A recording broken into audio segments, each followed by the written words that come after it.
Chapter 28. Li Zixuan walked a dozen steps towards the group of people and stopped when he was about 20 to 30 feet away from them. He crossed his arms and waited for them to come over. When the distance was about right, Li Zixuan shouted at the group of people, "Is Lu Shiren here? If you are, come out and say something. Today, I will turn you, Lu Shiren, into a dead man." Li Zixuan was also speechless at the Lu family's naming skills. The father was called Lu Shiren, and the son was called Lu Haojian. How uncultured! How scary! When Wang Zhong heard Li Zixuan call out Lu Shiren, he was slightly stunned. He was only concerned about his young master and young miss, so he didn't know who the other party was. At this time, he looked at Lu Haojian, who was lying on the ground with his face swollen.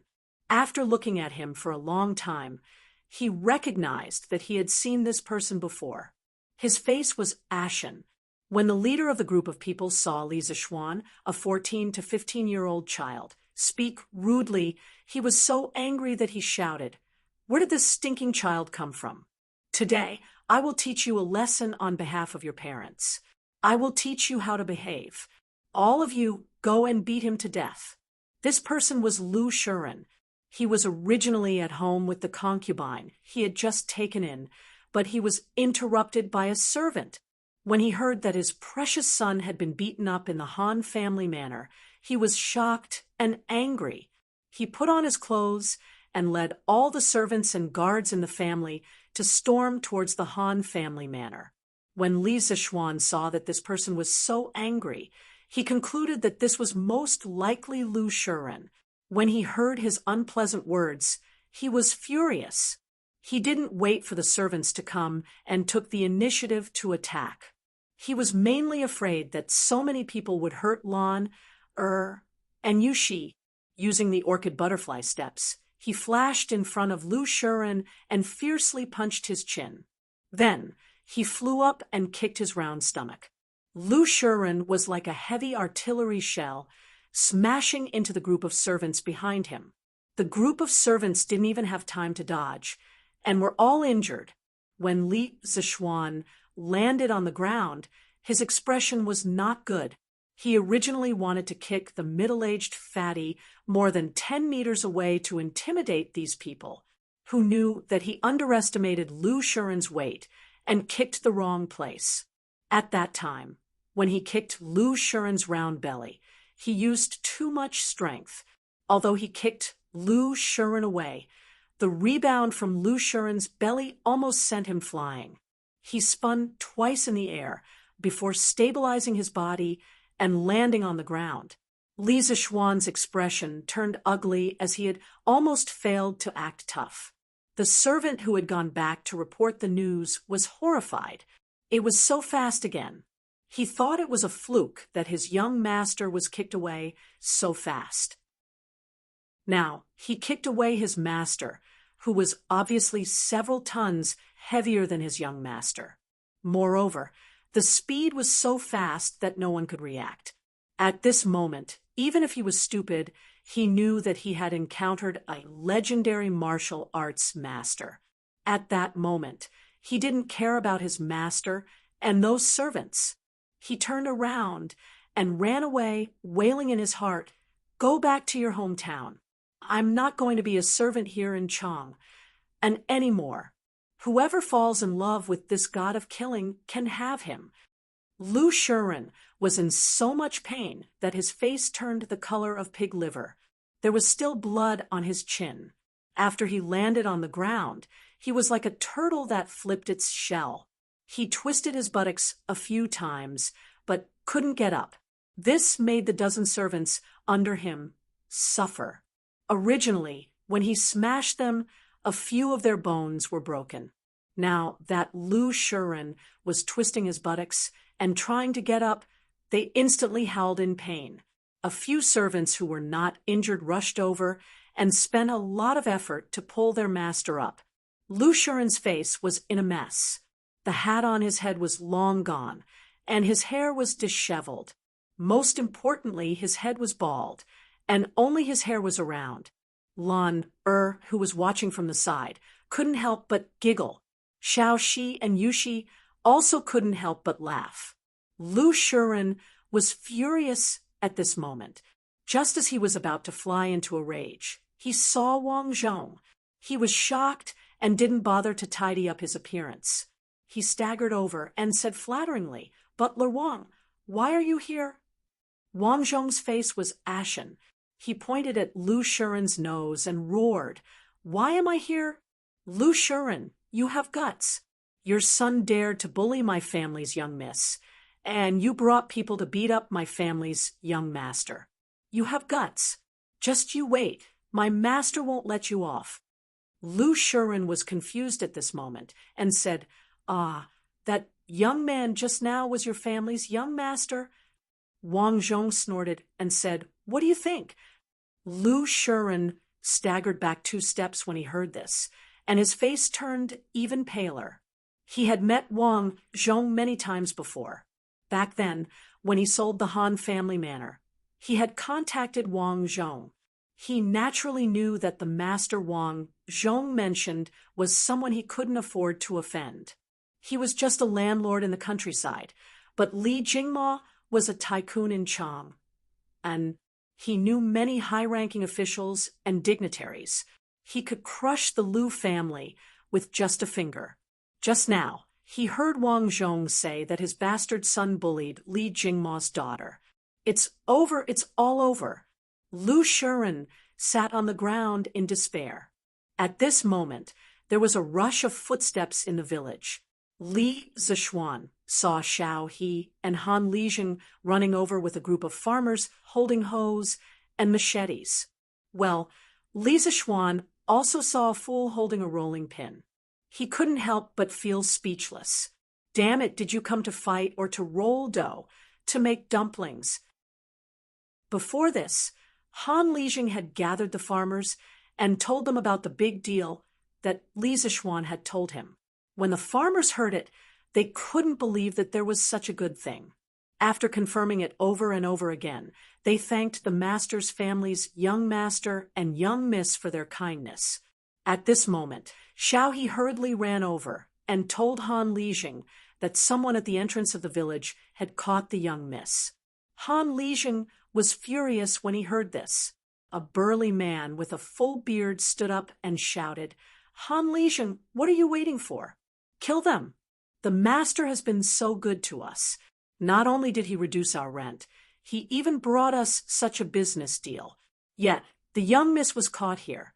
We can't let down the master, and Madam Li, kill them. Who will be the first to go?"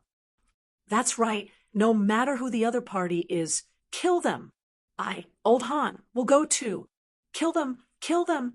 Count me, Han in. Instantly, the crowd was enraged. They all shouted that they wanted to save the young miss. The master's family had always been good to the Han village. This time, they had brought them such a good business deal. They were grateful from the bottom of their hearts. Now that the young miss was in trouble at the Han village's good days would be ruined. How could they tolerate this? All right, our Han village doesn't have any cowards. If they dare to bully us and want to ruin our good days, we will fight it out with them. At this moment, Han Lijing stood up and shouted, "Fight it out, fight it out." Han Lijing led these angry villagers, picked up the farming tools beside them, and the group of people majestically charged towards the threshing field. When Han Lijing arrived at the threshing field, he saw from afar that the young miss was still safe and sound. His heart was slightly relieved. When he saw Li Zishuan covered in blood, his heart was filled with fear. He quickly walked to Li Zishuan's side and anxiously asked, young master, are you all right?" Li Zishuan waved his hand and smiled. "Uncle Han, I'm fine. The blood on my body isn't mine. It's just that I came late and caused your family's Iron Egg to be injured." Han Lijing looked at Iron Egg and saw that his face was only a little swollen. He said, "It's good that young master and young miss are fine. Otherwise, this Han would have died 10,000 times." Iron Egg being beaten up is fine. That stinky brat's skin is thick. When Li Zixuan heard this, the corner of his mouth twitched. He silently mourned for Iron Egg. Was this Iron Egg's father really his own? At this moment, Han Lijing held his sickle and walked in front of Lu Shiren. Facing the dozens of servants beside Lu Shiren, he was not the least bit afraid, thinking that if the young master had come a little later, the young miss might have been in trouble. The more he thought about it, the more scared he became. A monstrous, murderous aura filled the air. This was the murderous aura that he gained from killing a mountain of corpses and a sea of blood. At this moment, he really wanted to kill Lu Shiren. The Han family manor had finally welcomed such a kind-hearted master. If something happened to the young master and young miss here, the consequences of the Han family manor could be imagined. Han Lijing coldly said, "Lu Shiren, what do you mean? When you were in the Han family manor, you maliciously bullied us villagers. Now that you've left, you came back to beat up our young master and young miss. Do you really think that the people of the Han family manor are made of mud? Do you believe that I won't kill you?" After he finished speaking, he placed the sickle in his hand in front of Lu Shiren's throat. At this moment, Lu Shiren's heart was filled with fear and grievance. He brought so many people here, but before he could even say a few words to Li Zixuan, he was already beaten up. Who was the one bullying? Who? Kill him! Kill him! The surrounding villagers all waved the farming tools in their hands and roared angrily.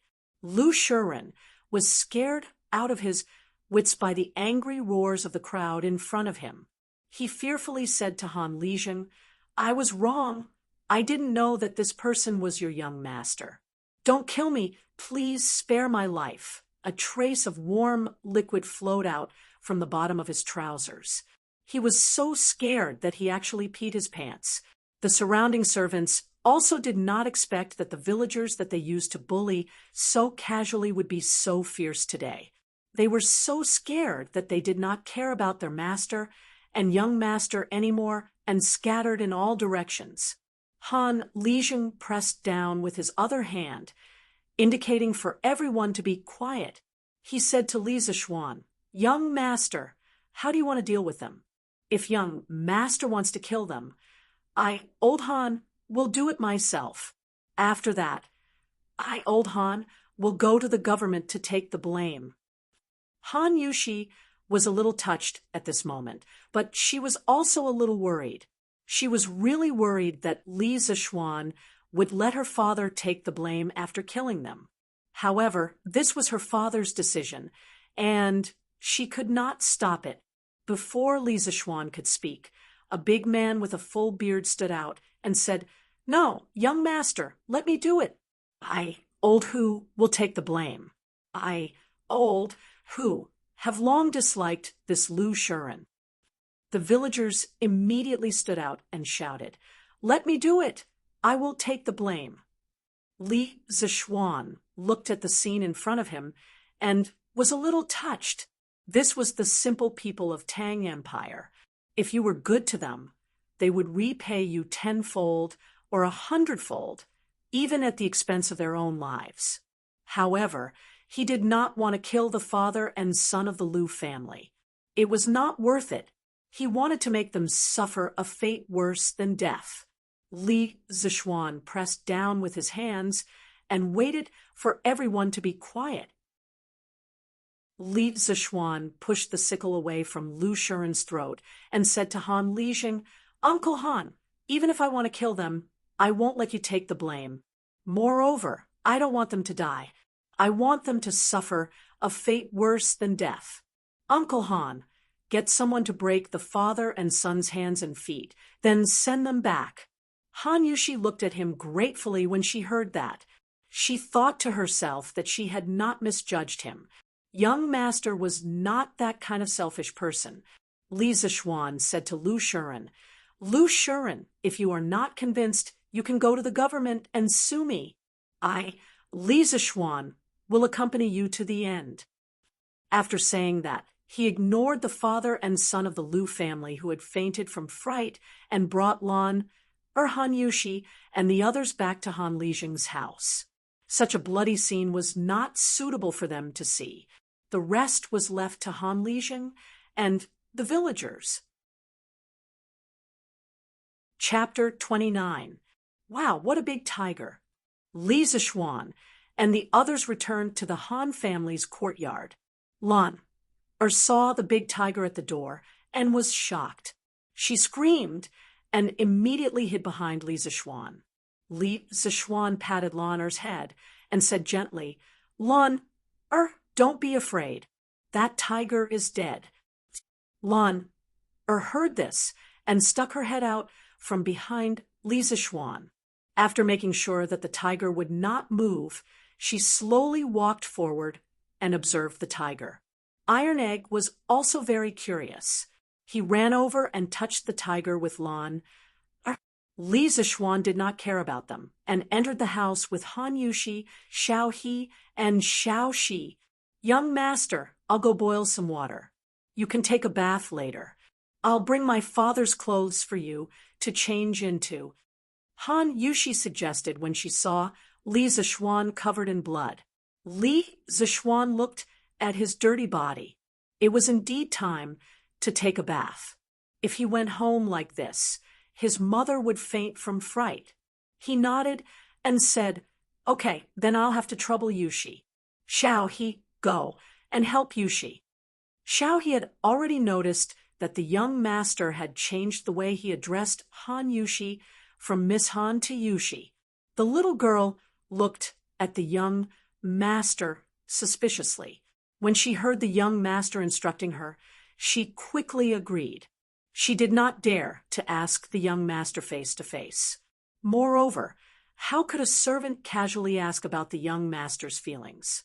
After a while, Han Yushi and Xiao He carried a bucket of hot water into the house. Then Han Yushi handed Li Zishuan a set of clothes and said, Young master, please take a bath in my room. Young master, you can wash in my father's room. These are my father's clothes when he was young. They might not fit you well. Young master, please wear them first. Li Zishuan looked at her beautiful little face and smiled. Okay, Yushi, it's been hard on you. You must have been frightened today. At this moment, there were only the two of them in the room. It was a little ambiguous. Han Yushi blushed and said, Young master, what are you saying? Young master, quickly take a bath. Yushi will go out first. After saying that, he hurriedly ran out of the door. Li Zishuan closed the door, took off his clothes, and sat in the bathtub. He shook his head and said to himself, I didn't ask you to take a bath with me. Why did you run away so quickly? Could it be that this young master is not handsome? This shouldn't be the case. Li Zishuan finished showering, put on his clothes, picked up the bath water, walked out of the door, and poured it out. Then he walked back into the house. Han Yushi happened to see Li Zishuan wearing clothes that were obviously one size bigger than his body. He looked quite funny as he walked. She couldn't help but laugh. Li Zishuan turned around when he heard the sound. He knew what Han Yushi was laughing about. There was nothing he could do. He was only 14 years old. He would definitely look big in Han Lijing's clothes. So be it if she laughed. It was a good opportunity to admire the smile of a beauty. Han Yushi was shy from his stare. She quickly stopped smiling, and her little face was a little red. She went forward to help Li Zishuan tidy up his collar. As Li Zishuan was taller than her, she was tiptoeing and tidying up the collar behind Li Zishuan's neck with both hands. This posture was very ambiguous. Li Zishuan looked at her lively eyes, white nose, and red lips. His Adam's apple bobbed a few times. He was very tempted. Han Yushi saw Li Zishuan staring at her. She smelled the strong, masculine scent on his body and thought about how he flew over to save her from the tiger's mouth on the mountain. For a moment, She was also a little moved. Li Zixuan was about to lower his head and kiss her when he heard a child's voice. Wow, brother, Sister Yushi, what are you playing? Lan wants to play too. Lan finished touching the tiger and was looking around for her brother. When she came to the room, she saw her brother and sister Yushi hugging each other. She shouted excitedly. When Han Yushi heard that, she immediately pushed Li Zixuan away as if she had been electrocuted. She retreated to the corner and blushed. She lowered her head and did not speak. Li Zixuan was helpless. He said to Lan, Lan, your sister Yushi is helping brother tidy up his collar. Lan, why didn't you knock when you came in? Aren't you afraid of the door demon? When Han Yushi heard Li Zixuan mention the door demon, she raised her head and looked at him curiously. She did not know what story was inside. Lan said a little fearfully, but brother didn't close the door. Do I have to knock? Li Zixuan was stunned. He had made a mistake. He had actually forgotten to close the door. After a long time, Han Lijing finally came back. Wang Zhong and San Bao followed behind. Li Zixuan did not ask how Han Lijing had handled it. He stood up and said goodbye to Han Lijing. Uncle Han, sorry for disturbing you today. It's getting late. We should go back. Oh, right, you need money to buy the mountain fruits. Uncle Wang, how much money did we bring this time? Young master, we only brought 10 strings of cash. Okay, then give it all to Uncle Han. If Uncle Han doesn't have enough money in the future, you can ask Uncle Wang for more. This money can be deducted from the money from selling alcohol in the future, Li Zixuan said. Han Lijing did not expect his young master to be so thoughtful. He took the money and said gratefully, "Thank you for your trust, young master." Li Zixuan waved his hand and looked at San Bao. San Bao, how are you? Can you still walk? I'll give you a raise when we go back this time. Previously, Wang Zhong had brought San Bao to the village doctor for some simple treatment. After such a long time, she had recovered. When she heard her young master's question, she felt warm in her heart. Young master, San Bao is fine. San Bao is strong. After saying that, he even showed off his biceps. Li Zixuan smiled and said, "Okay, then let's go. Lan, let's go home." Coming. Lan ran over. Li Zixuan clasped his hands and said to Han Lijing, "Uncle Han, we'll meet again someday." He turned back and looked at Han Yushi deeply. Li Zixuan would be lying if he said that he was not moved by this gentle, brave, and fairy-like girl. Although they had only known each other for a day, Han Yushi had left an impression on him that could not be erased for the rest of his life. Li Zixuan waved at her and said, "Yushi, goodbye." After saying that, he turned around and prepared to leave. Han Yushi silently watched Li Zixuan's back from the side. She was very reluctant to part with him, but so what? God could not help her make him stay. Perhaps God had heard the call in her heart. At this moment, the wind and clouds suddenly changed. A muffled thunder came from the sky. Wang Zhong looked at the dark clouds in the west and said worriedly, "Young master, I'm afraid that the rain is not light. We can barely make it back by horse, but it's very dangerous for a carriage to take the mountain road in this weather." Li Zixuan remembered the bumpy mountain road when he came back. He also felt that it was dangerous to take the mountain road in the rain. He hesitated and joked to Han Lijing, "Uncle Han, it seems that we have to keep guests in this weather. We can only trouble Uncle Han for one more night. We'll leave tomorrow when the rain stops." After saying that, he was secretly happy. Was it because he could stay with Han Yushi for one more night? He could not explain it. Han Lijing laughed heartily and said, "Young master, what are you saying? It's my honor that you can stay in my house. I still need to trouble Uncle Han with one more thing. Uncle Han, find a strong man with good skills to go to Chang and City and tell my mother that I'll be back tomorrow. I'm afraid that my mother will be worried. Li Zishuan suddenly thought of his mother and quickly told Han Lijing. Yes, young master, don't worry. I'll arrange it. Han Lijing nodded and replied. Han Yushi was still sad about parting. When she heard them talk, she was happy. She thanked God in her heart for letting Li Zishuan stay. She even thought that it would be great if the rain never stopped. Chapter 30. After dinner, Han Lijing brought Iron Egg, Sanbao, and Wang Zhong out. There were only 3 rooms in his house, and they definitely couldn't fit so many people. He had no choice but to bring the 3 of them to another house to sleep for the night. He had already made arrangements with those families. When they heard that they were the young master's people, they welcomed them with open arms. The rain outside was getting heavier and heavier. Li Zishuan tossed and turned, unable to fall asleep as he listened to the pitter-patter of the rain. Moreover, it was too early now. It was almost 6 o'clock in the evening in the modern world. In his previous life, he would only sleep at 11 or 12 o'clock at night.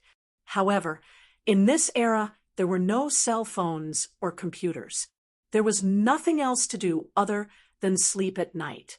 Brother, are you asleep? Lan knocked on the door. Li Zishuan got up and opened the door. Lan squeezed in agilely. Li Zishuan looked at her and said, Lan, why aren't you asleep? Lan, and Han Yushi slept in one room, while Xiao He and Xiao Shi slept in another room. Lan, came over and held her brother's hand. Brother, we can't sleep. Why don't you come over and tell us a story? Li Zishuan was puzzled. You guys? Lan nodded. That's right. Sister Yushi, Sister Xiao He, and Sister Xiao Shi can't sleep. We're all in Sister Yushi's room waiting for you to come over and tell us a story. Li Zishuan was really tempted. He also wanted to go to Han Yushi's room to take a look. To be exact, he wanted to go to Han Yushi's room to see how charming Han Yushi looked when she was lying on the bed. Just thinking about it made him look forward to it. Lan didn't wait for her brother to agree. She pulled her brother's hand and dragged him out of the room. Li Zishuan came to Han Yushi's room. A faint girl's fragrance seeped into his nostrils. Li Zishuan couldn't help but greedily take in a breath. The 3 girls in the room quickly stood up and greeted him. Young master. Li Zishuan nodded at them and then began to look around Han Yushi's boudoir. Although the furnishings in the room were not luxurious, they were placed very neatly. In addition to the dressing table, there was also a small table in the room. Han Yushi naturally wouldn't lie on the bed and wait for him to come over like he had just fantasized. In fact, Han Yushi didn't want Li Zishuan to come to her room, but she couldn't stand the coaxing and pestering of Lan, and the 2 little maidservants. Moreover, she was quite curious about what story Li Zishuan wanted to tell them, so she agreed to those maidservants half-heartedly. At this moment, the 3 girls and Lan were sitting around a small table, waiting for Li Zishuan to tell them a story. Li Zishuan looked around.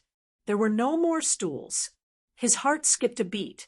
He sat on Han Yushi's fragrant couch without any trace of politeness. When it was time to make a move, he had to make a move. There were no extra stools in this room. Han Yushi had no reason to blame him for sitting on the bed. Of course, he had to take advantage of this. When Han Yushi saw Li Zishuan sitting on her bed, she blushed shyly. She also realized that there were no other stools in the room. She couldn't help but blame herself for being too careless. Lan didn't notice the small movements of the 2. When she saw her brother sit down, she said excitedly, Brother, quickly tell me. Lan was almost taken away by bad people today. Brother, quickly tell Lan. or Journey to the West, to Kamlan or down? When Han Yushi and the other two heard this, they couldn't help but laugh. No one had ever taken the initiative to ask others to calm them down. Li Zixuan was also very speechless. Lan Er's lively and excited appearance didn't look like she was frightened at all. Han Yushi was frightened on the mountain today. Since they were here, the story still had to be told. He shook his head and said, Lan let's not talk about Journey to the West tonight. Your sister Yushi hasn't heard of many of the previous stories. Today, let's talk about another story. Lan wasn't disappointed. Anyway, since her brother made it, it must be the best. At this moment, she shouted even more excitedly, Okay. When Han Yushi saw that Li Zixuan had to think about her even when telling a story, she felt very sweet in her heart. Li Zixuan looked at Xiaohe and Xiaoxi and said, Xiaoxi, you have heard the first part of this story before. When Xiaohe heard this, she immediately remembered that afternoon when the young master said that no one could tell that she was a man dressed as a woman. Her face suddenly turned red. She swore that she would definitely not mention the question that afternoon again today. Li Zixuan didn't tease her anymore.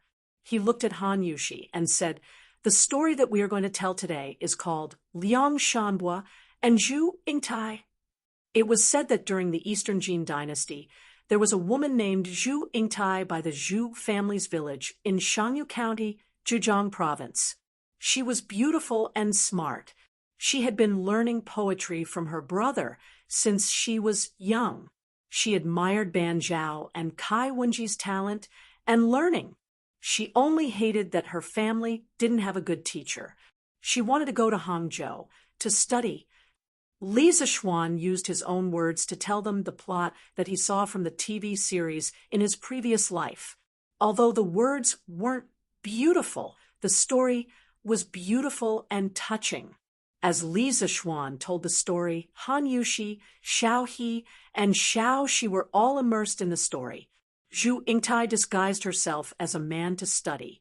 Liang Shanbua didn't find out that she was a woman after sleeping with her for 2 years. Zhu Yingtai returned to her hometown to visit her relatives and was forced to marry by the Ma family. With the story's twists and turns, the hearts of the 3 girls rose and fell like a boat on the sea. Very quickly, Li Zixuan reached the climax of the story. Zhu Yingtai's bridal sedan was carried halfway when a gust of wind suddenly blew. The people carrying the sedan couldn't move anymore. At this time, the servant girl told Zhu Yingtai that Liang Shanbua's grave was in front of them. Zhu Yingtai didn't care about other people stopping her and walked out of the sedan. She insisted on going to Liang Shanbua's grave to mourn. Zhu Yingtai came to Liang Shanbua's grave and cried loudly. She was in so much pain that she wanted to die. She threw herself onto the grave. In a split second, lightning flashed and thunder rumbled. The wind and rain raged. A big crack suddenly appeared in the grave. Zhu Yingtai shouted Liang Shanbua's name and jumped into the grave. Then, the grave automatically closed. After a while, the rain stopped, the clouds parted, and a rainbow appeared in the sky. A pair of beautiful butterflies flew up from the grave and danced around the grave. People said that this pair of butterflies was Liang Shanbua and Zhu Yingtai. When they heard the part where Liang Shanbua and Zhu Yingtai turned into butterflies, Xiaohe and Xiaoxi both burst into tears. Han Yushi's eyes were wet. She looked at Li Zixuan with a complicated expression. She thought, although Zhu Yingtai and Liang Shanbua's love life was bumpy, they had lived happily together for 2 years. Although they didn't have the same quilt, they died in the same cave in the end. Wasn't that a kind of happiness? However, her status was so different from the young masters. Could they really be together in the end? After Li Zixuan finished telling the story, he stood up and said, "All right, it's late. Let's go to bed early. Lan said unhappily, "Brother, the story you told today wasn't good." Lan didn't understand love, so she naturally felt that this story wasn't as good as Journey to the West. Li Zixuan smiled and said, "Then I'll tell Lan Journey to the West tomorrow. It's time to sleep now." He turned his head and waved his hand at Han Yushi and said with a smile, "Yushi, rest early." Han Yushi's mind was still in the story. She forced a smile and said, "Young master, you should rest early too." Chapter 31. The next morning, Li Zixuan woke up from his sleep. He pushed open the window and found that the rain that had been raining all night had stopped. The fresh smell of the soil after the rain hit him in the face. He immediately felt refreshed. After practicing the Sutra of Supreme Mystery for a while, Li Zixuan walked out of the room. In the front room, Han Lijun, Wang Zhong, and the others had returned and were chatting. Li Zixuan went forward to greet them and went to wash up. After eating the breakfast that Han Yushi had carefully prepared, Li Zixuan said goodbye to Han Lijun in the yard. "Uncle Han, sorry for disturbing you these 2 days. Uncle Han, please pay attention to the business. If you have any problems, please find Uncle Wang or go directly to Chang and to find me. I'll be waiting for your fruit wine in Chang, and young master, don't worry. I'll take care of the fruit wine. The road is slippery after the rain. Young master, please be careful." "Well, it's okay." Li Zixuan turned around and looked at Han Yushi, who was leaning against the door frame and silently watching him. This girl had noticed that her eyes were red since she saw her in the morning. Could it be that the story she told last night was too sad, and she cried all night? He was also reluctant to part with this beautiful girl, but he had to go back. This was not his home. Li Zixuan actually enjoyed the quiet and elegant feeling when talking to Han Yushi, but he didn't know what Han Yushi thought of him. Maybe she had a little affection for him. He had a lot to say to her at this moment, but it was obviously not the right time. Thousands of words turned into a sigh in the end. "Yushi, take care." After that, he turned around and left with the group. Back home, Li Zixuan was dragged by his mother to enjoy her mother's love. He also told his mother about the purchase of the fruit wine. Mrs. Li didn't care much about the business. Since her son felt that it could make money, she would certainly support him. She gave Li Zixuan 1,000 strings of cash for him to use first. As for his father, his mother would talk to his mother. Li Zixuan was very happy to receive 1,000 strings of cash from the chairman of his family.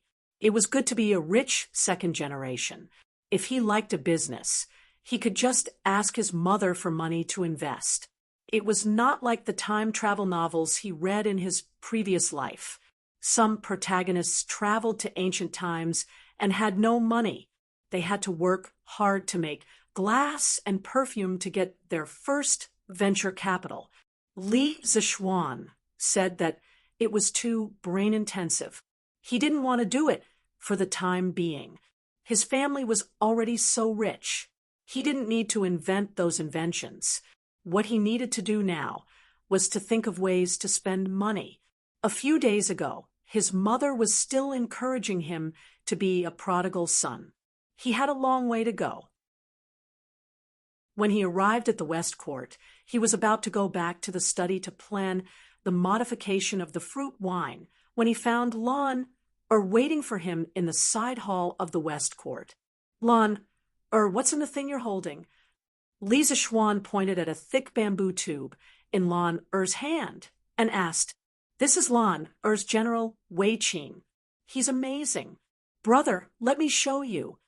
Lan handed over the bamboo tube in her hand as if she was presenting a treasure. Li Zixuan was puzzled. "Wei Qing, what the hell?" He took the bamboo tube and lifted the lid slightly. When he looked inside, he saw a green locust.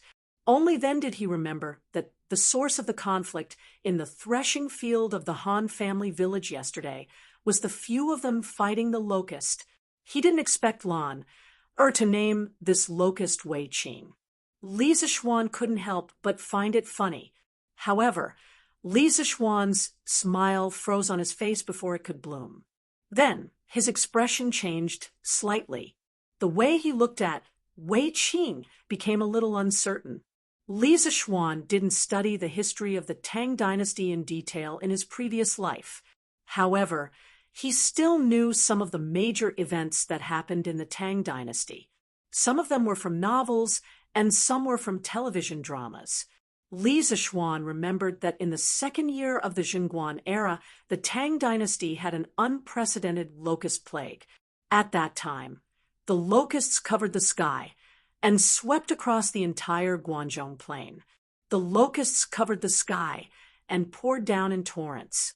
Everywhere they passed, the land was barren. Even the trees and weeds couldn't escape from the locusts, not to mention the crops. Last year, Li Ergang and Xieli of the Turks had signed the humiliating Wei River Pact precisely to buy time for the Great Tang to breathe. The people of the Great Tang had just welcomed the peace that they had longed for. Who would have thought that they would have to face this apocalyptic disaster?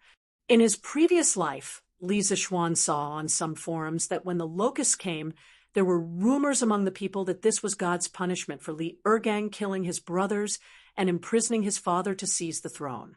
Li Ergang couldn't defend himself. The history books recorded, Taizong entered the garden to inspect the crops. When he saw the locusts, he plucked a few of them and cursed, "Man's life is the grain. If you eat it, you will harm the people. The people have sinned. You have spirit, but when you eat my heart, you will not harm the people."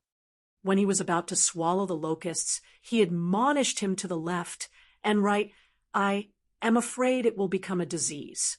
"You must not." Taizong said, "I hope to remove the disaster. Why should I avoid the disease?" When Li Zixuan saw this, he was quite shocked. It was not without reason that Li Er had become an eternal emperor. His breadth of mind, his bearing, and his charisma were things that ordinary people could not hope to achieve.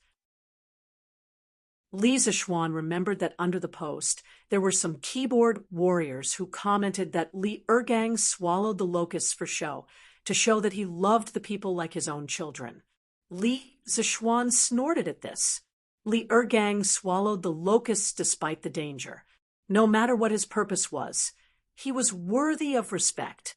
Li Zixuan asked himself if he was himself, he wouldn't dare to swallow the locusts. Although the Tang Dynasty was beginning to show its prosperity, with the current foundation of the Tang Dynasty, it obviously couldn't withstand this catastrophe. Once the locusts came, starving people would be everywhere. There might even be a tragedy of people swapping their children for food. Then the question was, before the locusts came, what could he do for this era? Although he hadn't been in this world for long, there were already many people who cared about him, and the people he cared about, for example, his family, Han Lijing, Han Yushi, and the simple and adorable villagers of the Han family village. At this moment, he realized that he had fallen in love with this era and the people of the Tang Dynasty. Brother, Lan noticed that Li Zixuan was staring at her, Wei Qing without moving. She pushed his arm. "Oh, Lan, go play with Xiaohe and Xiaoxi first. I have something to do now. I will tell you a story tonight." Li Zixuan was interrupted by Lan, and said to Lan, "Oh, then you must remember to tell Lan, a story tonight." Lan, was a little unhappy. She wanted to come over to show off her invincible General Wei Qing to her brother, but now that her brother seemed to have something to do, she could only leave. Inside the house, Li Zixuan was alone, frowning. He was thinking about how the main characters of the novels who had transmigrated to the Tang Dynasty solved the locust problem. He remembered that some people had brought potatoes with them when they transmigrated and promoted potato farming in the Tang Dynasty. This helped the people of the Tang Dynasty survive the locusts. This was a good idea, but he had transmigrated. Before he transmigrated, he couldn't have brought potatoes with him. What should he do? Should he tell Li Er directly and ask him to prepare in advance? No, first of all, he couldn't even see Li Er now. Even if he saw him and told him, he wouldn't believe him. Instead, he would be charged with the crime of misleading the public. Secondly, even if Li Er believed him, other than stockpiling food in advance, there were limited ways to do so. Li Zishuan rubbed his head in frustration. After thinking for a long time, he still couldn't think of a practical solution. Forget it. Let's think about it slowly. After all, there was still more than a year before the locusts. Chapter 32. This morning, Li Zishuan was practicing his sword on the lawn of the West Courtyard. Yes, he was practicing his sword. Not only did spiritual Master Ling Su teach him internal strength, he also taught him sword skills.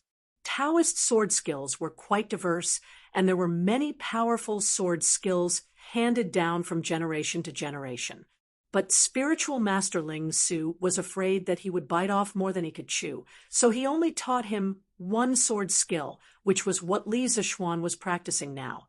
It was called the 9 Taishan swords. 9 swords didn't refer to 9 swords, but this sword skill contained 9 consecutive sword moves. The 9 Taishan swords was a supreme sword skill derived from Li Zishuan's internal strength. When it was used, the 9 consecutive moves were like a violent storm. The 9 moves connected in an endless stream, making people unable to cope. Moreover, each move would superimpose on the power of the last move. Under the superimposition of layers of power, the last move would be accompanied by the sound of thunder. Its speed would be like lightning and very difficult to block. After Li Zishuan obtained the memories of this body, he studied this sword skill in his heart for several days. As a modern person, Li Zishuan used to scoff at internal strength sword skills and the like. But after obtaining the memories of this body and looking at this sword skill again, he naturally had some understanding in his heart. This feeling was very magical. The 9 Taishan swords were: first sword riding wind, second sword fleeting swan, third sword treading snow, fourth sword breaking waves, fifth sword leaving dust, sixth sword flowing cloud, seventh sword phantom, eighth sword returning to origin, and ninth sword rushing thunder. The 9 sword skills matched the 9 levels of the Taishan Sutra. With Li Zishuan's current power, he could only use the first 5 moves of the 9 Taishan swords. But this was already very powerful. According to his master, with his current cultivation, no one in the younger generation in Jianghu could match him. Unless he met a reclusive master like his master, his life was not in danger under other circumstances. Spiritual Master Ling Su had already practiced the 9th sword rushing thunder when he was alive.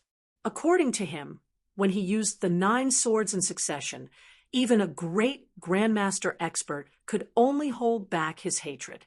But using the 9 swords in succession consumed a lot of energy. After using the 9 swords, he basically collapsed. Currently, the commonly recognized strength levels in Jianghu were Qi drawing, body tempering, Qi forming, master, and great master. According to his master's introduction, there were only 3 martial grandmasters in the world today.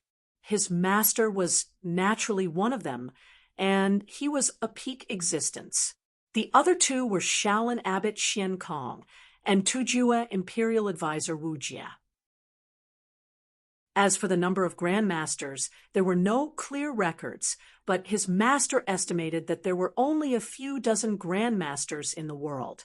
In his memory, the current martial arts world wasn't as exaggerated as what was written in modern cultivation novels.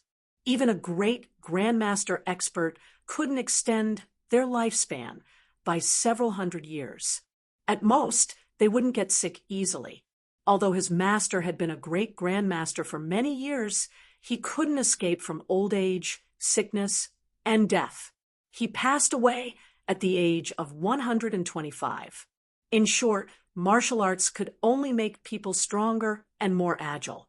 It would not allow people to transcend the category of humans and become immortals. They were just a little stronger than ordinary people. However, even a great grandmaster expert would not be willing to fight with a small army. Moreover, a great grandmaster wasn't an invincible existence. The gap between great grandmasters wasn't very large. If a great grandmaster was besieged by a dozen great grandmasters, he would still die. Li Zishuan's predecessor had reached the 5th layer of the Taishan Sutra a year ago. Currently, he was an expert at the peak of qi forming. When he reached the 6th layer of the Taishan Sutra, he would enter the ranks of great grandmasters. The Taishan Sutra had 10 layers, but the Taishan 9 swords only had 9 sword moves. In his memory, his predecessor had asked his master why. Spiritual Master Ling Su only said that in the 1,000-year history of Taoism, no one had practiced the Taishan Sutra to the 10th layer. So at present, there was only the Taishan 9 swords. At this moment, in the west courtyard, Li Zishuan's figure changed. The 5 major sword moves, wind riding, graceful grace, snow treading, wave breaking, and dust parting were used one after another. The grass around him swirled. Even the peach blossoms that had just bloomed on the 2 peach trees next to him were swept away by the strong wind brought by his sword qi. For a moment, the courtyard was filled with sword light, and the falling petals were a riot. It was very beautiful. Wow, brother is so powerful. Lan also wants to learn swordsmanship. Lan saw her brother flying around in the field with sword light shining in all directions. He was like a peerless sword immortal. She jumped and jumped around excitedly, shouting that she also wanted to learn this handsome swordsmanship. Xiao He and Xiao Shi's eyes were also filled with extraordinary splendor. They knew that their young master knew martial arts, but they didn't expect him to be so powerful. Especially when their young master was dancing with the sword. He was so handsome that their hearts were beating wildly. After practicing these 5 sword moves, Li Zishuan was also sweating slightly. He took the silk handkerchief that Xiao Shi handed over and wiped the sweat on his forehead. Then he said to Lan, practicing martial arts is very tough. Do you really want to learn? Li Zishuan didn't want to teach his sister martial arts because it was too troublesome. This girl was obviously only enthusiastic for a short period of time. Moreover, to practice martial arts to his level, one must suffer a lot. He couldn't bear for his sister to suffer. Yes, Lan wants to learn. Lan is not afraid of suffering. Lan seemed to be very determined as she nodded her head. She was just captivated by her brother's handsome swordsmanship and really wanted to learn this swordsmanship. But to learn this swordsmanship, you have to wake up at 3 in the morning to practice.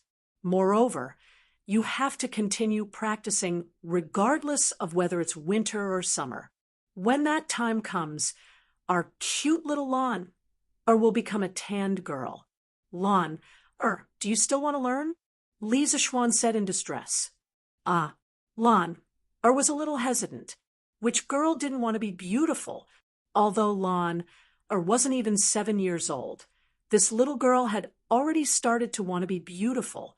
She often asked Xiao Shi for advice on how to dress up. When she heard that practicing martial arts was so scary and that she had to get tanned, Lan was a little scared. Although the swordsmanship was handsome, she would become ugly if she got tanned.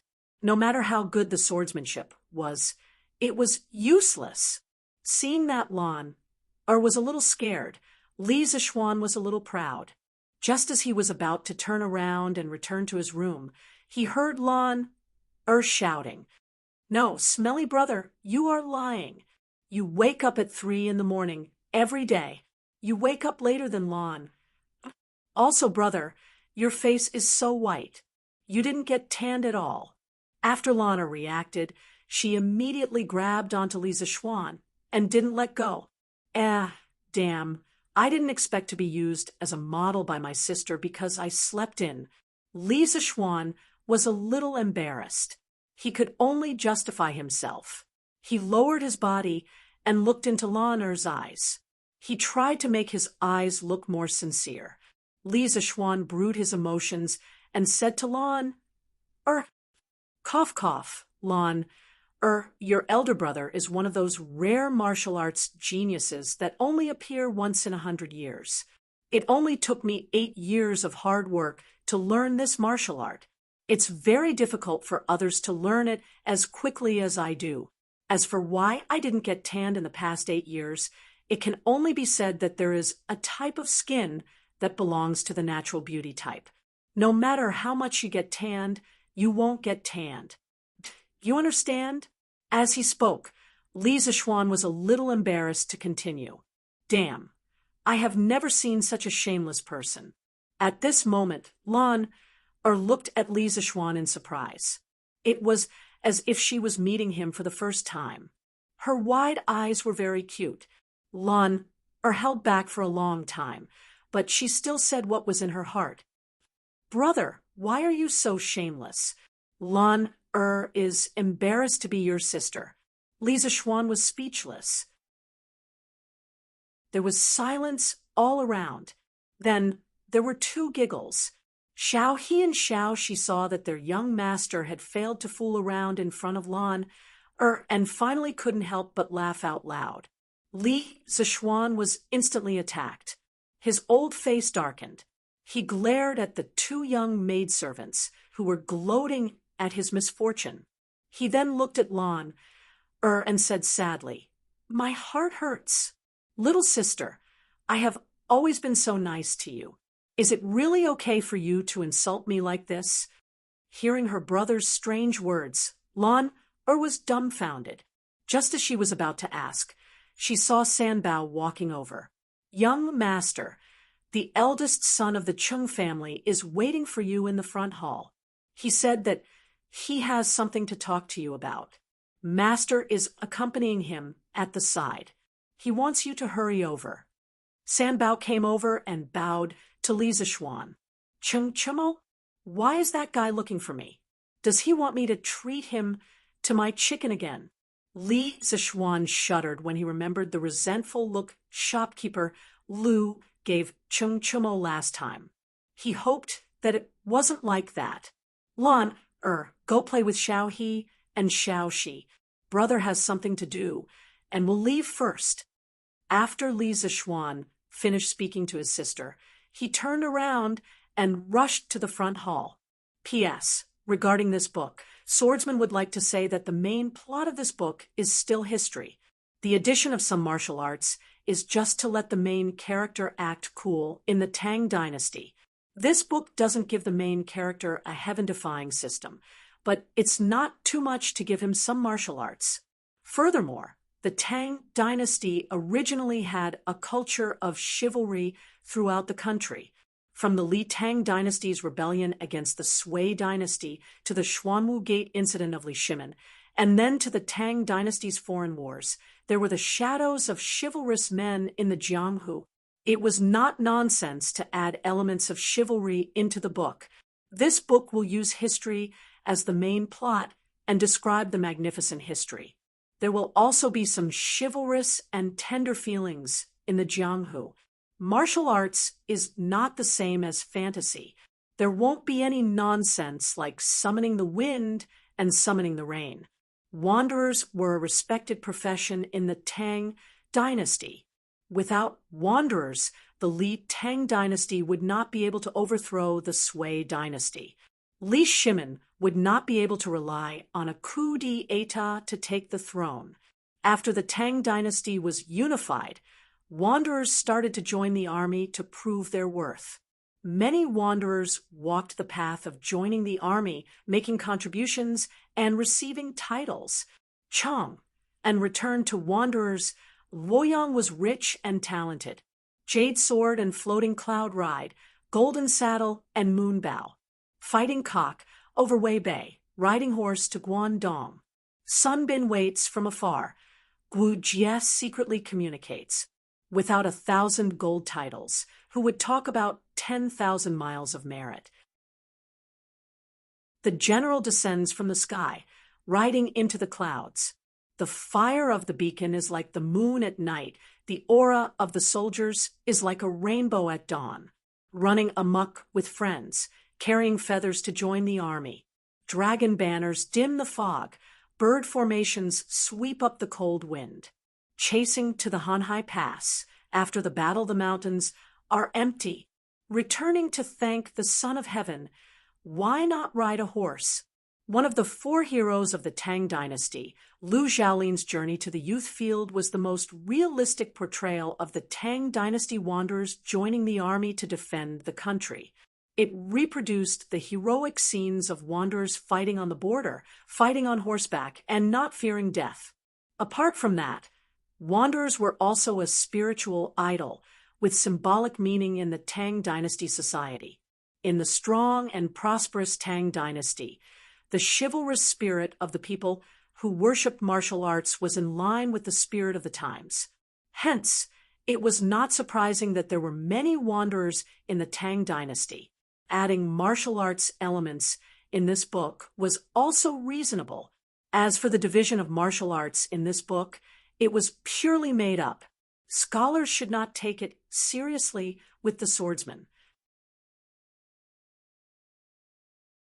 Chapter 33. In the front hall, Li Jingmo was chatting with Cheng Chumo. He was quite happy that his son was able to make friends with the son of Duke Lu.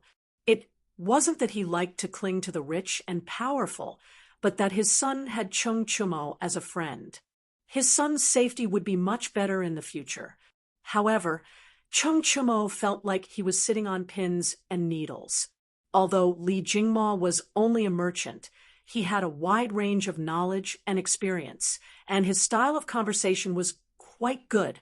Cheng Chumo was an old man with a rough temperament, and was not suitable for such a scholarly conversation. "Nephew, is Duke Lu still in good health?" Li Jingmo asked gently. In fact, he was also anxious. After chatting with Cheng Chumo for so long, he was almost done with all the polite greetings. Why was that brat still not here? He was really itching for a beating. He would teach him a lesson later. Cheng Chumo tried his best to pretend to be a well-read and modest young master. He replied politely, "Thank you for your concern. Uncle, my father is well. As long as he's healthy." Li Jingmo stroked his short beard and nodded with satisfaction. Then he didn't know what to say. This was the first time he had met Cheng Chumo. He had already said everything he needed to say. Father Li was secretly anxious. Finally, at this moment, footsteps came from outside the door. The two of them heaved a sigh of relief. Cheng Chumo thought to himself, "I'm finally free. If it were anyone else who dared to dawdle with me for so long, I would have beaten them up long ago. Unfortunately, this is my good brother's father. I can't beat him up." Li Zishuan walked through the door and greeted his father first. Old man Li nodded, stood up, and smiled. "Since you're here, Xian, treat nephew Chonyo well. You mustn't be rude. You youngsters should have a good chat. This old man won't be an eyesore here. Hee hee." The two of them stood up to send Li Jingmo off. After he left, Cheng Chumo sat down on a chair and crossed his legs. He didn't seem to be sitting upright at all. Li Zishuan did not care about these things. He asked, "Brother Chonyo, why are you looking for me today?" Knowing that Cheng Chumo didn't like beating around the bush, Li Zishuan simply asked directly. A trace of helplessness flashed in Cheng Chumo's eyes as he said, "My father wants to see you. He wants you to come to my house for a meal." Li Zishuan was a little suspicious. Why would Lu Guogong want to see me? Could it be that you said something bad about me in front of him? Then he silently stared at Chung Chumo.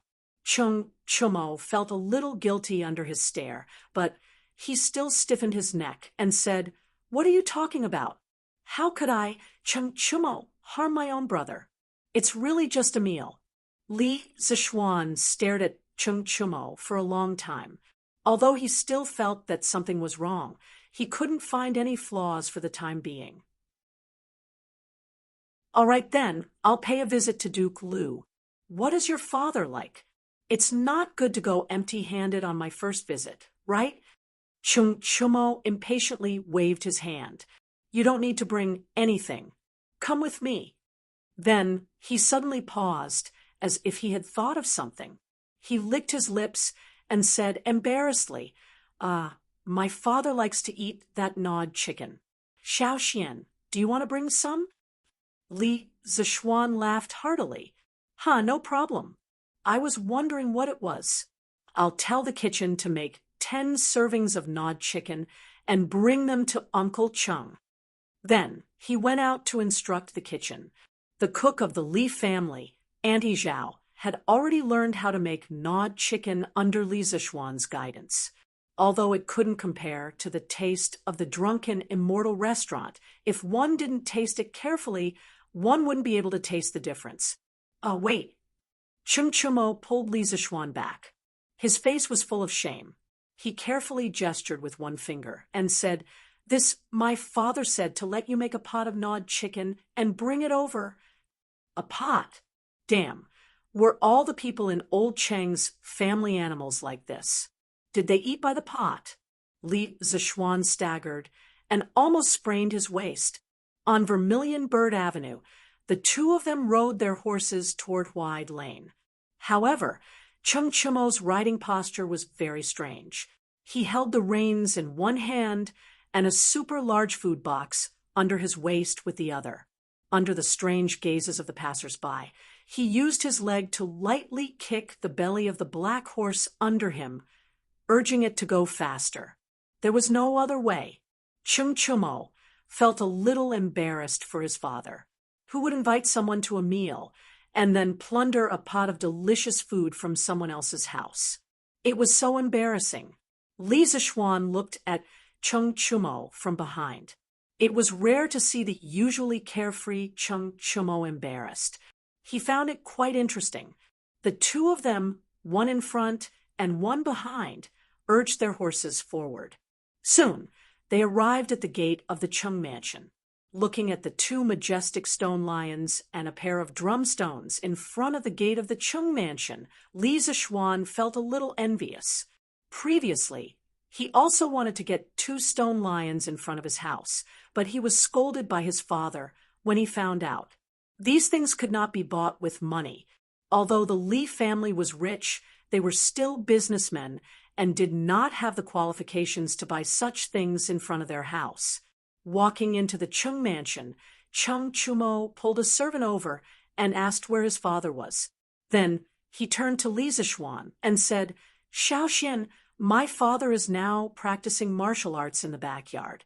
It's still early for lunch. Come with me to pay a visit to my father." Li Zishuan nodded and agreed. "Well, there's no hurry to eat. We should pay a visit to the old duke first." He was also very curious about the famous historical figure, Chung Yaojin. He had seen many versions of Chung Yaojin on TV, but he had never seen the real person. Li Zishuan felt a little excited that he was about to meet this amazing person who had left a deep mark in the history of the great Tang Empire. Although the Chung mansion was not luxurious, it still occupied a large area. The two of them passed through several pavilions and buildings before arriving at the backyard of the Chung mansion. Contrary to Li Zishuan's expectations, the backyard of the Chung family was rather large. There was even a martial arts stage in the middle of the lawn. On top of it were 18 different types of weapons. A black-clothed, brawny man with a full beard was currently wielding a pair of giant axes. He was swinging them up and down in a vigorous manner. Even from afar, Li Zishuan could feel the strong wind coming from the axes. An expert. This was an expert whose skills were at least not below his own. Li Zishuan instantly made this judgment. Seeing that the black-clothed man's face was somewhat similar to Cheng Chumo's, Li Zishuan guessed that this man was most likely Cheng Yaojin. Following Cheng Chumo, he walked towards the man. When the burly man sensed someone approaching, he put down his axe and turned his head to look. He saw his son and a tall and handsome young man walking over. Cheng Yaojin laughed heartily and jumped down from the martial arts stage. His voice could be heard even before he reached the stage. "Ha! You must be the new brother that my Chonyo has been talking about. Not bad, not bad. Your body is strong and healthy, and you are born with good looks." When Cheng Yaojin came forward, Cheng Chumo called him father. Li Zishuan hurriedly came forward and clasped his fist respectfully. "Greetings, High Duke Liu." Cheng Yaojin patted Li Zishuan's shoulder and laughed. "Haha, don't be so courteous. My Cheng family doesn't like these complicated formalities. Since my Chonyo has acknowledged you as his brother, we will be family in the future. Come, let's talk in the front hall." The three of them walked towards the front yard. Chapter 34. Cheng Yaojin was chatting with Li Zishuan in the front hall, mainly to learn about Li Zishuan's past. At this time, a pretty servant girl came in and bowed to Cheng Yaojin. "Master, the food is ready. Do you want to eat now?" Cheng Yaojin waved his hand. Then serve the food." The servant girl accepted the order and left. At this time, Cheng Yaojin said to Li Zishuan, "Today, thanks to nephew, I can eat chicken again." Your family's drunken immortal restaurant is too stingy, limiting the amount every day. I can't eat enough." Li Zishuan stood up and said, "This nephew didn't think it through. Since Uncle Cheng wants to eat, why don't you send a cook to my house to learn how to make this dish?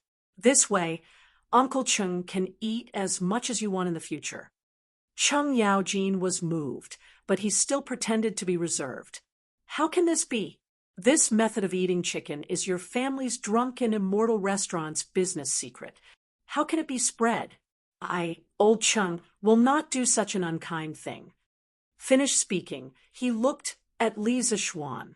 His eyes were clearly saying, "Come and refute me, come and convince me." Sure enough, Li Zishuan was very cooperative. "Uncle Cheng, what are you saying? This little bit of food can at most be exchanged for some stinky things. Since Uncle Cheng likes to eat it, there's no harm in teaching it to the Cheng estate's kitchen maids. In addition, this nephew believes that the Cheng family's servants will not spread the method of eating chicken." Moreover, there was one point that Li Zishuan did not mention. Although the method of eating chicken was novel, in less than a month, there would be other restaurants that could imitate it. Cheng Yaojin was a little surprised. Merchants valued profits. Previously, he had looked down on Li Zishuan because of his family's business. He did not expect that this child would value profits more than righteousness. What he said before was also a test for Li Zishuan. "Good, you are an interesting child. You are not like other merchants who stink of money. Come and eat. The two of you are not allowed to fight with me for the chicken for lunch. You must have eaten enough before." Cheng Yaojin saw the servant girl bring in the dishes. He happily patted Li Zishuan's shoulder and invited him to the table to eat together. Li Zishuan only felt a huge force on his shoulder.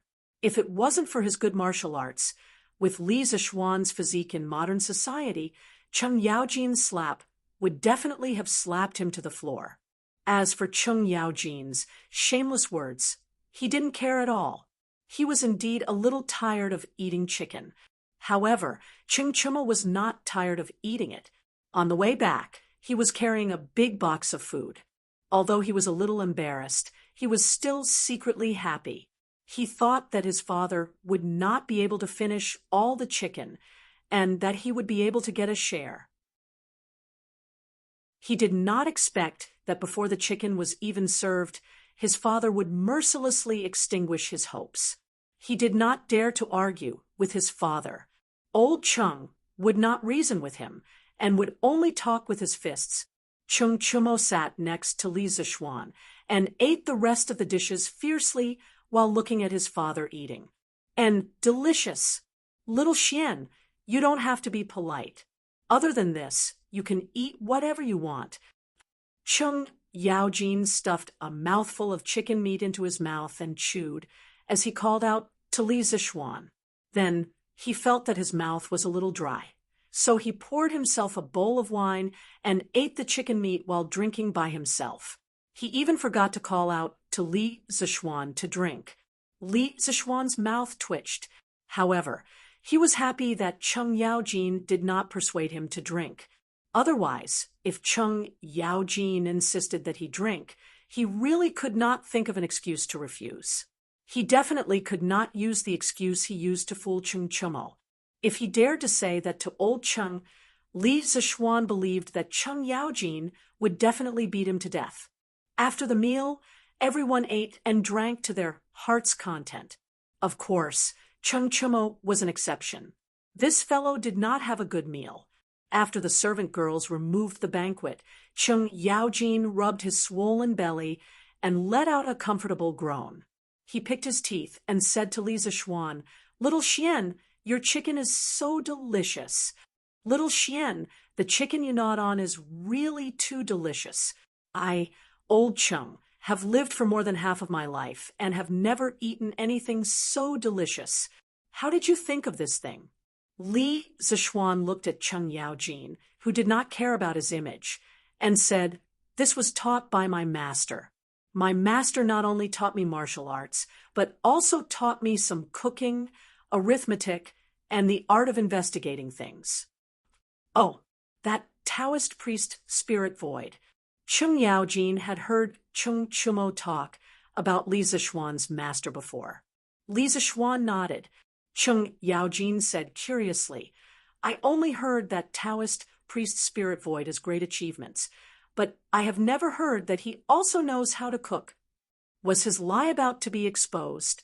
Li Zixuan was a little flustered, but he still forced himself to be calm and asked, "Uncle Chung, you know my master?" Chung Yaojin shook his head, a look of reminiscence on his face. "How could I know such an immortal? I only heard of your master when I was in Wagong more than 10 years ago. At the end of the Sui Dynasty, the world was in chaos. The Turks wanted to take advantage of the situation in the Central Plains.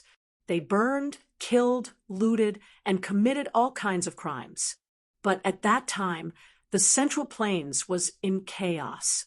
There was no extra force to resist the harassment of the Turks. Once, a small group of over 200 Turkic wolf riders was raiding a village to the south of the Ain Mountains. An old man in a green Taoist robe came with a sword in his hand. He fought the 200 Turkic wolf riders alone and killed them one after another. Then he piled the heads of the Turks on the border between the grassland and the Ain Mountains.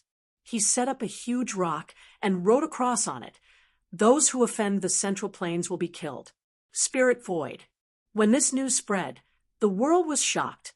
In those years, although a large number of powerful martial artists emerged from all over the world, no one dared to face a regular army of more than 50 people, not to mention more than 200 Turks with outstanding combat power.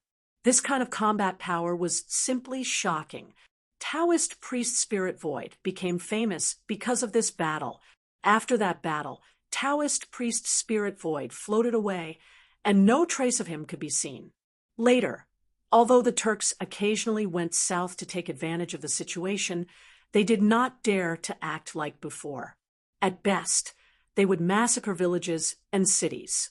At most, they would rob the food of the people at the border. Brat, you're quite lucky to have such a godly figure as your master. Speaking of this, Cheng Yaojin's face was full of emotions. He touched the big beard on his chin and suddenly looked at Li Zixuan. He said with interest, since your master is Taoist, priest spirit void, your martial arts must be quite good. Come and spar with me, old Cheng. After saying this, he began to rub his fists, eager to give it a try. Li Zixuan was listening to Cheng Yaojin talk about his master's bravery from the side. His master had never told him about these things before. Who knew that Cheng Yaojin would then propose to spar with him? Li Zixuan's face was full of black lines. This Cheng Yaojin was like an elder, but with his rough temper, he did not know how to control his strength. Li Zixuan was not willing to spar with him. Li Zixuan hurriedly cupped his hands and declined. My martial arts are low. How could I dare to spar with Uncle Cheng? Cheng Yaojin patted him on the shoulder and said carelessly, You're so wishy-washy like a girl. What are you afraid of if your martial arts are not good? Just as well, old Cheng can give you some pointers. I'll teach you a few moves. Ha ha. Then, without waiting for Li Zixuan's agreement, he pulled Li Zixuan to the practice field in the backyard. Cheng Chumo also followed quickly, worried. Chapter 35. Duke Lu's Mansion, Martial Arts Practice Field. Cheng Yaojin took a lance from the weapon rack and said to Li Zixuan, The 2 axes from before were too heavy. I was afraid they would hurt you, so I will use this lance to spar with you. Boy, what weapon are you going to use? Go and pick one. Li Zixuan did not bring his sword with him, but even if he did, he was too embarrassed to use it because it was too sharp. Since he could not refuse this duel, Li Zixuan had no choice but to pick a long sword. Isn't there a saying? Life is like that. Since you can't refuse it, then you should enjoy it. It just so happens that Li Zixuan needed some real combat experience to improve his martial arts. This sword was slightly light in his hand, not as heavy as his chasing wind sword, and not as sharp as his chasing wind sword. However, it was still a good sword. Li Zixuan casually swung the sword a few times to get used to the weight of the sword. Cheng Yaojin saw Li Zixuan's standard movements, and his eyes lit up. He praised, Hey, boy, you are also a sword master. Li Zixuan's forehead was full of black lines. He almost cursed out loud. In his heart, he cursed, You are the one who is a sword master. When Li Zixuan saw Cheng Yaojin practicing in the martial arts practice field, he knew that Cheng Yaojin's skills were not below his. He did not waste any time and poured his internal energy into the long sword. He took the initiative to attack. The first style of Taishan, 9 swords, ride the wind. Li Zixuan held his sword and rode the wind. Cheng Yaojin's pupils shrunk as he thought to himself, What a fast sword! Indeed, a great teacher produces a great disciple. He put away his contempt and held his lance as he flew up to meet the enemy head-on. No matter how fast this sword was, Cheng Yaojin, would not retreat. The sword and lance collided in the air, producing a sonorous sound of metal. Then, both of them were sent flying back. Cheng Yaojin was forced back 2 or 3 steps, while Li Zixuan was forced back 10 steps. It was clear that in the first round of confrontation, Li Zixuan was completely defeated in terms of strength. Li Zixuan was not discouraged. As soon as he landed and stabilized his body, the second style of Taishan, 9 swords, came right after. The sword in Li Zixuan's hand moved even faster, its trajectory like a flying dragon soaring in the sky. Carrying the remaining power of the first sword, riding the wind, its trajectory was like a flying dragon soaring in the sky. Erratic. Cheng Yaojin was also unable to predict the trajectory of the sword. He could only wield the lance in his hand in a vigorous manner, not allowing even a drop of water to leak out. At this moment, Cheng Yaojin suddenly felt a chill behind his back. He immediately knew that something was wrong, but it was too late to turn around. He could only rely on his many years of experience in life and death battles to thrust the lance in his hand behind him with all his strength. A loud and clear sword hum could be heard from behind him.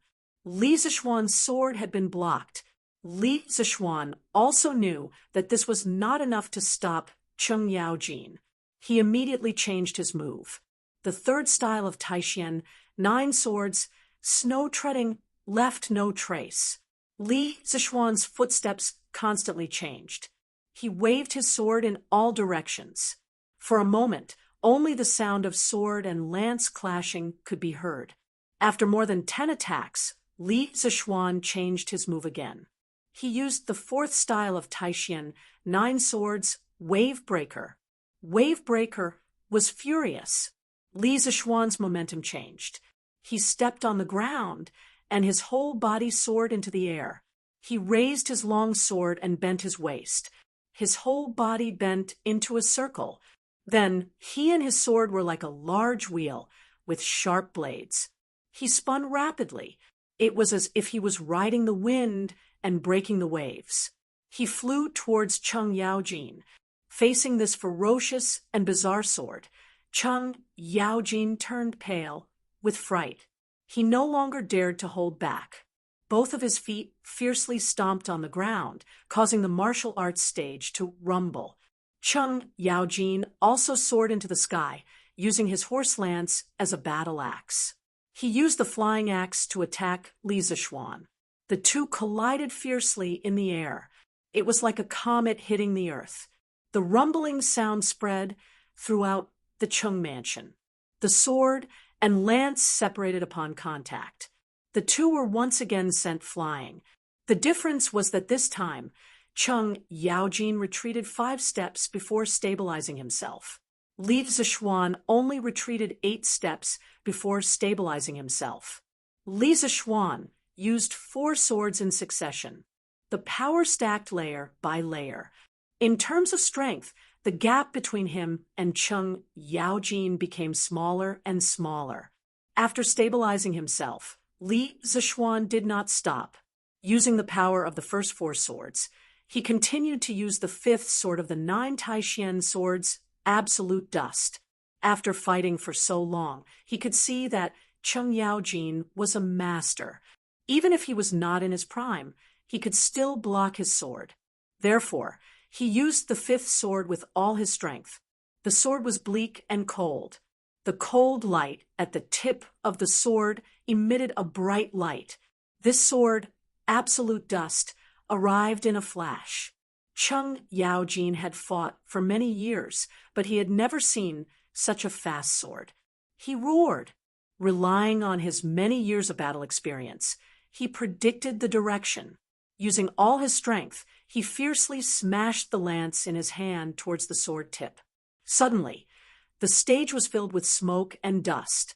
After a while, the smoke and dust dispersed. The 2 people in the stage were standing facing each other. However, the lance was broken and the sword tip was damaged. Both sides were injured. Chumchuma was below the stage. Since Li Zishuan used the first sword, his mouth had not closed. He had judged that Li Zishuan's martial arts were above his, but he did not expect that his martial arts would be so powerful. He could even fight his father to a standstill. His father was a veteran who had experienced hundreds of battles on the battlefield. People called him the devil incarnate.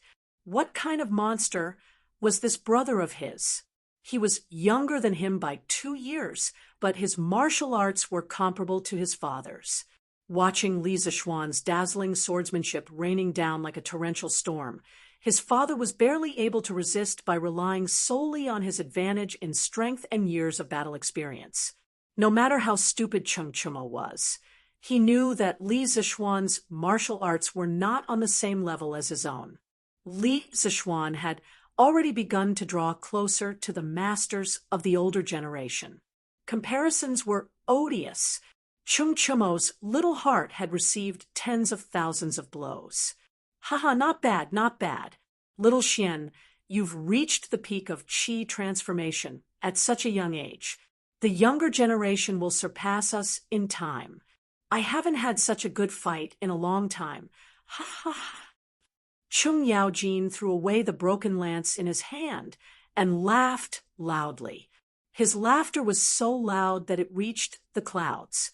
He stepped forward and squeezed Li Zixuan's shoulder, sighing with emotion. In this battle, Li Zixuan had used his full strength for the first time. He had also fought to his heart's content.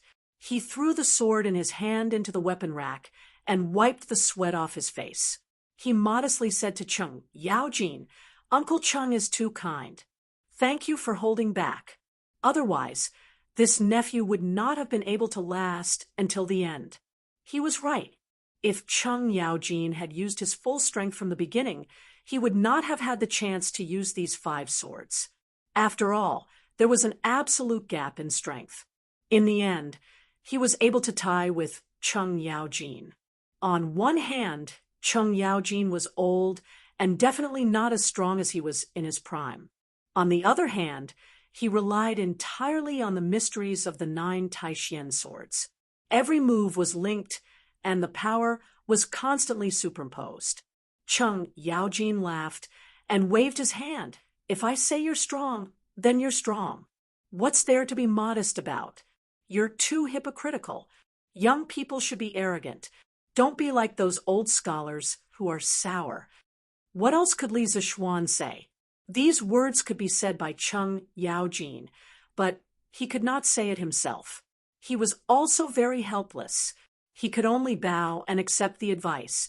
"Uncle Chung is right." Chung Yaojin sighed in admiration. "Your swordsmanship is exquisite. On the battlefield, I have always liked to use my strength to defeat 10 people. No matter who the opponent is, I'll smash them to death with an axe. I didn't expect that when you fully used this sword move, the power that erupted would not lose to mine. It's not easy for you to cultivate to the qi transformation realm at such a young age. I never expected that you would be able to fight a great master with your qi transformation realm cultivation. You really are worthy of being the disciple of an immortal. I, Chung Yaojin, am completely convinced by Priest Spirit Void." Li Zixuan bowed and cupped his fists. "Uncle Chung is too serious. How can my insignificant martial arts compare to Uncle Cheng's? My master also praised Uncle Cheng's courage and loyalty when he was alive. He often mentioned you in front of this nephew." Chung Yaojin's expression shook, and he asked urgently, "What? You're saying that Priest Spirit Void has passed away?" He had heard from Chung Chumo that Li Zixuan had taken Spiritual Master Spirit Void as his master when he was young, but he really did not know that he had passed away. Hearing this, he was extremely shocked. Li Zixuan's expression also darkened, and he replied, "My master passed away 3 months ago from Mount Longhu." Hearing this, Chung Yaojin's expression was complicated. He pinched his beard and sighed heavily. "I didn't expect that even an immortal like Priest Spirit Void would not be able to escape death. Alas." Chapter 36. In the backyard of the Chung mansion, Chung Yaojin sighed with emotion. Suddenly, he thought of something and looked at Li Zixuan with a smile. "Boy, your kung fu is so good. Are you willing to go to the army to gain some military merits and be bestowed with a title?" Li Zixuan's heart skipped a beat. He knew he was in trouble. He quickly shook his head and said, "Uncle Chung, I've been away from home for many years and have yet to fulfill my filial duties. I really don't want to be away from home." After a pause, he continued, "But if one day the foreign tribes in the north dare to covet the national treasure of the Central Plains, I'm willing to go to war and be a small soldier in the border army. Just like my master, I'm willing to go to war and protect the country. The main reason was that Li Zishuan was lazy and didn't want to be restricted by the army. Thus, he declined Cheng Yaojin's offer on the grounds of filial piety. But the second half of his sentence was also sincere. If the Turks really attacked the Tang Empire, he would also go to war in armor. He couldn't disgrace the reputation of priest spirit void. Besides, if the Central Plains were to fall into the hands of the foreign races, the tens of millions of Han would definitely be massacred. He had many loved ones in Great Tang, and if he wanted to live a peaceful life as a wealthy man, he needed a stable external environment. When Cheng Yaojin heard Li Zishuan mention filial piety, he frowned slightly but didn't insist. He knew the situation of Li Zishuan's family. He was the only child. Although he was good at kung fu, the battlefield was ever-changing. No one could guarantee his safety. If anything happened to him, Cheng Yaojin would be too ashamed to tell his parents. When he heard the second half of Li Zishuan's words, Cheng Yaojin's heart warmed. He secretly thought that this boy was a good seedling. After pondering for a while, he said to Li Zishuan, "Since it's like this, Old Cheng, won't say anything more. If you change your mind one day, come and tell me. How can a dignified man stay at home and wait for death? My Tang Empire's men naturally have to earn military merits. Go back and think about it." After saying that, he patted Li Zishuan and left alone. At this time, only Li Zishuan and Cheng Chimo were left in the backyard. Li Zishuan stood on the side and carefully considered Cheng Yaojin's words.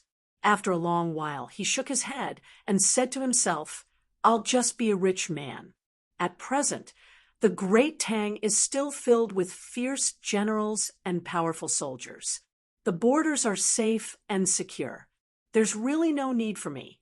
He knew that Cheng Yaojin was saying these words to him because he cherished talent and wanted to guide the younger generation. He was very grateful to Cheng Yaojin for thinking highly of him, but he had no plans to join the army at the moment. Having lost the familial love, friendship, and love of his previous life, Li Zishuan wanted to live well for himself in this life. Cheng Chimo walked over and touched Li Zishuan's shoulder. He looked at him with a strange expression and said, He looked at Cheng Yaojin and said with a strange expression, "Xiaoxian, you really hid it from me. I didn't expect you to be so secretive." Li Zishuan smiled and said, "Brother Chonyo, I didn't hide it from you. You didn't ask me about my martial arts before, right?" Cheng Chimo looked up and thought about it. It was true. He had only estimated Li Zishuan's martial arts based on his experience. He thought that even if Li Zishuan was better than him, the difference wouldn't be too big. Now it seemed that it was just his wishful thinking.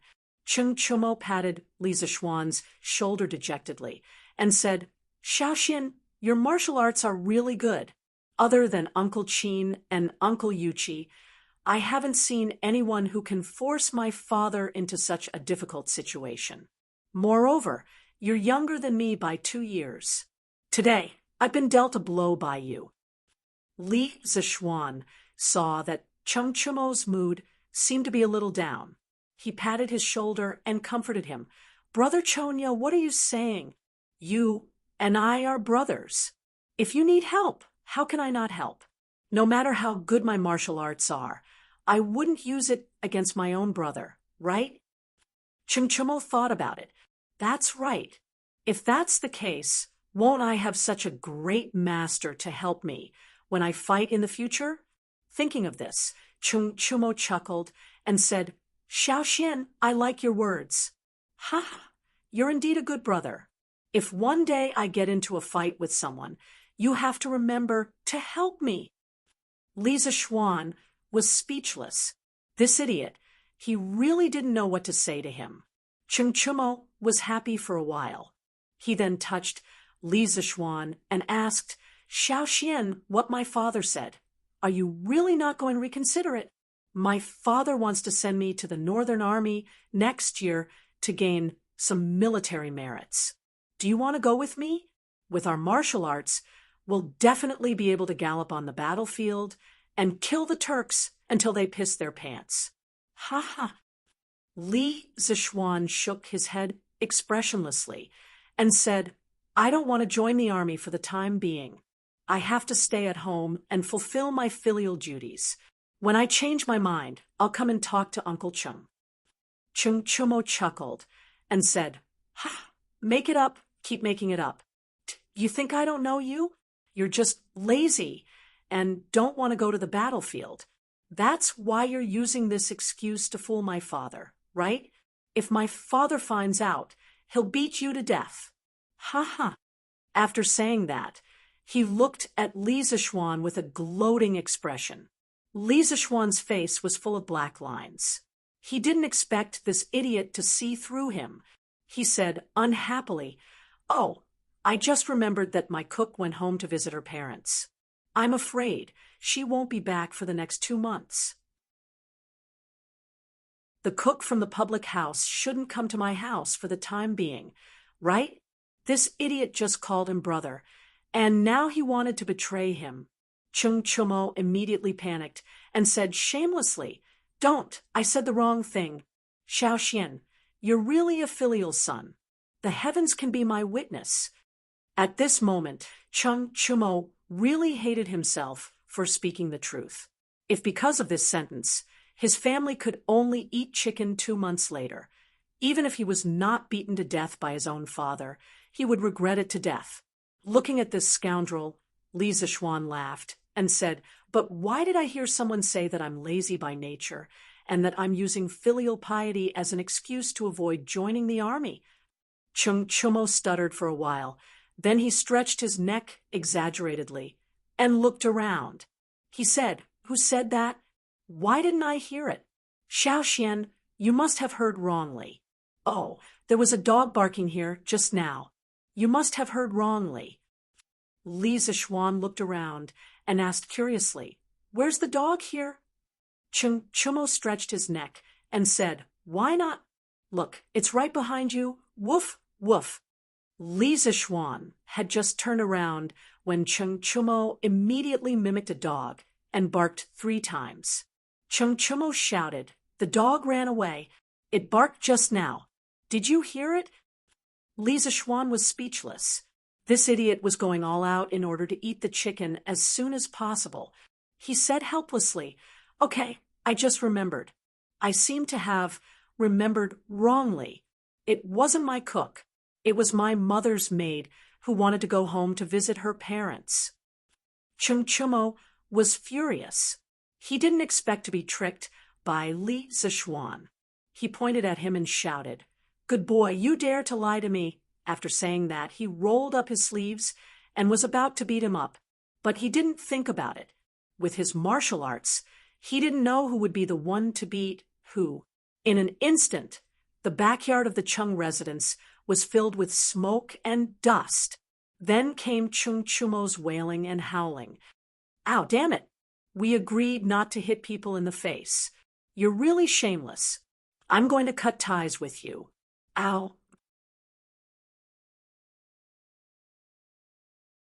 Chapter 37. The sun was setting.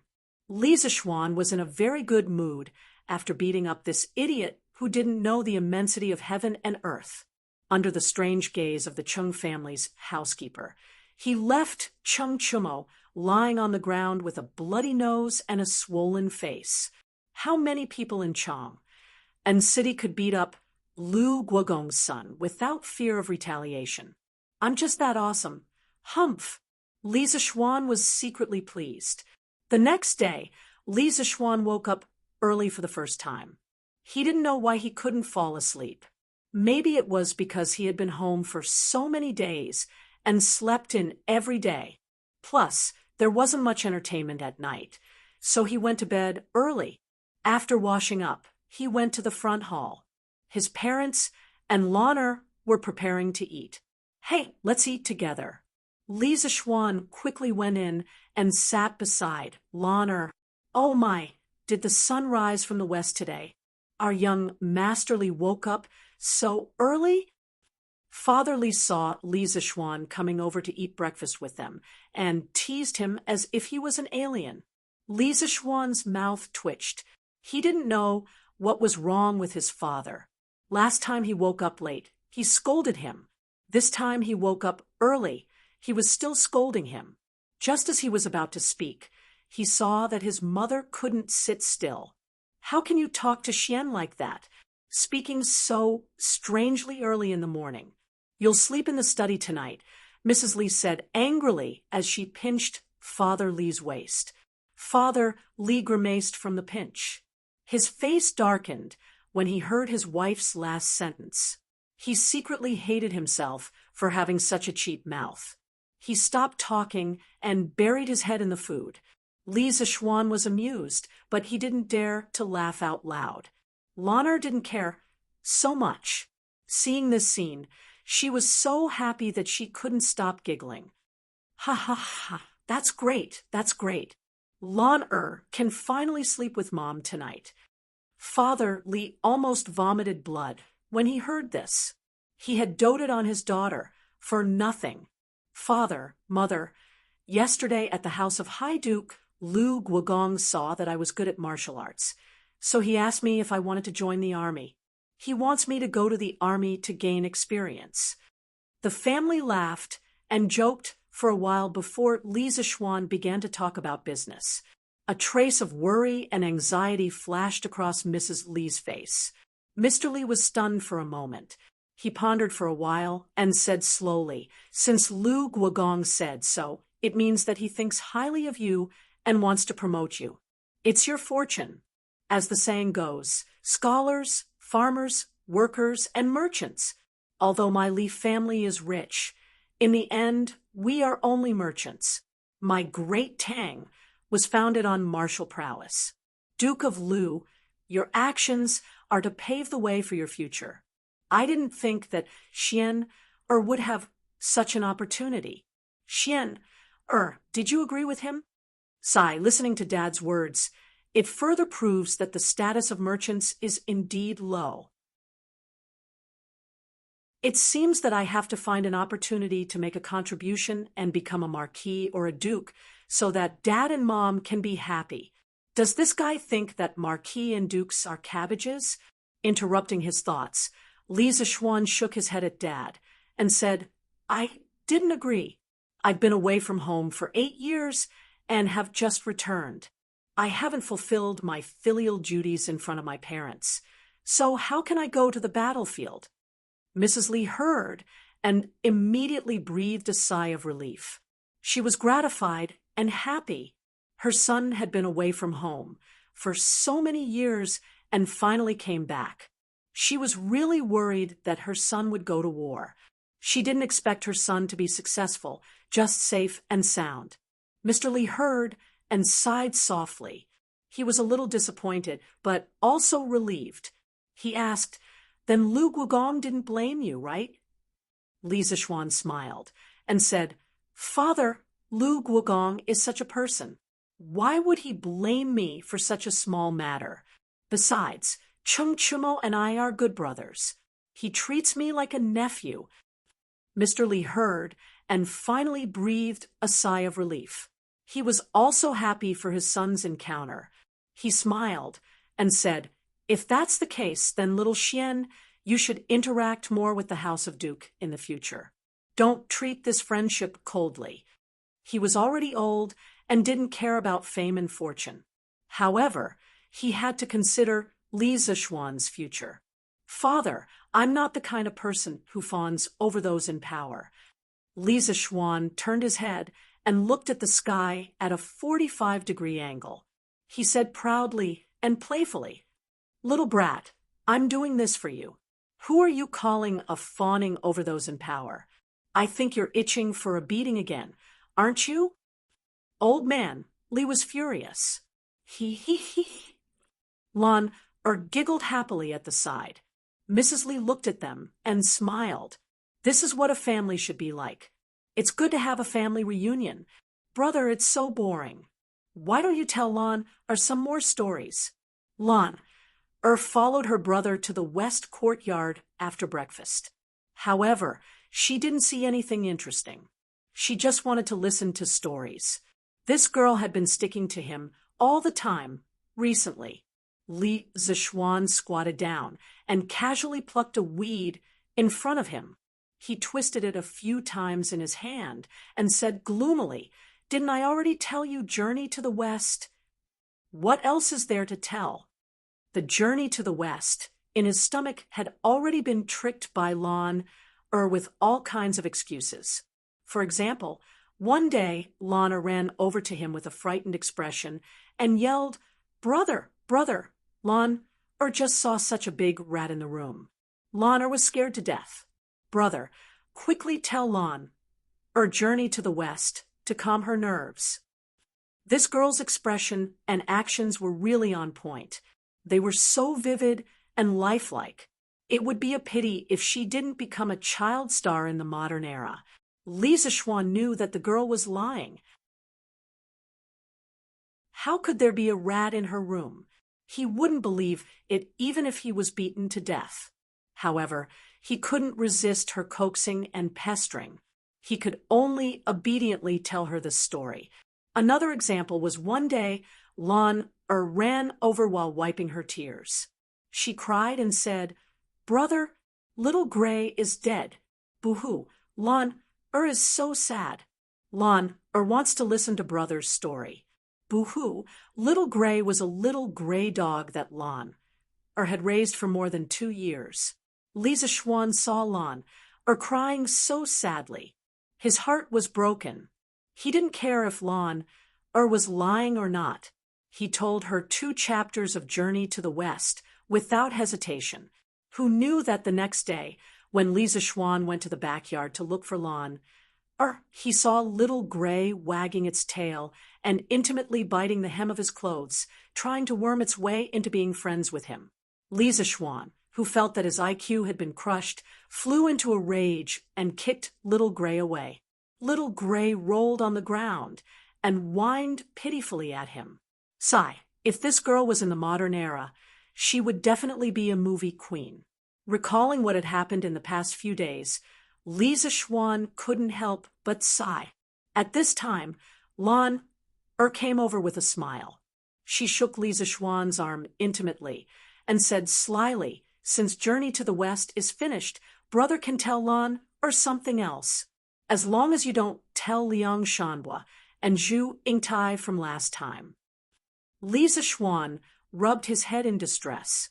He still had many stories in his mind, but he couldn't think of anything suitable for children. Suddenly, he had an idea and said to Lan, Lan, let's not tell stories today. Brother will make you something fun, okay?" Lan's eyes lit up. She excitedly agreed in a crisp voice. Okay. What is Brother going to make for Lan?" You'll know in a while.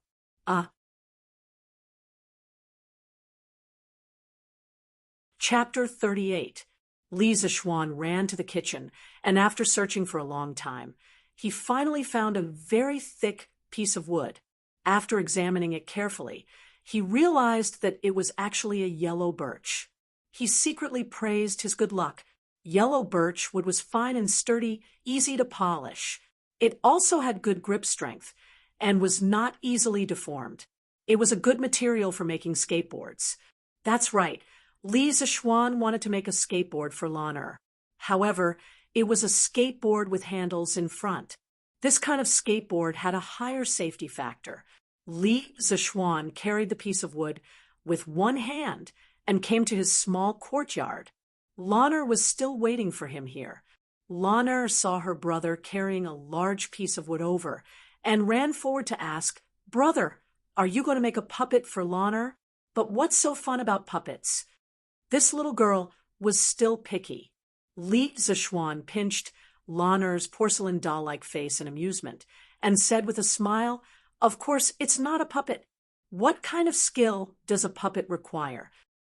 Lanner slapped her brother's hand away and wrinkled her little nose, saying unhappily, "Brother, your hands are so dirty." Li Zixuan took a look and realized that he had forgotten to wash his hands after picking the wood for a long time. Seeing Lanner become a cute little cat, Li Zixuan laughed dryly. Afraid that his little sister would take revenge, he hurriedly went to the porch to make a skateboard. Li Zixuan first used the wind-chasing sword to cut a piece of wood that was about 40 centimeters long, 10 centimeters wide, and 5 centimeters thick. The wind-chasing sword could cut iron like mud and cut wood as easily as cutting tofu. Moreover, the wood that was cut out was as smooth as a mirror and did not require any additional polishing. Li Zixuan sighed inwardly. This wind-chasing sword was a divine tool for woodworking. If spiritual master Ling Xiu heard his current sigh, he wondered if he would climb out of his grave in anger and clean up the house. Li Zixuan cut the exterior of the skateboard, took out a ruler, measured the dimensions, and drew the central axis of the force acting on the skateboard as well as the connecting rod of the wheel. Then he picked up the wind-chasing sword and aimed it at the connecting rod of the wheel. Circulating his true qi, the wind-chasing sword began to rapidly spin in Li Zixuan's hand. Not long after, 2 holes were drilled out from the side of the skateboard. The more Li Zixuan looked at wind-chasing sword, the more he liked it. It could be used as a saw, a chisel, and even an electric drill. It was truly a divine weapon. He. Lanner, Xiao He, and Xiao Shi were dumbstruck by Li Zixuan's series of miraculous operations. It was not that they had never seen carpenters before, but who else in the great Tang could be so amazing? Lanner couldn't help but ask softly, "Brother, was your master also a carpenter in the past?" The corner of Li Zixuan's mouth twitched when he heard this. He silently mourned for his master, who was in the underworld. He was the #1 expert in the Jianghu, a martial arts grandmaster, and a godlike figure. Yet, Lanner, this little girl, called him a carpenter. Li Zixuan said unhappily, "What nonsense are you talking about? Your brother taught himself carpentry. Don't simply talk about my master." Lanner also realized that she had misspoken. She agreed and continued to watch her brother make toys for her at the side. Li Zixuan cut 2 short sticks that were slightly longer than the width of the skateboard. After polishing them until they were extremely smooth, he inserted them into the holes that he had just drilled and used them as the wheel axles. There were no ball bearings in this era, so he could only make do with them for now. Without rubber tires, Li Zixuan could only make 2 pairs of wooden wheels and nail them onto the wheel axles. He thought to himself that he would find a blacksmith to make a cast iron one in the future. Wooden wheels were not resistant to wear. In the end, he made a T-shaped wooden pole and fixed it in front of the skateboard as a handlebar. Just like that, the first super simplified version of the Tang Dynasty scooter was born. "Lanner, come here. Put your hand on this, 1 foot on the skateboard, and the other foot on the ground. Give it a try." After putting away the tools, Li Zixuan demonstrated the movement and encouraged Lanner to come forward and try it. Lanner was already eager to try, but she didn't know how to play with this thing. When she heard her brother's words, she immediately couldn't wait to snatch the scooter. Following her brother's instructions, she began to slowly slide forward. The wooden scooter was indeed much more rusty than the ones made with modern technology. Li Zixuan stood at the side and could hear the rusty zhi-zhi friction sound when the scooter started moving. But fortunately, his wheel holes and wheel axles were polished smooth. Lanner used a little strength, and the scooter began to slide. Lanner just stepped on the ground, and the scooter slid forward. She didn't control her center of gravity, and her small body couldn't help but lean back. She couldn't help but cry out in shock.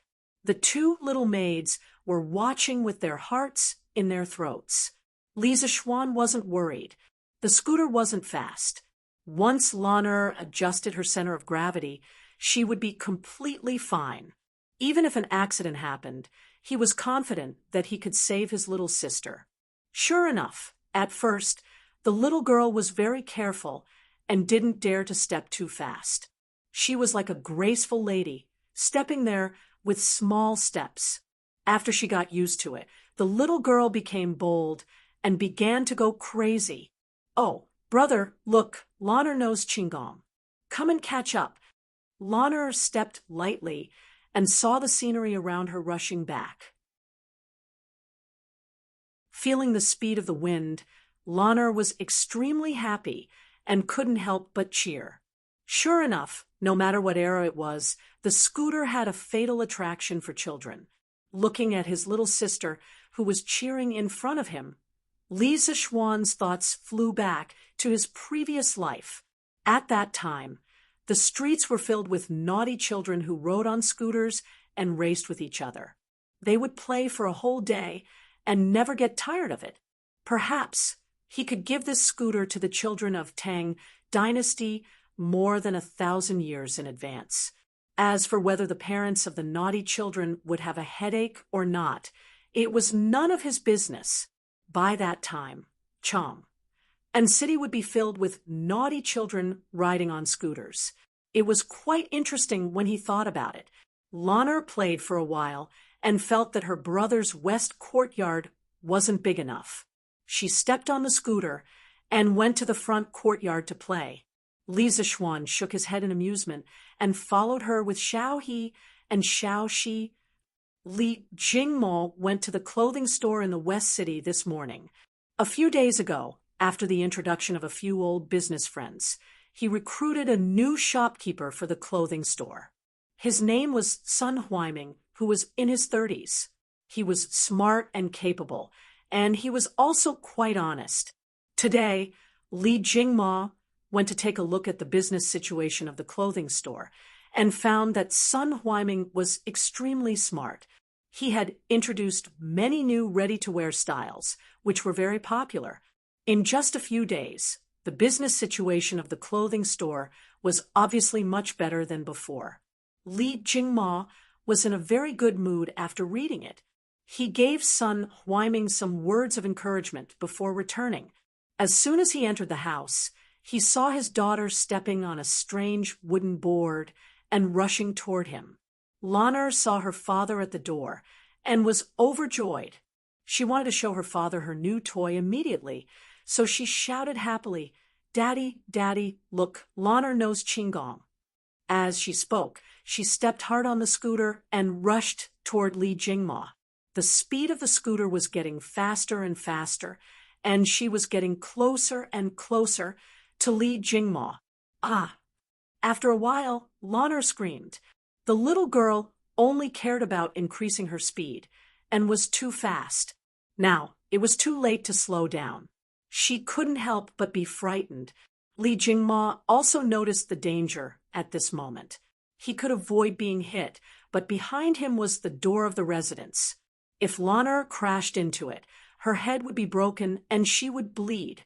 He couldn't bear to see his beloved daughter get hurt. Li Jingmo instantly made a decision. He stood in place and waited for his daughter to crash into him. However, with his old arms and legs, he reckoned that he wouldn't be able to get out of bed for 2 months after being hit. He just didn't know where Lana got this thing from. When he returned, he must punish the servants in the residence. How could they let Lana play with such a dangerous thing? Seeing that she was about to bump into her father, Lana's little face flushed red with anxiety. Tears rolled down her cheeks. She regretted her earlier arrogance. Her father was so good to her, she couldn't bear to see him get hurt. Seeing that she was about to touch her father, Lana suddenly felt her vision blur. Then she was carried up into the sky. She turned her head and saw that her brother had carried her and the scooter. The little girl understood that she was saved. Her father didn't have to get hurt because of her. She was very excited. She hugged her brother tightly and whispered, "Thank you, brother."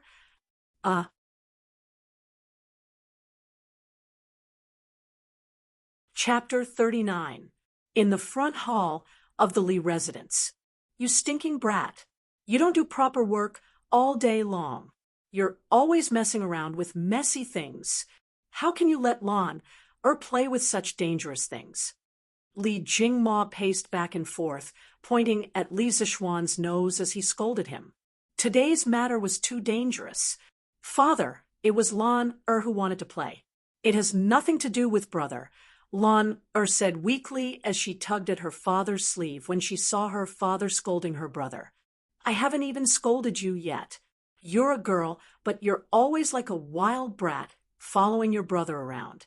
You haven't been going to your mother's place to learn how to be a maid recently." Li Jingma changed his target when he heard Lan Er's words.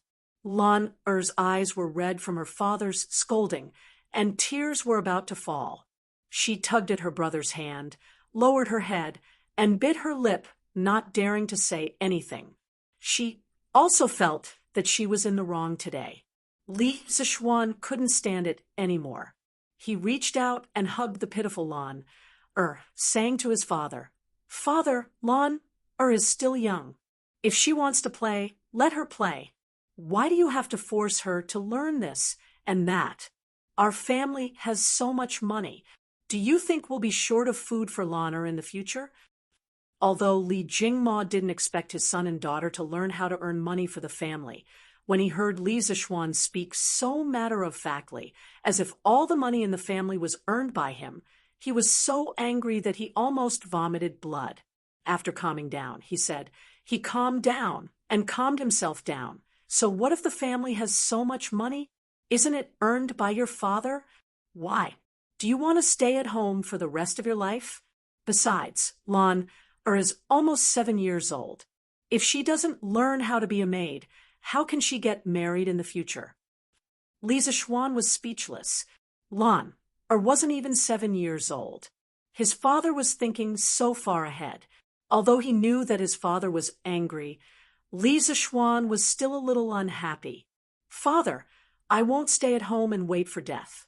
Even if Lan doesn't learn anything and can't get married, I can still earn money to support her for the rest of her life. My sister can't be wronged by anyone, not only Lan, but I can also rely on my own abilities to earn money for my parents' retirement." After saying that, he looked at the dumbfounded old man, Li, with an arrogant expression. His eyes seemed to say, "Yes, you didn't hear me wrong. I want to earn my own money." Lan's heart was filled with sweetness when she heard her brother speak up for her. She hugged her brother's arm tightly and refused to let go. She thought to herself, "Brother is so good, even better than Daddy." Li Jingma stared blankly for a moment. After a moment of calmness, he stepped forward and placed his hand on Li Zixuan's forehead. He asked worriedly, "Xian, you don't have a fever, do you?" "What?" "My Xian, you're sick?" A cry of surprise came from outside the door. Then Mrs. Li Zixuan rushed to the front of Li Zixuan like a gust of wind. She pulled him over and looked at him carefully. It turned out that when Xiao saw the young master and young Miss being scolded in the front hall, she hurriedly ran to the eastern courtyard to ask for help. The servants of the Li family all knew that the master was afraid of the madam. Li Zixuan's face was filled with black lines as he slapped his father's hand away from his forehead. He looked at Mrs. Li and said, "Mother, Xian is fine. Don't worry." He then turned around and said seriously to his father, "Father, I was serious about what I said just now. I don't want to always stay at home and live off my parents. I also want to do some things myself so that I can take care of father and mother in the future. I know that father doesn't believe in my abilities, but wasn't the chicken I ate previously a proof? Just based on that alone, the drunken immortal restaurant's profits should be more than 1,000 strings of coins, right? Li Zichuan really wanted to open a small shop and sell the things in his mind to the people of Great Tang. Not only could he earn money, he could also find something for himself to do. Otherwise, he would feel embarrassed if he stayed at home and lived off his parents every day. After all, the soul in this body was 25 years old. When Li Jingma heard this, he swallowed back the words he wanted to say.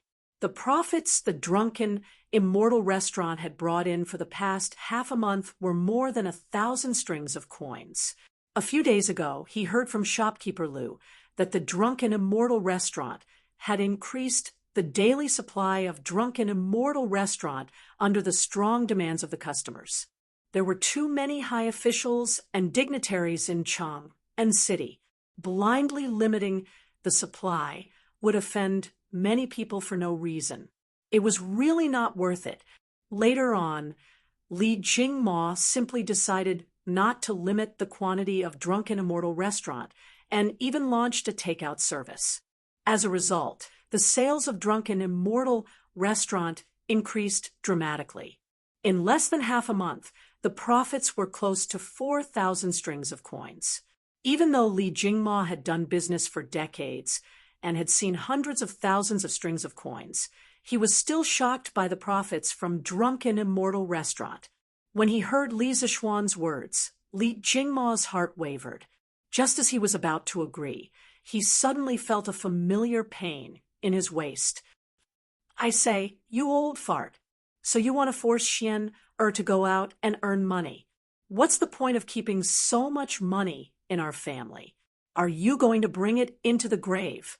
Since you don't want to see me and my son, then I'll go back to my parents' home with Xian Mrs. Li listened to the conversation and immediately understood what they were arguing about.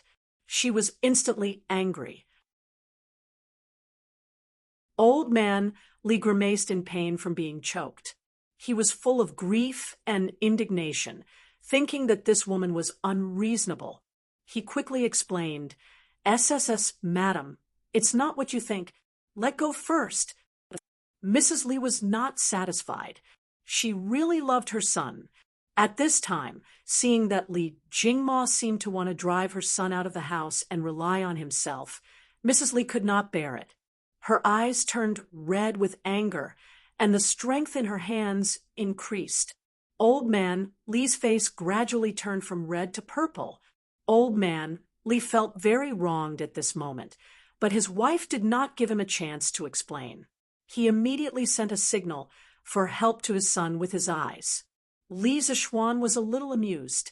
He went forward and pulled his mother away, saying, "Mother, it's not what you think. Your son wants to do something. I have nothing to do at home every day, so I might as well do something to earn some money. Your son can't stay at home every day, can he?" Mrs. Li glared at him and said, "Why can't you stay at home? Didn't your father make so much money for you to spend? Why don't you stay at home with your mother every day?" Then she glared at old man Li fiercely. If he dared to say no at this moment, he would definitely have to sleep in the study at night. Of course, old man Li did not dare to say no. At this moment, he turned his face to the side and rubbed his old waist to recover from his injury. Li Zichuan did not know whether to laugh or cry. Who would encourage their child to be a member of the family? However, he was still a little touched in his heart. "Mother, Master taught me a lot of things when he was alive, and I still want to carry it forward. Besides, I can't rely on you for the rest of my life. Father is old. I want to grow up as soon as possible so that you can enjoy a happy life."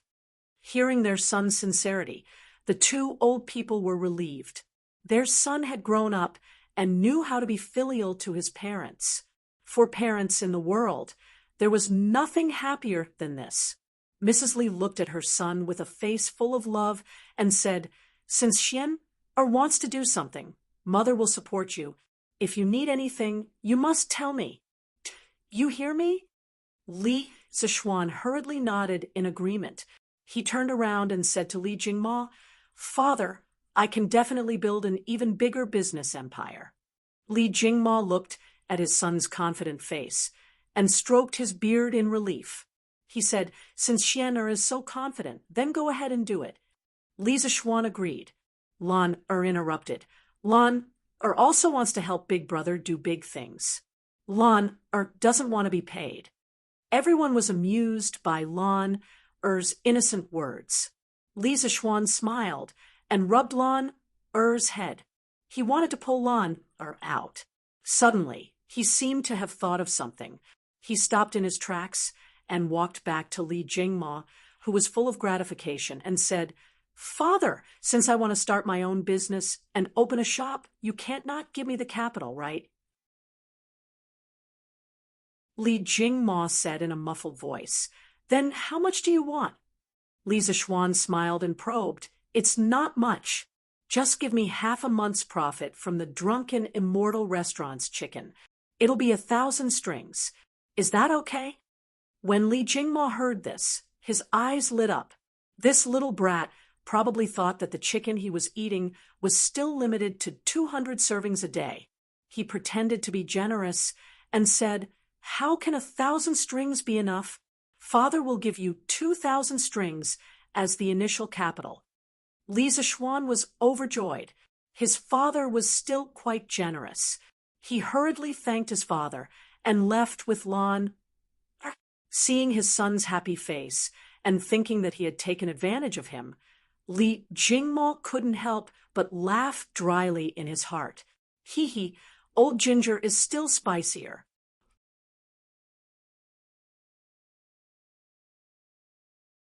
Chapter 40.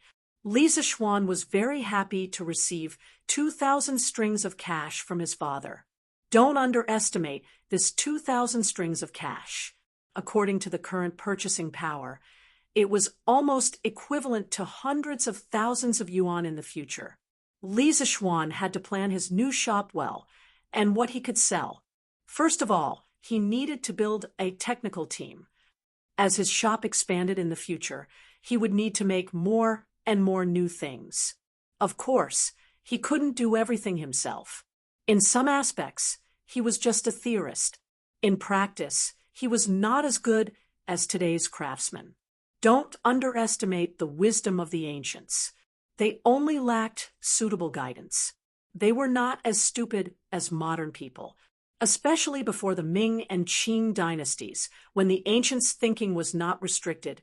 A large number of creative, wise people emerged in the land of China. Li Zishuan had more than 1,000 years of knowledge. Coupled with the skilled skills of the Tang workers, he believed that he could bring a lot of new things to the Tang dynasty. Since he had come to this flourishing age, why not leave his mark in history? Li Zishuan wanted to make the Tang dynasty, which was already at the top of the world, even more ahead of the world. As he thought about it, Li Zishuan felt a surge of emotions. In the past, when he read history books, he could only be a bystander. But now, he was a participant in the construction of this prosperous era. But where could he find a suitable craftsman? First of all, the craftsman must have a good character. They must be honest and not cunning. Li Zishuan did not want the craftsman he had painstakingly trained to betray him in the end. Then, of course, the higher the craftsman's skills, the easier it would be. But where could he find a craftsman who could meet these two requirements at the same time? Li Zishuan had only been in the Tang dynasty for half a month, and his social circle was not big. It seemed that he had to trouble his father to find a craftsman. In his memory, his father could travel all over the country and did business for decades. He was involved in various industries such as clothing, catering, cosmetics, and so on. His father would definitely be able to find a satisfactory craftsman for him. Li Zishuan, who had made up his mind, was about to look for his father to ask for the girl when he saw Xiao He running over while lifting her skirt. She said, "Young master, Li Gaoming, who was eavesdropping on Journey to the West behind us last time, is here." He is serving tea in the front hall. Previously, when he ate with Li Chengqian at the Drunken Immortal restaurant, Xiao He and Xiao Shi did not go. Therefore, Xiao He did not know that Li Gaoming was the crown prince. Right now, in the little girl's impression, Li Gaoming was still a little thief who eavesdropped on stories. Li Zishuan stared blankly. Now that he knew that Li Gaoming was Li Chengqian, he naturally didn't find it strange that Li Gaoming could find his residence. He was only curious. What was the crown prince doing here? At this time, Lan asked, "Sister Xiao He, didn't Sister Lizzie come with him?" Xiao He shook her head and said, "No." Li Zishuan nodded and said to Xiao He with a smile, "Xiao He, don't be rude when you see Li Gaoming in the future. He is actually the crown prince of the Tang Empire, Li Chengqian." Ah. Xiao He opened her mouth wide in shock. Her brain couldn't wrap itself around it for a moment, and she was stunned on the spot. Li Zishuan didn't care about the dumbfounded Xiao He anymore. He pulled Lan, and walked towards the front hall with some amusement. Li Chengqian was drinking tea in the front hall when he heard footsteps getting closer and closer to him. He put down the teacup and looked outside the door. After Li Zishuan entered the door, he bowed slightly and cupped his hands in greeting. "Greetings, Your Highness." He didn't plan to hide it and directly put it out in the open. He wasn't good at scheming at all. In his previous life, whenever he saw his girlfriend watching a palace drama, he would have a headache. He really wasn't cut out for scheming. Therefore, he might as well put it out in the open today and see how Li Chengqian would react. Then, he would decide whether this friend was worth making or not. Li Chengqian was obviously stunned for a moment. After thinking for a while, he understood what was going on. He shook his head and smiled bitterly. "It seems that Brother Cho Nyo has already told you. Why, now that Brother Zishuan knows my identity, you don't want to make friends with Gaoming." After saying this, a trace of loneliness flashed across his face. He was only a child who grew up in the palace. When he was young, he was bullied by his uncle's children. At that time, his father was hiding his strength and biding his time. No one supported him, and he didn't have a single friend. When his father killed his uncles, imprisoned his grandfather, and became the emperor, those who had bullied him before and those who hadn't bullied him before were all killed by his father. At that time, he didn't feel the joy of revenge, only loneliness. He didn't want to kill them. He only wanted to beat them up to vent his anger. When he became the crown prince, he welcomed even more loneliness. He had to always maintain a calm smile, those young people of the same age as him in Chang.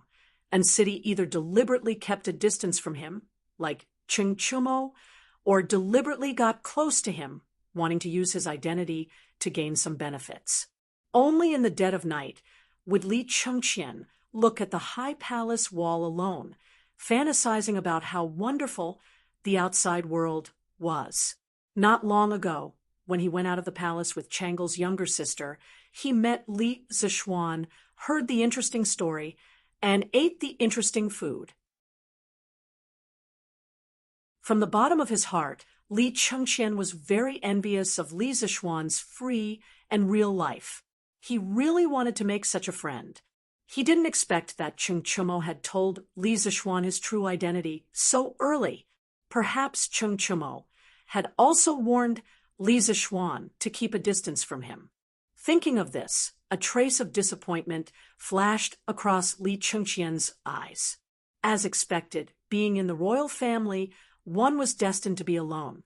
Li Zishuan had been carefully observing Li Chengqian's expression. At this moment, he saw that Li Chengqian's words were sincere, and the loneliness and disappointment in his expression didn't seem to be fake. He was relieved and thought that Li Chengqian's nature was not bad. He could make friends with him, maybe under his influence. He wouldn't go on the road of no return. He smiled at Li Chengqian and said, Li Zishuan, have always made friends based on the person, not the identity. But if someone talks about the identity with me, then I will keep a distance from him. Li Chengqian thought for a moment and understood the meaning of Li Zishuan's words. He said happily, "That's great. I have the same idea." The two looked at each other and smiled. Li Chengqian said again, "Since you already know my identity, I won't call you a loner in the future. Let's call each other brothers to avoid being estranged." Li Zishuan didn't answer him. He smiled and asked, "Why did Gao Ming come here today?" Since his identity had been made clear, Li Chengqian didn't need to deliberately hide anything. He said, "Sister Changle has been studying the palace rites in the palace recently. She feels bored, so she asked me to come here and listen to 2 stories. Then I'll tell them to her when I go back. I wonder if Brother Zishuan is willing." In fact, Li Chengqian had always wanted to listen to stories, but as the crown prince, he couldn't leave the palace frequently. This time, he found an excuse to leave the palace after getting his mother's permission.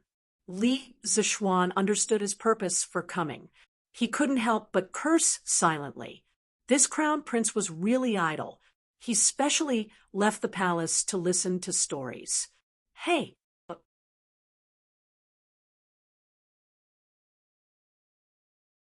Chapter 41. Looking at Li Chengqian's expectant face, Li Zishuan smiled and said, "If Gao Ming wants to hear a story, it's useless for you to look for me. You have to look for Lan." Hearing this, Li Chengqian couldn't wrap his head around it. He looked at Lan in confusion. At this time, Lan smiled proudly and said, "Brother has already told Lan the whole journey to the west. Lan has recorded it in the booklet. If Brother Gao Ming wants it, you have to give me a story in exchange." Hearing Lan's request, Li Chengqian suddenly looked embarrassed. If he could tell stories, why would Changle ask him to come over and steal the story? After searching his mind for a long time, he really couldn't find a story that could be exchanged. Li Chengqian was in a dilemma. "Sister Lan, can I exchange it with something else? For example, how about Brother Gao Ming exchange it with 5 strings of cash?" As Li Chengqian spoke, he gestured 5 with his hand. He felt a little distressed. 5 strings of cash for a booklet was a little expensive in his opinion. Although he was the crown prince, his daily expenses weren't abundant. Even his father had been scrimping and saving. He couldn't even bear to repair the palace, let alone him. However, Li Chengqian didn't know that Lan didn't care about 5 strings of cash. The little girl's concept of money was still relatively vague. Lan shook her head and said, "Lan doesn't want money." "Well, let Lan think about what to do." Then Lan tilted her head and rolled her eyes. Suddenly, she smiled slyly and said, "Hee, Brother Gao Ming, Lan will lend Journey to the West to you today, but you have to agree to a request of Lan in exchange. Lan hasn't thought of the specific request yet. Lan will tell you when she thinks of it." "How about it?" Li Chengqian was dumbfounded. This was more expensive than 5 strings of cash. As the crown prince of the Tang Empire, how could he casually agree to other people's requests? Li Zishuan couldn't stand it anymore and reprimanded slightly, "Lan, don't mess around. Quickly go and bring that booklet to Gao Ming." Lan was a little disappointed and could only agree in a muffled voice. Then she pouted and thought to herself, "This big brother Gao Ming is really stingy." No matter how stupidly Chengqian was, he would still be able to tell what that expression, that gaze, meant. A dignified empire's heir apparent was actually being looked down upon by a little girl. At this moment, Li Chengqian was a bit overwhelmed and hurriedly said, "All right, Lan, big brother Gao Ming agrees to exchange with you, but your request must not violate the laws of the empire." Lan was still disappointed. When she heard this, she immediately said happily, "All right, Lon, or we'll go and get Journey to the west now." After saying that, in order to save time, Lon specially took the scooter and rode it to the backyard like a gust of wind. Lisa Schwan saw that Lon could move so quickly by stepping on a strange wooden board. He couldn't help but point at the scooter in surprise and say to Lisa Schwan, What is this?" Li Chengqian was a bit confused. It was fine that Lisa Schwan's family was wealthier than his, but why did he have these strange things that even the imperial palace didn't have? Lisa Schwan smiled and explained, "This is a scooter. I made it for Lon to play with when I was bored." "Why? Is Gao Ming interested in this?" Li Chengqian was a bit embarrassed for making a fuss over nothing, and said, "No, I was just wondering if I could make one for Sister Changle. Changle's health has always been poor. The imperial physician said that she can't do excessive exercise, but this scooter should be quite suitable for her. Actually, it's quite suitable for me. I have to find an opportunity to let the supervisor make a few more so that I can play with them when there's no one around," Li Chengqian added in his heart. After all, he was only a 10-year-old child. Even if the children of the imperial family matured early, they still had a child's heart. It was reasonable for him to be curious about this scooter. When Lisa Schwan heard this, he couldn't help but think of that beautiful girl with a kind of morbid beauty and a dignified beauty that didn't belong to her age. Suddenly, he had an idea. He turned his head and said to Li Chengqian, "Don't worry. Gao Ming, if this scooter were to be sold, would it be a big seller?" Li Chengqian answered without thinking, "Of course it would be a big seller." Lisa Schwan nodded and said, "Since Gao Ming thinks so highly of it, I have a business here. I don't know if you would be interested." Li Chengqian's eyes lit up. "Brother Zishuan, could it be that you want to sell this scooter?" Li Zishuan nodded and said, "I plan to open a shop that specializes in selling this kind of rare item. I still have a lot of methods for this kind of rare item in my mind. In the future, there will be more and more products. I wonder if Gao Ming is willing to cooperate with me." "Of course I'm willing," Li Chengqian quickly responded. This was a good thing that fell from the sky. Unlike Li Zishuan, Li Chengqian knew the profits of the chicken he gnawed on like the back of his hand. Even his father was a little jealous of the profits. Now that Li Zishuan wanted to launch a new product and wanted to cooperate with him, only a fool wouldn't be willing. However, Li Chengqian thought about it and hesitated. "But how do we cooperate? To be honest, the East Palace isn't as rich as your family." Li Zishuan shook his head and said with a smile, "There's no need for Gao Ming to pay a lot of money. I'll use 2,000 strings of cash and my skills to get 70% of the shares." "Gao Ming, you use 200 strings of cash and help me recruit a few skilled craftsmen to get the remaining 30%. How about it?" Pulling Li Chengqian into the partnership was mainly because he was afraid that his profits would increase in the future and easily attract the covetous eyes of his peers. With Li Chengqian, the most powerful second-generation official of the Tang Dynasty, protecting him, his shop would have a lot less trouble in the future. Hearing this, Li Chengqian thought about it. This was a great bargain for him. He said happily, "Then I'll thank Brother Zishuan. I'll send someone to send the 200 strings of cash over tomorrow." He thought that if he squeezed around, he should be able to gather 200 strings of cash. He wanted to get this done as soon as possible. The East Palace was also short of money. "As for the craftsman, I know a very interesting person. I'll introduce him to Brother Zishuan another day," Li Chengqian added. Li Zishuan was a little curious and said, "Since even Gao Ming says that person is interesting, I can't wait to meet him." Li Chengqian was quite confident in that person. He smiled and said, Brother Sichuan, don't worry. That person will definitely meet your standards. At this moment, the two of them saw Lan coming over on a scooter with a booklet in her hand. With the previous experience of being at a disadvantage, Lan stopped accelerating when she was not far from the two. She just let the scooter move over according to inertia. Lan came in front of them and handed the booklet to Li Chengqian. She said, "It took Lan a long time to finish writing this. Brother Gao Ming, remember to get someone to copy it and return the booklet to Lan." Li Chengqian naturally agreed and eagerly took the booklet. He was very happy and couldn't wait to finish reading the booklet. Li Zishuan saw that it was still early and suggested, "There's no time like the present. It just so happens that Gao Ming is here today. Why don't we go to the East Market and choose a shop?" He chose to open a shop in the East Market, mainly because it was close to home and the palace. Although the West Market was bustling, it was too far away. It was also Li Chengqian's first time opening a shop. He found it quite novel. He looked at the time. It was indeed early.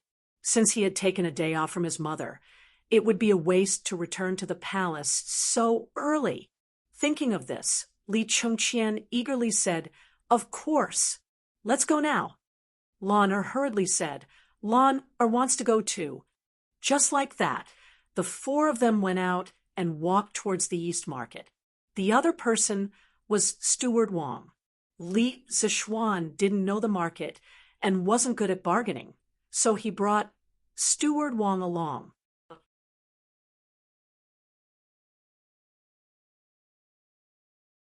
Chapter 42. Today, Han Yushi was instructed by Han Lijing to fill a gourd with the first batch of fruit wine brewed by the Han village and send it to Chang and for the young master and young lady to taste. It was not easy to have a chance to enter the city, so naturally Iron Egg went with them. He even put a big grasshopper he caught recently into a bamboo tube and planned to give it to his sister Lan. Ever since Li Zishuan left the Han village, the scene of them escaping from the tiger's mouth in the mountains kept flashing in Han Yushi's mind. She could not forget it. Thinking that she would be able to see the young master today, Han Yushi got up early in the morning to dress up. She put on a relatively new pink dress and took out a silver hairpin from an exquisite wooden box at the head of the bed. She pinned it on her beautiful hair.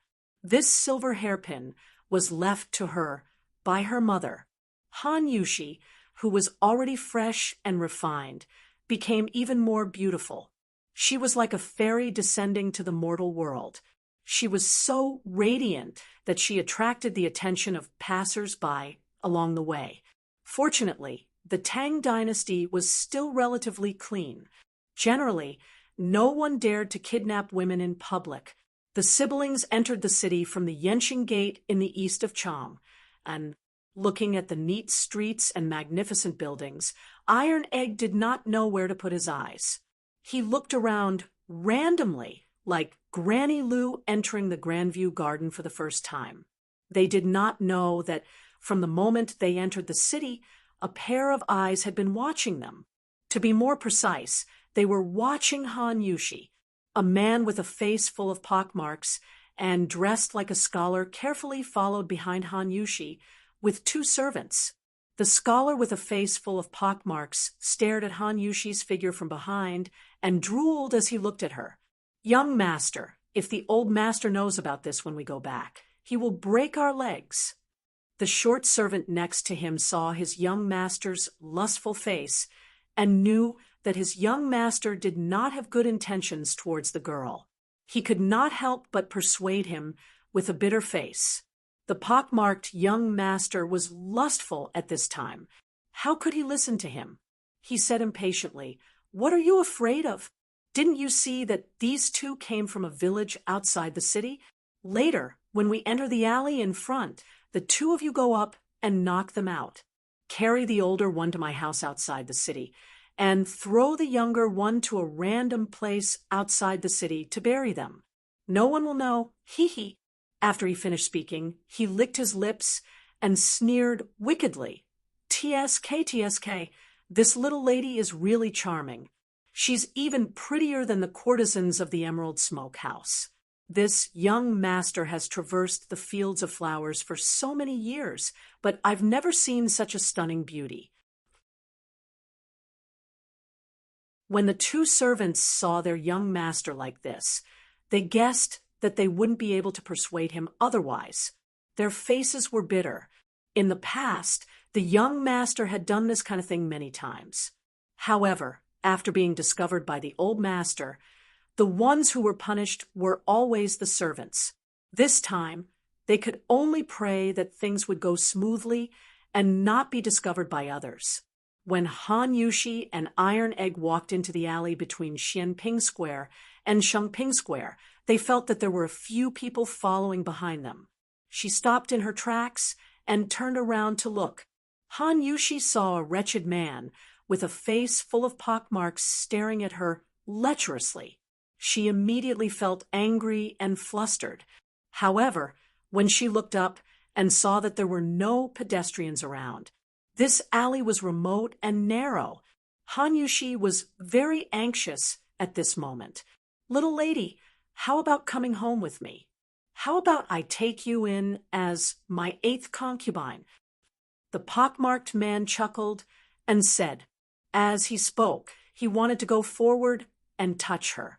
As for the little brat beside him, he didn't care about him from the beginning. "Get lost! Don't touch my sister." Iron Egg picked up a stone in the corner and stood in front of Han Yushi. He raised the stone in his hand to deter the 3 people in front of him. At the same time, he whispered to Han Yushi behind him, "Sister, take the opportunity to find the young master later.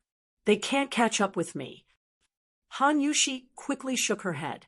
"How can I do that? If they catch you, they will beat you." Iron Egg said anxiously, "Sister, what time is it now? If I am caught, I will at most be beaten up. Iron Egg has thick skin and is not afraid of being beaten. But if you are caught, sister, it will be different. Children from poor families took charge of the family early." Although Iron Egg was young, he still knew a little about the dirty dealings of these rich young masters.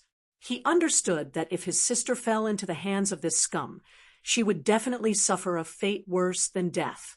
He might as well go up and be beaten up. Anyway, he had thick skin. Han Yushi's face turned pale when she heard this. After struggling for a while, she said, "Iron Egg, you must be careful. Sister will go and find the young master for help." "Humph, want to leave? None of you can leave." The pockmarked man snorted coldly. 2 servants blocked their way, one in front and one behind. At this time, Iron Egg suddenly exploded. He threw the stone in his hand at the servant blocking the way in front and shouted, "Sister, quickly leave from here. I will stop them." Although Iron Egg was young, he usually did a lot of farm work and was not weak at all. His stone hit the servant's forehead directly and smashed him to the ground. The pockmarked man was shocked. He didn't think that this little brat, whom he had always looked down upon, would have such great strength and speed. Seeing that one of his lackeys had fallen, he hurriedly joined forces with another tall servant to close in on this side. At this time, Iron Egg quickly picked up a wooden stick next to him and stopped the 2 people who wanted to chase after Han Yushi. Han Yushi shed tears and cried, "Iron Egg, sister will go and find the young master to save you." After saying that, she immediately turned and ran out of the alley. She knew that she could not help here. She could only hope that Iron Egg could hold on until she found the young master to save him. Li Zishuan brought Lan, Li Chengqian, and Steward Wang to the East Market. The East Market was very close to the Li family, so they did not choose to take a carriage and walked directly. They talked and laughed along the way. When they walked to Yongning Lane, they heard Lan cry out in surprise, "Brother, brother, look, isn't that Sister Yushi?" When Li Zixuan heard this, he immediately turned his head and looked in the direction Lan was pointing. He saw a beautiful girl in a pink dress with a fairy-like face, but she was crying like a pear blossom in the rain. She was wiping her tears as she ran. This girl was Han Yushi. Seeing this, Li Zixuan hurriedly exerted his strength and ran in front of Han Yushi. Han Yushi was thinking about her brother's safety and only knew to run forward without caring about anything else. She did not notice him at all and bumped into his arms. She immediately woke up with an looking up and seeing that it was Li Zixuan. Han Yushi was pleasantly surprised. She hurriedly pulled his arm and cried, "Young master, quickly go and save Iron Egg. A few scoundrels are beating him up in front." Li Zixuan's heart ached when he saw Han Yushi crying. When he heard her words, he instantly guessed the situation in his mind. He could not help but be furious. He did not have time to ask her why she entered the city today, and directly said, "Yushi, you lead the way. Quickly bring me there." He then shouted at the three people who were following behind, "Yushi and I will go and save Iron Egg first. Lan, Gao Ming, you guys follow later." After saying that, he directly took Han Yushi and used the cloud-piercing steps. He ran in the direction Han Yushi pointed. He did not deliberately take advantage of Han Yushi. The situation was urgent and did not allow him to hesitate.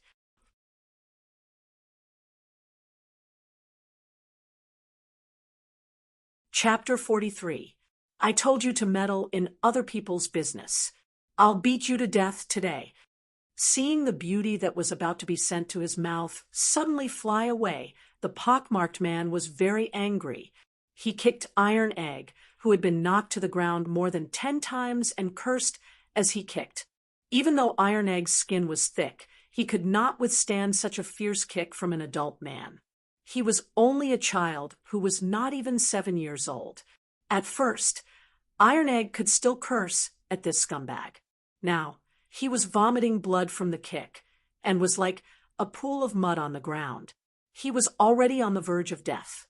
Previously, he had thought of letting his sister leave first. If he was caught, he would at most be beaten up. He really did not expect this scumbag to be so vicious. He wanted to beat him to death. Even so, Iron Egg did not regret it. Unlike other 7- or 8-year-old children, Iron Egg was sensible early. He knew that if it were not for his sister, he would have died long ago when he was young. Now that his sister was saved, his death was worth it. Iron Egg's eyelids were getting heavier and heavier. When the scumbag kicked him, he could not feel any pain. He really wanted to sleep. Stop! A shocking roar came from the entrance of the alley. It was like a bolt from the blue, shaking the pockmarked man and the servants' eardrums until they were buzzing.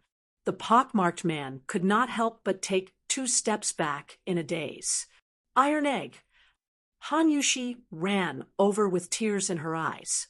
Seeing Iron Egg covered in blood from the beating, Han Yushi picked up Iron Egg and called out Iron Egg's name in a low voice.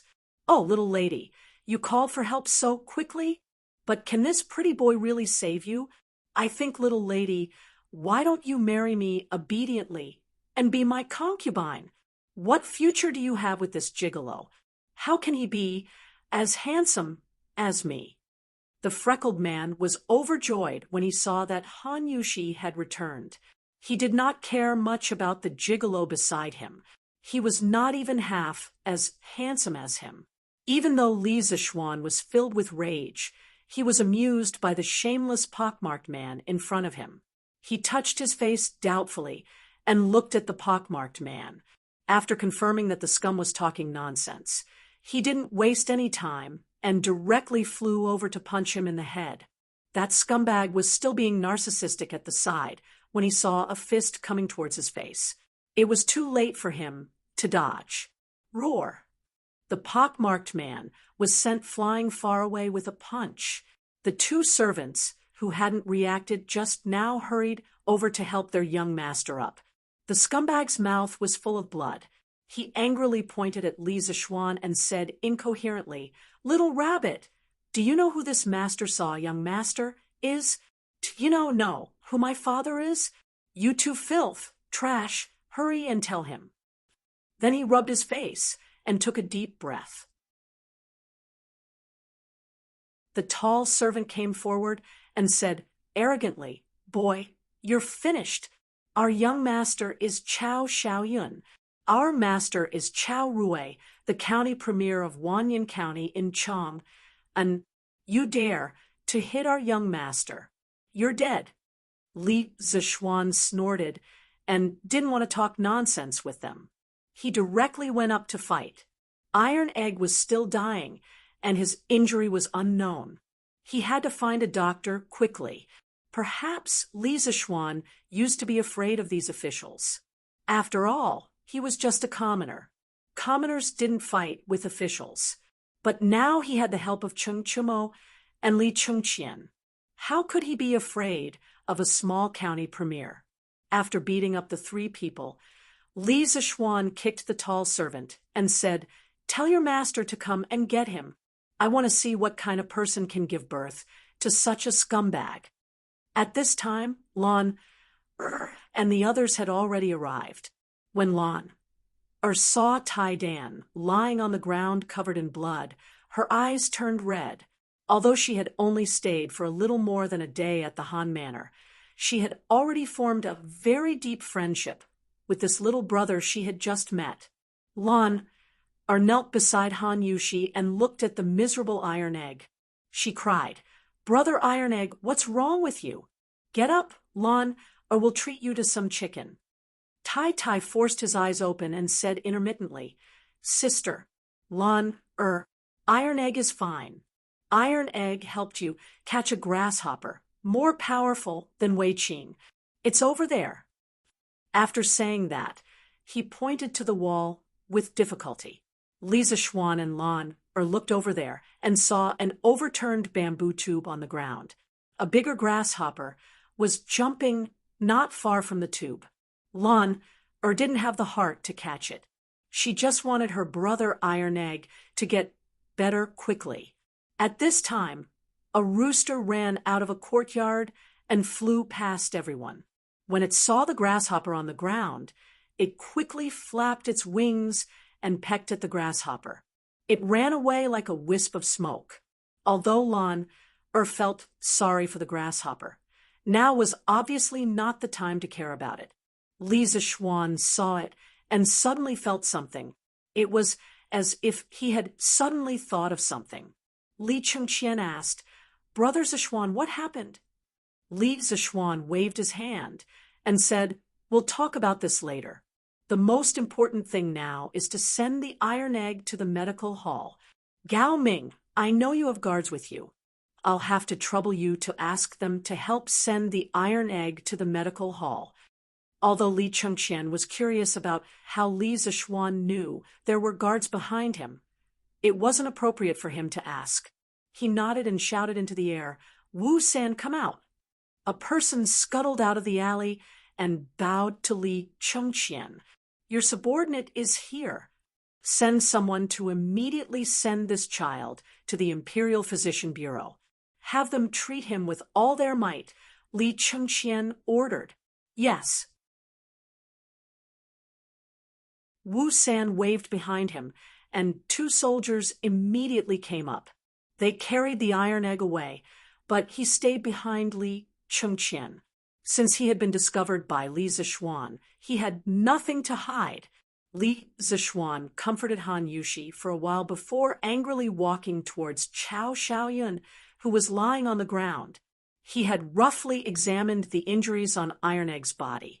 They were much more serious than the injuries he had suffered at the Han village. He really didn't expect this scum to be so ruthless towards a 6- or 7-year-old child.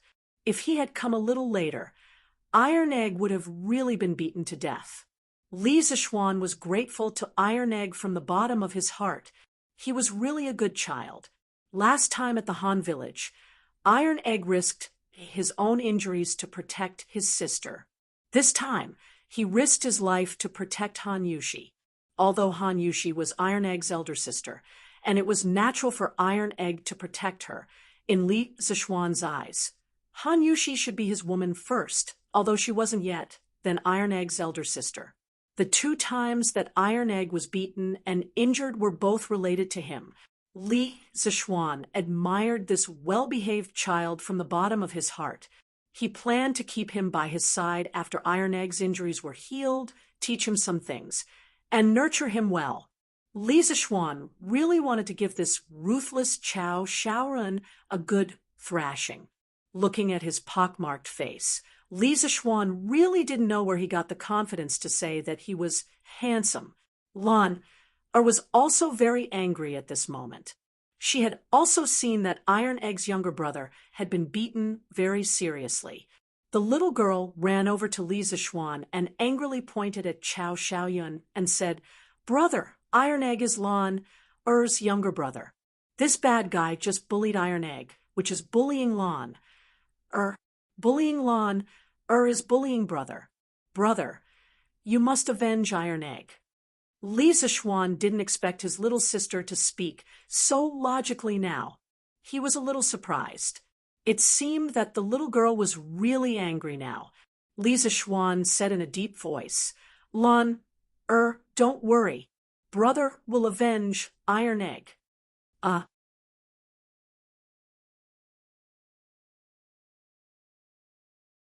Chapter 44. Li Zishuan angrily copied Iron Egg's wounds on Chao Shaoyun's body. Of course, since he was the one who hit Chao Shaoyun's injuries were much more serious than Iron Egg's. At first, Chao Shaoyun could still arrogantly shout a few words, saying that when his father came, he would teach Li Zishuan a lesson. But after a while, he was kicked until his whole body was covered in blood. He was gasping for air and could no longer speak. "Brother, you beat him well." Lan was not afraid of this bloody scene at all. Instead, when she saw Li Zishuan beat Chao Shaoyun, she could not help but clap her hands and cheer. Chao Shaoyun spat out 2 mouthfuls of blood. He had never been treated so miserably. He could not help but swear in his heart that he would definitely cripple this brat in the future. Housekeeper Wang was afraid that someone would die, so he quickly pulled Li Zishuan away. "Young master, although County Deputy Chao is only an 8th-rank county magistrate, it would not be easy for master to clean up the mess if someone died." Han Yushi also came over and pulled Li Zishuan away. "Young master, stop beating him." She was also afraid that Li Zishuan would get involved in a murder case because of her and her brother. Li Zishuan let Chao Shaoyun live and walked to the side to wait for his father to come over. Li Chengqian saw that Li Zishuan wanted to make a big deal out of this, so he waved his hand and asked Wu San to come over. He whispered a few words in his ear, and Wu San quickly left. County Deputy Chao was dealing with official business with the county magistrate today when he saw his servant come to the county office with a bloody nose and a swollen face. His heart skipped a beat, and he knew that something bad was going to happen. He quickly excused himself from the county magistrate and took the servant out of the county office. He went to a corner and asked in a low voice, "What happened? Did that unfilial son cause trouble for me again?" He knew his son's character better than anyone else. No matter how many times he reprimanded him, he would still cause trouble. Every time he caused trouble, he would have to clean up his mess. Fortunately, his son still had some brains. He didn't provoke those high-ranking officials and only harmed some commoner women. The trouble he caused each time wasn't too big, so he was able to settle it for his son every time. The servant hurriedly said, "Young master wanted to make a move on a girl at Xianping Lane, but he was detained by a young man. He wants master to go and get him." Hearing this, County Deputy Chao's face darkened. His unfilial son had indeed caused him trouble again. Although he expected better from him, he was still his son. He pondered and asked, "Who is that young man?" The servant replying to master, "I don't know." Deputy County Magistrate Chao waved his hand, and summoned 5 yamen runners. Helplessly, he asked his servants to lead the way. He prayed in his heart that he would not kick an iron plate this time. When County Magistrate Chow arrived at Xianping Square, he saw his son covered in blood and lying on the ground. He quickly walked over and squatted down to check his son's injuries. At this moment, Chow Xiaoyun heard footsteps coming. He wanted to open his eyes to see if it was his father, but he couldn't open his eyes even with all his strength. Although County Magistrate Chow knew that it was his son's fault, he still felt a little angry when he saw his son in such a miserable state. However, the most important thing at this moment was to figure out the young man's identity. County Magistrate Chow suppressed the anger in his heart, walked forward, and asked, "Who are you? How dare you commit a violent crime on the street and disregard the law of Tang Empire?" There was a trace of majesty in his voice. Li Zishuan snorted and said, "You must be County Magistrate Chow. What a powerful official's prestige. Why don't you ask your son what he has done?" "Lord Chow, you don't have to worry about my identity. My father is just a businessman." Hearing that the young man in front of him was just a businessman's son, County Magistrate Chow breathed a sigh of relief and felt more confident. At this moment, his prestige was more powerful. He shouted loudly, "How dare you commit a violent crime in broad daylight? Come on, take him back to the county government." 2 yamen runners immediately rushed forward to take him back. "Who dares?" Seeing that County Magistrate Chow was going to bend the law for personal gain in front of him, Li Chengqian couldn't bear it and shouted loudly. As the crown prince of the Tang Empire, he was very angry that there was such a scum in front of the emperor. He secretly thought that this time when he returned to the palace, he should suggest to his father that the emperor should reorganize the administration of officials. County Magistrate Chow didn't notice Li Chengqian until now. Seeing that he was just a little boy in his teens, he couldn't help but shout, "Who are you? How dare you obstruct the government from handling the case?" He was just a small official of level 8 who was not qualified to meet the crown prince before. Therefore, he had the courage to say those words just now. Li Chengqian was not afraid at all and replied, "County Magistrate Chow, you don't need to know who I am. But there is someone you definitely know. You will see him later." Seeing that the young man in front of him was so fearless, County Magistrate Chow was about to ask who he was when he saw a group of people coming to the alley. When he saw the leader, County Magistrate Chow was shocked. He hurriedly ran over and bowed to him. "County Magistrate Chow, I am County Magistrate Wan Yin." The middle-aged man in the official uniform was Magistrate Hua of Chang, the city of Chang, and was divided into Chang and County and Wanyan County. The officials of the 2 counties in the city, as well as Lantian, Xinfeng, and other counties outside the city, were all under the jurisdiction of Magistrate Chow. Therefore, Chow Rui was so respectful when he saw the people coming. Magistrate Hua heard from a guard that there was a man with the token of the East Palace and asked him to send people to save the crown prince. Magistrate Hua took the token and carefully observed it. It was real, and he couldn't help but be shocked. If something happened to the crown prince under the emperor's command, he would lose his position as magistrate. He hurriedly brought over a dozen people. County Magistrate Chow tried his best to bow and greet Magistrate Hua in a low and flattering voice. However, Magistrate Hua ignored him as if he didn't see him and went straight to Li Chengqian. When he was about to bow to him, Li Chengqian waved his hand to stop him and said in a low voice, "Magistrate Hua, the governance of Wanyan County has collapsed. I will tell my father the truth when I go back to the palace today." Magistrate Hua's back was covered in a layer of cold sweat when he heard this. He hated Chow Rui to death in his heart. He was about to explain and plead with Li Chengqian but Li Chengqian ignored him after he finished speaking. He turned around and walked to another 14-year-old boy. At this moment, Li Chengqian said to Li Zishuan, "Brother Zishuan, let's leave this matter to Magistrate Hua. Let's go to Shi City." Li Zishuan thought about it. There was indeed no need for him to do anything here.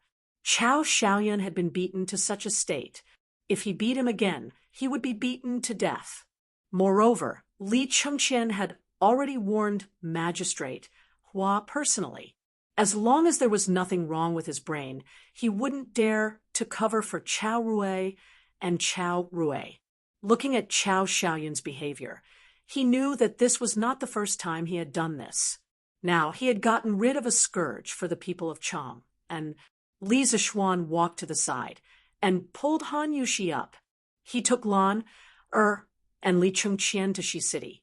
They were going to Shi City to buy a shop today.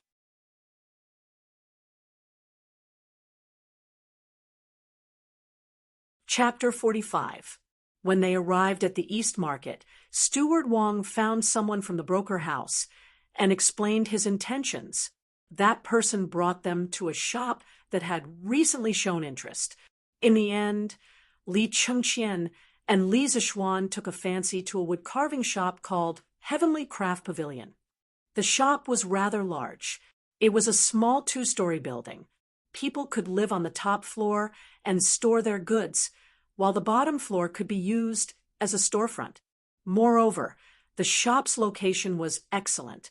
Diagonally across from the East Market's largest restaurant, the Yunxi restaurant was the location with the densest flow of people in the East Market. Li Zishuan was very satisfied with the shop's structure and location. He hurriedly signaled for Steward Wang to discuss the price with the shop's owner. He, Li Chengqian, and Lanner strolled around the shop. When he saw the wood carvings on the shop's shelves, Li Zishuan was immediately shocked. Taishang Laojun, Methreya Buddha, 2 dragons playing with a pearl, and monkey birthday gifts were all on the shelves. Moreover, the layout of each carving was full. It was scattered but not loose, numerous but not messy. The layers were distinct, and the theme was prominent. The carver was truly a master of knife skills. The shop's name, Heavenly Craft Pavilion, lived up to its name. Li Chengqian was also somewhat astonished. Although he was young, he still had the ability to appreciate. Now that he saw so many exquisite carvings, he exclaimed to Li Zishuan, "Brother Zishuan, the wood carvings in this shop can only be compared to some of the finest heirlooms in the palace." Li Zishuan nodded. At this moment, Steward Wang had finished negotiating with the shop's owner and was walking over to them. "Young master," according to the shop's owner, his master was transferred to Suzhou, so he was in a hurry to sell this shop. The final price was 780 strings of cash. "What do you think, young master?" Steward Wang reported. "Cheap, so damn cheap." This was Li Zishuan's first thought. Compared to the price of housing in the capital of his previous life, the current price of this shop was too low. Li Zishuan hurriedly nodded in agreement, then personally walked over to the shopkeeper. He cupped his hands and said, "Shopkeeper, may I ask who the master carver of this shop is?" The shopkeeper had found a buyer and was in a good mood. He replied, "Oh, was this Lang Jun also interested in wood carving? The sculptor is Lu Dingyi, the famous sky broadsword in Chang and City. People call him Lu Yidao. Our shop paid a lot of money to hire him. If Xiao Langjun bought this shop for the wood carving business, I suggest you find a way to keep Lu Yidao here. There are many shops out there competing to hire him." After saying that, the shopkeeper pointed to a skinny old man at the door. When Li Zishuan heard the shopkeeper say that the old man's nickname was Lu Yidao, he couldn't help but curse in his heart. "Why don't you call yourself Yidao Niu?" In his previous life, he was a Dota enthusiast, and he had played a lot of Dota moves. Ugh, this guy couldn't help but let his thoughts wander. However, Li Zixuan really wanted to keep this old man with exquisite carving skills. Although he didn't plan to open a carving shop, he still needed a master who knew how to carve some rare items in the future. Li Zixuan immediately asked Lu Yidao to stay at the Heavenly Craftsman Pavilion for 5 times the previous salary. After the handover with the shopkeeper, they were given 3 days to move out. Li Chengqian saw that it was getting late and was about to leave. Suddenly, he remembered that their shop didn't have a name yet, so he asked, "Brother Zixuan, what should we name this shop?" Li Zixuan thought for a while and said, "Let's call it Wonderful Interest Pavilion. In the future, all the wonderful treasures in the world will come from this pavilion." "Huh?" Li Chengqian nodded in agreement and said, "We'll call it Great Kindness." Li Zixuan rolled his eyes and suddenly had an idea. He pulled Li Chengqian over and whispered, "Brilliant! I heard that His Majesty loves calligraphy. If you can find a way to let His Majesty inscribe a plaque for Wonderful Interest Pavilion, I'll give you half of the shares and 2 wonderful stories, like Journey to the West. What do you think?" Li Chengqian's expression changed when he heard this. He immediately shook his head like a rattle drum and said anxiously, No, my father will definitely not agree." Although Li Zixuan's offer was very tempting, it was obvious that he was more afraid of Li Er's tiger might. To let Li Er inscribe a plaque for a shop, it was really his brother's idea. This was simply courting death. Li Zixuan saw that his refusal was very straightforward and knew that there was no hope. He settled for the next best thing and said, "Then forget it. But brilliant, you have to find a famous calligrapher to inscribe a plaque. Our Wonderful Interest Pavilion's style must be as high as possible in the future.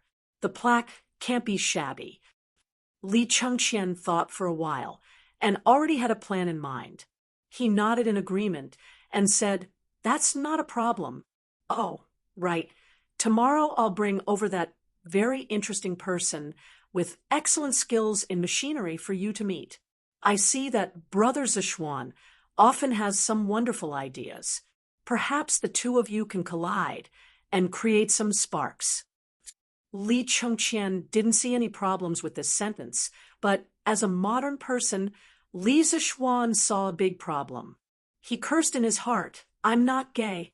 However, Li Zixuan couldn't explain anything. Instead, he was somewhat interested in the person that Li Chengqian was talking about. He said, "Then I'll wait and see." Then Li Chengqian bid farewell to him and left with the guards.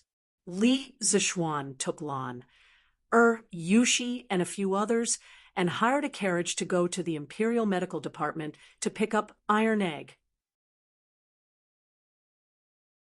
Seeing that Iron Egg was wrapped into a dumpling, Han Yushi's heart ached, and she couldn't help but cry.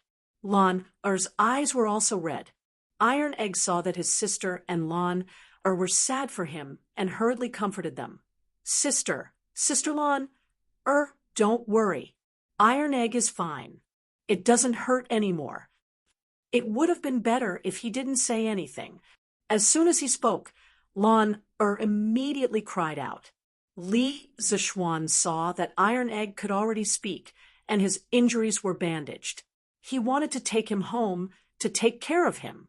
Thus, he found a medical officer and asked, "How is this child's injury? Can you take him back?"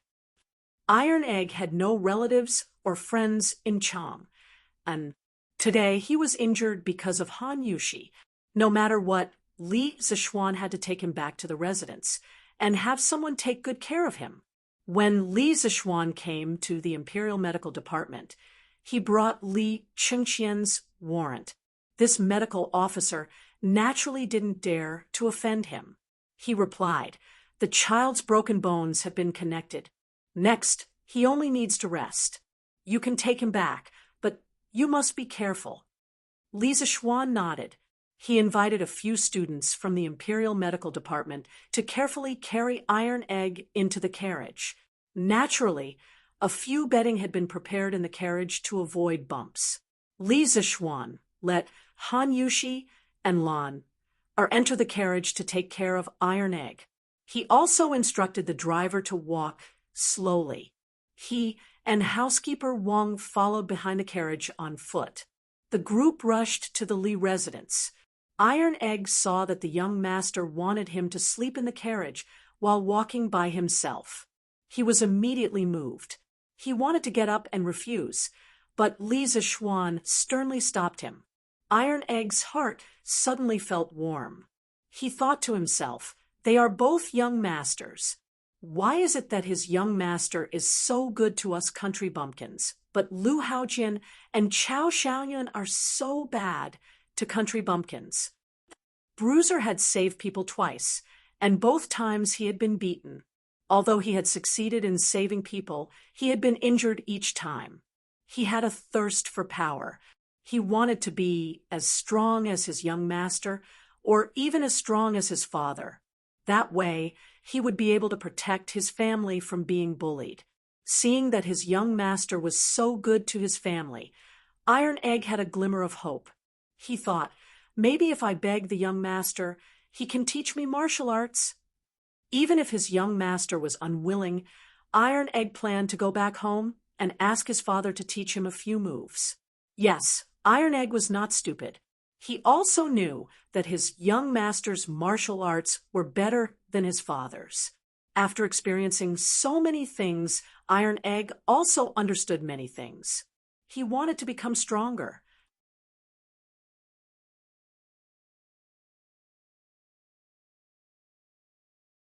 Chapter 46. When they returned to the Li residence, Madame Li was in the front hall when she heard the commotion at the door. Xian, where did you go? Whose child is this? How did he get hurt so badly? Madame Li asked in shock when she saw her son calling Sanbao and Ah Fu to carry a little boy wrapped up like a dumpling. Mother, this is Han Village's Han Lijing's son, Iron Egg. This is Han Lijing's daughter, Han Yushi. Today's matter is a long story. Let me help Iron Egg settle down first. Li Zishuan told the servants to be careful not to hurt him as he answered his mother's question. At this moment, Han Yushi hurriedly walked forward and bowed. Yushi greets Madam. Us siblings have disturbed you today. Iron Egg, who was being carried, forced himself to stand up and said to Madame Li, Iron Egg pays his respects to Madam. Madame Li hurriedly pressed the child down and said there was no need to be so polite. She then turned to look at Han Yushi.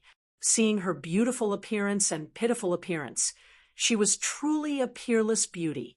She was stunned and secretly wondered if her son had taken a fancy to this girl. She walked forward to help Han Yushi up and said, Miss Han, there's no need to be so polite. Our Li family usually collects rent from the Han village. Your father has also given us a lot of convenience. She then turned to Li Zishuan and said, Xian, let Sanbao and the others place Iron Egg in Minghua Xian. The siblings will stay there tonight. Mother will send a few servant girls over to take care of them. Minghua Xian was a small independent courtyard in the west courtyard that Li Zishuan lived in. It was used by the Li family to entertain guests. Li Zishuan naturally agreed. Han Yushi hurriedly declined. Madam, we don't need servant girls to serve us. I can take good care of little brother. Madame Li smiled and said, You little girl, there's no need to be so polite in our house. Previously, Xian was taken care of by your father in the Han village. She had just noticed that there was a trace of adoration in her son's eyes when he looked at Han Yushi. As an experienced person, Madame Li naturally understood everything. She thought to herself that although this girl's family background was a bit poor, her appearance could indeed be considered stunning. No wonder her son was infatuated with her. Her son was finally enlightened. It seemed that she would soon be able to hold her grandson. Mrs. Li's imagination was running wild, and she began to fantasize happily. Li Zishuan politely directed the servants to carry his future brother-in-law. With such a good opportunity to perform, of course, he had to perform well in order to get closer to Han Yushi. However, he was completely unaware that his thoughts had been completely seen through by his quick-witted mother. After some work, Li Zishuan, Lan, and Han Yushi followed the servants to Mingwei Xian. Madame Li naturally went to instruct the kitchen to prepare dinner. After placing Iron Egg on the bed, the servants took their leave. Li Zishuan turned around and said to Han Yushi, "Yushi, Iron Egg's injuries can't withstand any bumps. The mountain road to the Han village is also rugged. You should accompany Iron Egg and stay at my house for a few days. When Iron Egg's injuries are more or less healed, we'll talk about it again. I'll send someone to the Han village to inform your father in a while." After saying that, he looked at Han Yushi and prayed that she would quickly agree. Spring was coming, and this fellow was now a little moved by love. Although Han Yushi felt that it was inappropriate to stay here, everything the young master said was reasonable. Iron Egg's injuries were indeed unable to leave. She could only nod and say, "Then I'll have to trouble you, young master." After saying that, a trace of joy and anticipation appeared in her heart for some reason. Children all loved excitement. Lan heard that and cheered. "That's great, that's great. Now there's finally someone to play with Lan." Li Zishuan pointed at Lan unhappily and said, "Big brother, haven't I been playing with you all this time? You ungrateful little girl." Lan naughtily stuck out her tongue at her brother. She tugged at Han Yushi's arm and giggled. She didn't say anything else. Xiaohe walked in and bowed. "Young master, the food is ready. Madam wants you to go to the front hall to eat. Old master is also back." Li Zishuan nodded and said to Han Yushi, "Yushi, follow me to the front hall to eat. I'll ask Xiaohe to send some food over for Iron Egg to eat later." Han Yushi hesitated for a moment and nodded. Lan mischievously said, "Brother Iron Egg, you have to be good. Lan will ask Sister Xiaohe to send you some chicken to eat later." Iron Egg didn't know whether to laugh or cry. "Come, Yushi, eat this base. It's good for your body." At the dining table, Madame Li was beaming with joy as she frequently picked up food for Han Yushi. Han Yushi's small bowl soon piled up into a small mountain. Han Yushi was helpless. If she refused, she was afraid that it would be too rude. Moreover, she kept feeling that Madame Li was looking at her strangely. She was a little flustered and could only hurriedly thank her and bury her head in eating. Li Zishuan also noticed his mother's strange gaze. He thought to himself, could it be that his mother saw that he was interested in Han Yushi? That shouldn't be. Li Zishuan felt that he hid it very well. "Xian, I heard from your mother that Han Tianhu's son was injured today?" Li Jingmo asked. "Yes, father. Iron Egg's injury is very serious. I want him to recuperate in our house for a few days. I'll send him back when his injury is better," Li Zishuan answered.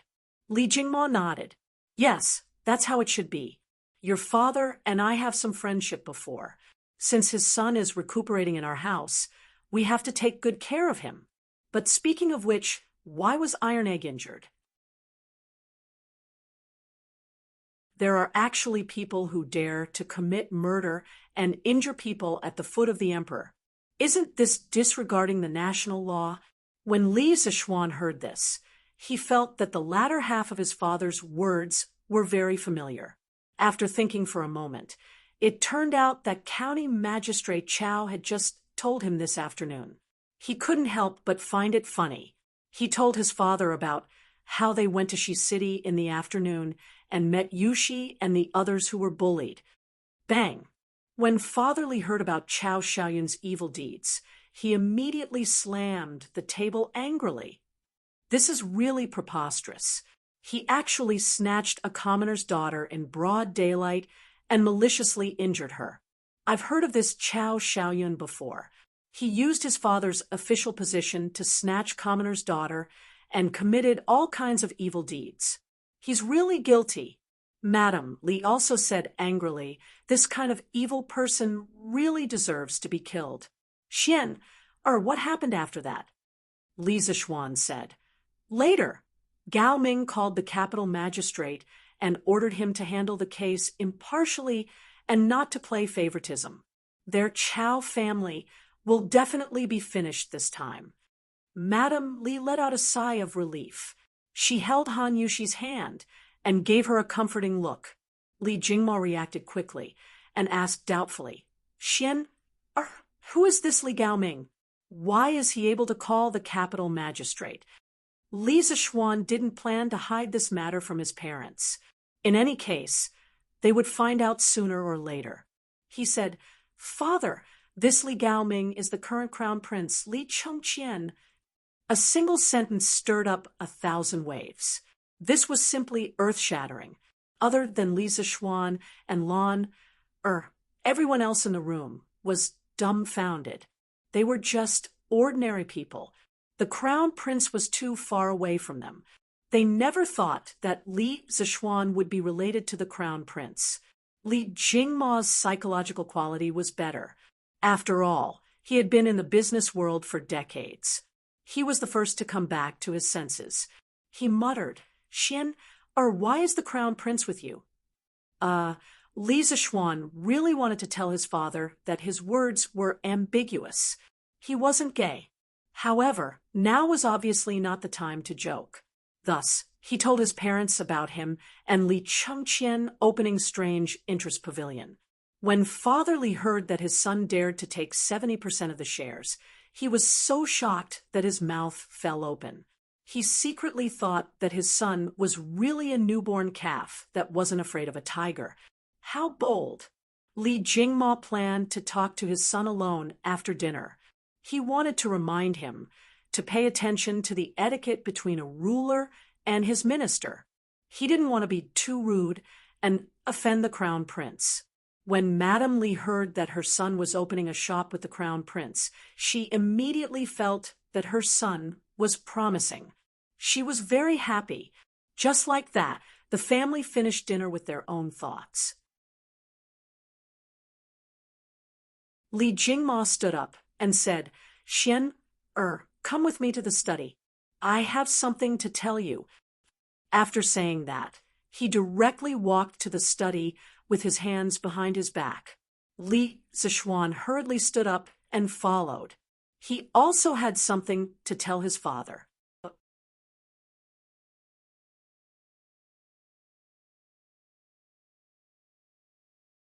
Chapter 47. Li Zishuan entered the study and closed the door behind him. He found that his father was already sitting on a stool, holding a cup of tea, and waiting for him. Li Zishuan sat on the other side without hesitation and poured himself a cup of tea. Drinking tea after a meal was good for digestion. Seeing his son's carefree attitude, Father Li couldn't help but get angry. Xian, how did you meet the crown prince? Looks like father is still worried about the crown prince. His mentality isn't stable. Li Zishuan put down his teacup and told his father about how he met the crown prince on the way to Shi City and how the drunken immortal restaurant had invited the crown prince and Cheng Chumo to eat together.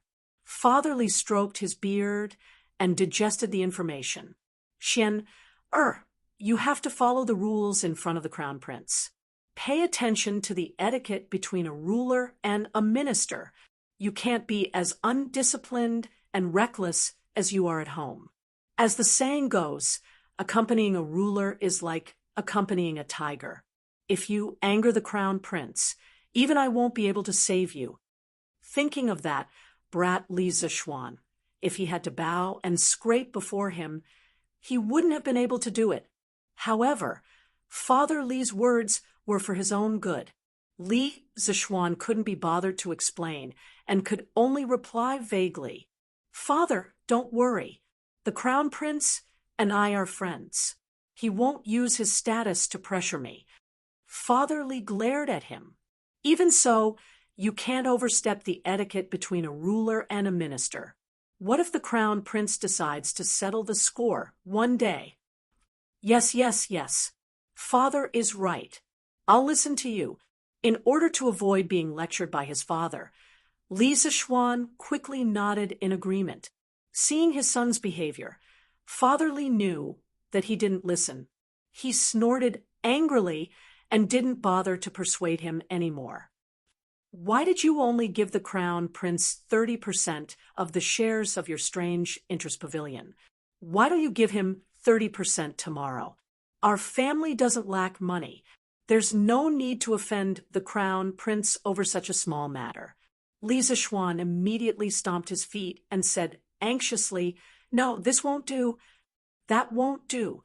The Crown Prince himself has already agreed to this condition. Father, what are you doing here? Aren't you just as anxious as the Emperor?" "You little bastard. How dare you talk to your father like that? Is your skin itching again?" Father Li was so angry that his beard blew and his eyes widened. Flustered and exasperated, he was about to get up and hit him. Li Zishuan immediately got up and dodged. As he dodged, he shouted, "Mother, help! My father is going to put righteousness before family." Old man Li was even more furious. He was so angry that he stomped his feet. At this moment, a cough came from outside the study. Cough, cough. Li Zishuan could tell that it was his mother's voice. Sure enough, her mother pushed the door open and entered. After Mrs. Li came in, she coldly glanced at Old Man Li, then directly sat down beside him and said to Old Man Li, "I think you want to sleep in the study again?" What couldn't he say to little Xian properly? Little Xian is already so old, yet you still hit and scold him. What a scandal! Old Man Li instantly lost his temper. He sat back down like a wronged wife and sipped his tea in grievance. Li Zishuan saw that the atmosphere was a little stiff. He laughed dryly and went forward to reason with his father. "Father, that strange interest pavilion is your son's first business. In the future, its scale will definitely surpass the Tang Empire. Your son has already given the Crown Prince 30% of the shares. Why can't you see the Crown Prince clearly?" Old Man Li obviously felt that his son was bragging. He laughed coldly, indicating that he didn't believe him. Li Zishuan said helplessly, "Father, if you don't believe me, then let's wait and see. Also, your son has something to tell you today." Old Man Li swallowed his tea and said unhappily, "What can you possibly want?" It seems that his father's heart is full of resentment, Li Zishuan said, awkwardly. "Father, other than the abilities I told you before, my master is also proficient in divination. Did you know?" Old Man Li stared and said, "How would I know? Besides, why are you telling me this?" Li Zishuan patiently said, "Father, when your son was 7 years old, I accidentally heard my master say that on the 4th day of the 6th month of the 9th year of Wuda." Li Zishuan obviously didn't know the exact date. He heard it from Xiaohe when he returned home. The Xuanwu Gate would be filled with corpses and blood. At that time, your son didn't know what it meant. After my master passed away, and I went down the mountain, I found out what happened on the 9th year of Wuda. Li Zishuan's parents turned pale with fright. They had been living in Chang, and naturally knew what happened on the 4th day of the 6th month last year. The location of the incident happened to be the Xuanwu Gate. This incident had now become a taboo among the people of the Tang Empire. No one dared to mention it in public. Mrs. Li stood up and said anxiously, "Xian, is this true?" Li Zishuan nodded solemnly and said, "Your son doesn't dare to lie to you." Although Old Man Li was shocked, he still had some doubts and asked, So what if your master has the ability to predict the future? What's the point of telling us this? Li Zishuan stood up and said slowly with his hands behind his back, after I went down the mountain and found out that my master's prophecy came true, I was even more worried because my master left another prophecy before he died. Old man Li was also a little nervous at this moment and asked hurriedly, "What prophecy?" Li Zishuan gathered his emotions for a moment and said in a low voice, "My master said that on the 6th day of the 2nd year of Jingguan, there will be a large-scale and unprecedented locust plague in the Tang Empire. At that time, the locusts will cover the sky and the earth and pour down in torrents, sweeping across the entire Guanzhong plain. Wherever the locusts pass, the land will be barren and all the crops will be destroyed by the locusts. The Tang Empire will suffer a world-destroying catastrophe. At that time, thousands of people will starve to death because of the lack of food. It's not surprising that the locusts will eat their children." The two elders were stunned by this shocking prophecy and were speechless for a long time. Mrs. Li had always been kind-hearted and couldn't bear to see others suffer. At this moment, the miserable scene described by Li Zishuan touched her delicate heart, and her eyes turned red. Mrs. Li gently wiped the corner of her eyes and asked sorrowfully, "Xian, did your master say that there is a way to resolve this locust plague?" She still had a glimmer of hope in her heart. Li Zishuan slowly shook his head and said, "My master said that in the 9th year of Wuda, even if the Turks attacked the vicinity of Chang, and it wouldn't be terrible, the Tang Empire will have a wise ruler to resolve this disaster. But this locust plague in the 2nd year of Jingguan is the biggest test for the Tang Empire that has just been pacified. No one can resolve it. We can only rely on ourselves to fight against the heavens." At this moment, Old Man Li's face was also a little sad. He shook his head and smiled bitterly. "Alas, we are just mortals. How can we fight against the heavens?" Mrs. Li also nodded her head with a miserable expression. The ancients had always maintained a reverent heart for the heavens. In their view, the locust plague was a punishment from the heavens to the human world. How could mortals resist it? In the end, humans couldn't fight against the heavens.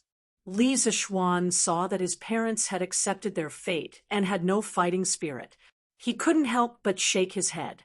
It seemed that his task tonight was a little heavy. He had to pull his parents together. He couldn't complete this plan alone.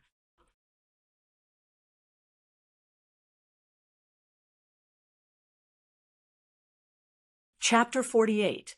The atmosphere in the study was extremely stifling.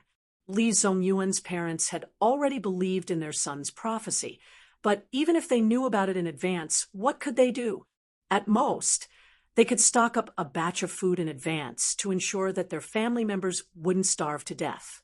But there would still be tens of thousands of people starving to death because of the lack of food. Although Li Zongyuan's parents weren't exactly good people, they knew that many people would starve to death in the future, but they couldn't do anything about it. Their hearts were filled with grief. Li Zishuan had been worried that if his father knew about the locust plague, he would try to stock up on food in advance so that he could raise the price of food and make a fortune from the disaster. But looking at his father's sorrowful face, Li Zishuan knew that he was overthinking things. He secretly chided himself for being a petty person. However, knowing that his father wasn't a petty merchant, Li Zishuan felt gratified in his heart. He walked in front of his father and firmly said, "Don't worry. Father, if we don't try, how can we know that we can't fight against the heavens? Master once said that the world thinks that men can't fight against the heavens, but they don't know that it's just an excuse that the weak find for themselves. As long as we try our best, then men can defeat the heavens." When Li Jingma heard his son's words, he felt his blood boil. He raised his head and asked his son. He raised his head and asked, "Xian, have you thought of a good idea?" Li Zishuan sat back down on the stool, took a sip of tea, and nodded. Ever since I returned from Mount Longhu, I've been thinking of a solution. In those days, when I thought about how the great Tang would starve for thousands of miles in a year, I was so worried that I couldn't eat or sleep. Cough, cough. Don't talk nonsense. Get to the point. Li Jingma hurriedly interrupted. He cursed in his heart. You still have the face to say that you can't eat or sleep. You eat in different ways every day, and you even made a chicken to eat. And you don't even wake up until late in the morning. Madame Li was also amused by her son's shameless words. She realized that her son's skin was getting thicker and thicker. But this was also good. A thick-skinned person wouldn't suffer losses easily. In Madame Li's eyes, her son was good. Seeing that his parents' expressions were not as dejected as before, Li Zishuan knew that his goal had been achieved. So he stopped fooling around and seriously said, "Today, I thought of a method that can eliminate the locusts to a large extent. At the very least, it can ensure that the grain in our family's farmstead will not be harmed." Li Zishuan saw a rooster snatch away a grasshopper brought by Iron Egg today, so he came up with a plan. In this era, without chemical pesticides, Li Zishuan could only think of using biological control to deal with locusts. The overwhelming number of locusts was obviously not something that could be caught by hand. They could only breed animals that could hunt locusts. The power of biological control was not to be underestimated. Li Zishuan read a technical post in his previous life. According to statistics, a black-spotted frog could hunt more than 135 locusts, the larvae of locusts, per day. A swamp frog could hunt more than 120 locusts per day. A toad could hunt more than 160 locusts per day. And an adult bird could eat 167 adult locusts per day. Imagine if tens of millions of white birds could be brought in now. When the locusts outbreak next year, just these tens of millions of white birds could eat all the locusts in the Tang Empire overnight. However, because birds and frogs were not easy to breed on a large scale, Li Zishuan wanted to set up a large-scale chicken farm. He wanted to use all the resources of the Han family manor to breed as many as they could. Li Jingma had traveled extensively for so many years, but he had never heard of a method to deal with the locusts.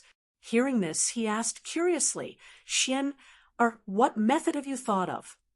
Li Zishuan did not answer.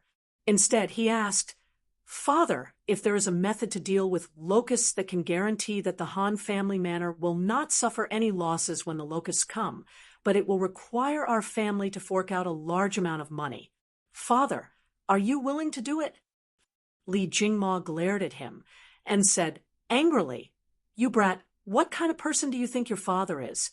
Saving a life is better than building a 7-storied pagoda. If there is a way, how can your father not help?" Madame Li also agreed. "Xian, if you have a method, just say it. Your father and I will support you fully. If the money is gone, your father can still earn more. However, to see so many people starve to death, I'm afraid I won't be able to rest in peace for the rest of my life." Li Zishuan was also touched by his mother's sincere kindness. He nodded and continued, "Father, your method is simple.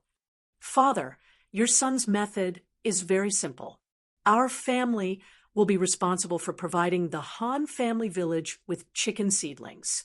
Let all the villagers help us raise chickens. Based on the number of chickens raised by each villager, we will reduce their rent by 10% to 30%. When the locusts come next year and the chickens have grown up, we can have the farmers herd the chickens into the fields and let the chickens eat all the locusts. This way, not only will the crops be protected, the chickens will also grow faster. When the locusts are over, we can sell the chickens or supply them directly to the Drunken Immortal restaurant. In this way, we won't lose money and can even help the farmers." Li Jingma listened to his son's plan while thinking in his heart. When his son finished, He realized that his son's plan was logical and logical. He had considered all the problems and couldn't help but feel gratified. However, he still had a question in his heart. He asked, Xian, your idea is quite thorough. It may not be impossible. However, with just these chickens, can we really eat all the locusts in the Han family manor? Li Zishuan smiled confidently. Father, don't underestimate the chickens. Father, don't underestimate the ability of chickens. I once read a book that said that an adult chicken can eat up to 300 locusts a day. By then, I estimate that 20 chickens can almost guarantee that there will be no locusts in one mu of land. As long as the plan goes smoothly, we can fight against the heavens. Moreover, the chickens fed with locusts will grow faster, and their meat will be incomparably delicious. After the locusts are over, if we supply the chickens to the drunken immortal restaurant, we can definitely raise the price.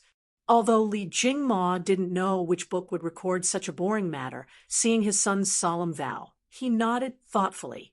Madame Li then asked, Xian, if we herd the chickens into the fields, what will happen if they eat the crops? Li Zishuan smiled. Mother, with so many locusts in the fields, the chickens definitely won't have the appetite to eat the crops. Madame Li was enlightened. Li Zishuan saw that his parents were more or less convinced and asked his father, Father, how much money can we spare at this stage?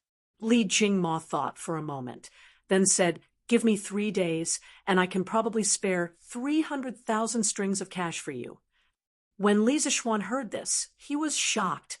He knew that his father was rich, but he didn't expect him to be so rich that he could spare 300,000 strings of cash in just 3 days.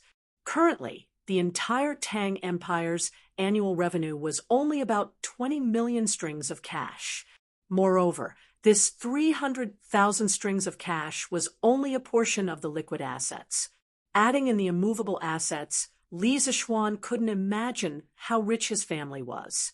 When Li Jingma saw his son swallowing his saliva in shock, he couldn't help but feel a little proud. He had finally regained some of his status in the family. Li Zishuan was stunned for a moment before saying, Father, let's spare some money. You can get someone to buy food. We'll stock up as much as we can. With more food, we'll have more confidence. As for the other 150,000 strings of cash, I'll use a portion to buy chicken seedlings for the Han village and build a chicken coop. The remaining portion will be kept for emergencies. Father, what do you think? With a solution, and more importantly, with the support of his father's strong financial strength, Li Zishuan was in high spirits. He secretly rejoiced that he was reborn as a rich second generation. Otherwise, even if he had a way to control the locusts, it would only be a small matter. But now it was completely different. If the plan went smoothly, Li Zishuan could save a large area of people. Li Jingma stroked his beard and said, Okay, we'll follow Xian Er's plan. But today's matter must not be spread, or our family will be in trouble. Li Zishuan knew that this was a serious matter. He nodded and said, Father, don't worry. I know the severity of the matter. In a few days, when Iron Egg's injuries are healed, I'll go with them to the Han village and discuss this matter with Han Lijing. The sooner this plan is carried out, the better. Li Jingma nodded in agreement. At this moment, Madame Li smiled meaningfully and said, Xian, you're not young anymore. It's time to think about marriage. Mother thinks that Miss Han is not bad. Li Jingma's face was full of question marks. He didn't know what was going on. However, Li Zishuan's old face turned red, and he was greatly embarrassed. He hurriedly fled. Madame Li shook her head and laughed. This child...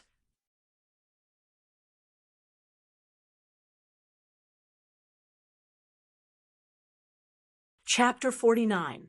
When Li Chengqian returned to the Eastern Palace, he immediately ordered his personal attendant to find 10 young eunuchs who knew how to write. Li Chengqian asked them to copy Lan Er's journey to the west as quickly as possible. He stood behind one of the young eunuchs and read the story while he was at it. This made the young eunuch suffer. The crown prince was already urging him. Now that the crown prince was standing behind him, how was he supposed to write? The young eunuch's hands began to tremble uncontrollably, and sweat began to appear on his forehead. As a result, his speed naturally slowed down. Li Chengqian had been reading this page for quite some time. Seeing that the young eunuch still hadn't finished copying, he couldn't help but feel displeased. Looking carefully at the young eunuch's trembling hands, Li Chengqian understood what was going on. He felt somewhat helpless, but he couldn't be too harsh. Li Chengqian could only walk away and say to the young eunuchs who were copying, "You guys copy as quickly as possible. Try to copy 2 copies today. After you finish copying, I will reward you greatly." The eunuchs hurriedly bowed, respectfully. Li Chengqian turned around and said to the personal attendant, "Zhang Gui, after they finish copying, report to me as soon as possible." The personal attendant quickly bowed and said, "Yes, Your Highness." Li Chengqian returned to his bedroom to rest. 4 hours later, Zhang Gui brought 2 booklets and delivered them to Li Chengqian's bedroom. "Your Highness, 2 copies have been copied. Please take a look." Li Chengqian quickly walked forward and took one of the booklets. He sat on the bed and impatiently flipped it open while saying to Zhang Gui, "Good. Not bad. Those who copy will be rewarded. Zhang Gui, have someone deliver the remaining booklet in your hands to Changle Palace." "Yes." Zhang Gui cupped his hands and left. Only then did Li Chengqian wholeheartedly immerse himself in the bizarre journey to the west. The moon hung in the sky. Changle Palace. Big sister, Yen, why are you here at Changle Palace at this time? Below Changle Palace, a young palace maid dressed in purple saw an acquaintance and quickly went forward to ask. The tall palace maid stepped forward and replied with a smile, "Younger sister Li, Attendant Zhang sent me to deliver a book to Her Royal Highness. He said that His Royal Highness, the Crown Prince, sent it over. But Her Highness has already gone to bed." Li raised her head and looked at the attic where the lights had already been turned off and said with difficulty. Yen also looked up and hesitated. His Royal Highness didn't say that he had to personally deliver it to Her Royal Highness. Why don't you help me put this book in Her Royal Highness's bedroom? After Her Royal Highness wakes up tomorrow, you can inform Her Royal Highness? Li tilted her head and thought for a moment. This was indeed a solution. She nodded and agreed. "All right then, big sister, Yen, give me the book." Li took journey to the west and entered the palace. Worried that she would wake up the princess, she could only put it on the table in the main hall on the 1st floor. Anyway, she wasn't worried that someone would take it away. The next morning, Changle Palace. When Li saw a little fatty wearing a python robe walking over, she hurriedly went up to greet him. "This servant greets Your Highness Duke of Wei." The little fatty nodded. "And where's Changle?" This little fatty was the 2nd son of the current emperor and Empress Zhang's son, Duke of Wei, Li Tai. He was only 9 years old this year, but at a young age, he was brimming with talent and was peerlessly intelligent. He was fond of literature and had collected tens of thousands of books. Thus, he was deeply doted on by Li. Of course, smart people were all somewhat arrogant. Li Tai had always been at odds with Li Chengqian. He looked down on this older brother of his, thinking that Li Chengqian only became the crown prince because he was born a year earlier than him. In terms of talent, Li Tai was confident that he could completely surpass that older brother of his. A few days ago, Li Tai heard from his subordinates that Li Chengqian brought Changle out to relax and even brought back a type of delicacy for Imperial Father. As a result, Imperial Father was greatly pleased and praised Li Chengqian for his filial piety and for the harmony between the siblings. Li Tai was somewhat unhappy. He knew that type of delicacy. It was called nibbled chicken. Later on, he also ate it, and he ate a lot. Every day, he had the imperial bodyguards line up to buy it for him to eat. It was indeed delicious, but he felt that Imperial Father shouldn't give the credit to his older brother. This nibbled chicken wasn't invented by the Crown Prince. Therefore, Li Tai also came to Changle Palace today to show concern for this younger sister of his. He wanted to see if she wanted to go out to relax, and he could accompany her. Firstly, although Li Tai didn't get along with Li Chengqian, he had always been on good terms with Changle. He was also concerned about his younger sister's health. Secondly, if Changle wanted to go out to relax, he could also legitimately follow her out. When he returned, he might even receive Imperial Father's praise and say that they siblings were harmonious. It was killing two birds with one stone. At this moment, Lear bowed and replied, "Your Highness, the princess hasn't woken up yet." Li Tai was a little disappointed. It seemed that he had come early. He casually said, "Oh, then this prince will sit in the front hall for a while and wait for Changle to wake up." After saying that, he directly entered the main hall. Li hurriedly went in to serve tea. Li Tai sat on the bench and glanced at a small booklet on the table. On it was written "Journey to the West." He couldn't help but feel curious. He thought to himself, what kind of book is this? This prince has read a lot of books, but he has never seen it before. He immediately took the booklet and flipped through it. Lear wanted to stop him, but she didn't dare. This Prince of Wei's temper had always been bad. She thought to herself, she could only wait for the princess to come and ask Prince of Wei to return the money. Presumably, Prince of Wei wouldn't go back on his word. Li Tai was attracted by the first page. As he read further, more novel things appeared. Things like a monkey that jumped out from a rock, Patriarch Bodhi, Somersault Cloud, 72 transformations, and Uproar in Heaven. He had never heard of these novel and strange things before. However, these plots were so hot-blooded and so attractive. Li Tai's mind couldn't help but become more and more immersed in that exciting story. After a while, there was a sound of a table and chair colliding from above. Li Tai was startled awake. Li also reacted and hurriedly said, "It seems that the princess has woken up. Your Highness, Prince of Wei, this servant will take her leave first. This servant needs to serve the princess and put on her clothes." Li Tai waved his hand, and Li hurriedly went upstairs. At this moment, Li Tai saw that he was the only one left in the room. He looked at the book, Journey to the West, and his eyes flashed with extreme reluctance.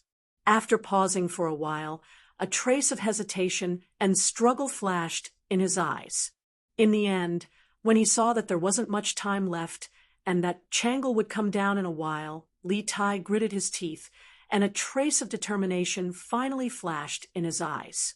He looked around like a little thief and confirmed that he was the only one in the front hall.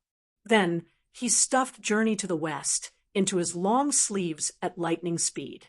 He didn't care about the astonished eyes of the two little palace maids standing at the door, and directly ran away. "In the attic! Princess, Prince of Wei is already waiting for you downstairs," Li reported while combing Changle's hair.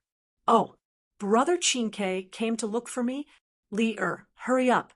Don't let Brother Qingke wait for too long." When Changle heard that Li Tai came to look for her, a trace of happiness flashed across her delicate little face. Li hurriedly sped up and said, Princess, the crown prince sent someone to deliver a book last night. When I saw that Princess had already gone to bed, I put the book in the front hall. Changle's eyes lit up when she heard this. She was overjoyed and said, "That's great. It must be the journey to the west that Brother Crown Prince heard yesterday. Brother Crown Prince is really careful. He copied it into a book and sent it over. Hurry up. I have to go down and take a look." After a quarter of an hour, Changle Palace's main hall. Where's Brother Chinke? Changle looked at the empty front hall and asked doubtfully. Lear also looked confused. She looked around and said doubtfully, "He was still here just now." At this time, a little palace maid came in and carefully reported to Changle, "Princess, I saw Prince of Wei a quarter of an hour ago. He seemed to have something urgent and left in a hurry." Changle was even more confused. She didn't know what was wrong with her brother so early in the morning. After thinking for a while, she couldn't figure it out, so she simply stopped thinking about it. She asked again, Didn't you say that Brother Crown Prince sent a book? Where is the book?" "Princess, the book is over there." Pointed at the table, but found that there was nothing on it. She couldn't help but be stunned. Then she was terrified. She quickly knelt down and said, "Princess, please forgive me. I really didn't lie. That book was on the table all this time." Prince of Wei just came down and looked through it. Changle thought for a while and finally reacted. She couldn't help but be flustered and exasperated. She stomped her feet and said angrily, "Stinky Chinke, let's see how Changle will deal with you in the future." After saying that, she quickly walked out. She was going to the East Palace. Since Li Tai had stolen Journey to the West, even if she went to find Li Tai now, she probably wouldn't be able to get it back in a short time. She might as well go to the East Palace and see if there were any other copies. It had to be said that Changle really understood Li Tai very well. Li Tai ran back to Prince of Wei's mansion in a flash. He even looked back with a guilty conscience to see if anyone was chasing after him. When he saw that there was no one behind him, he let out a sigh of relief. He instructed the imperial bodyguards at the gate, "Except for my imperial father's summons, if anyone else comes, just say that I am not here. You understand?" Although the two imperial bodyguards felt strange, they didn't dare to ask in detail. They quickly bowed and answered. Li Tai then hurriedly returned to his bedroom and carefully took out the small book. Then he couldn't wait to start reading again. His mind slowly entered the bizarre world of Journey to the West.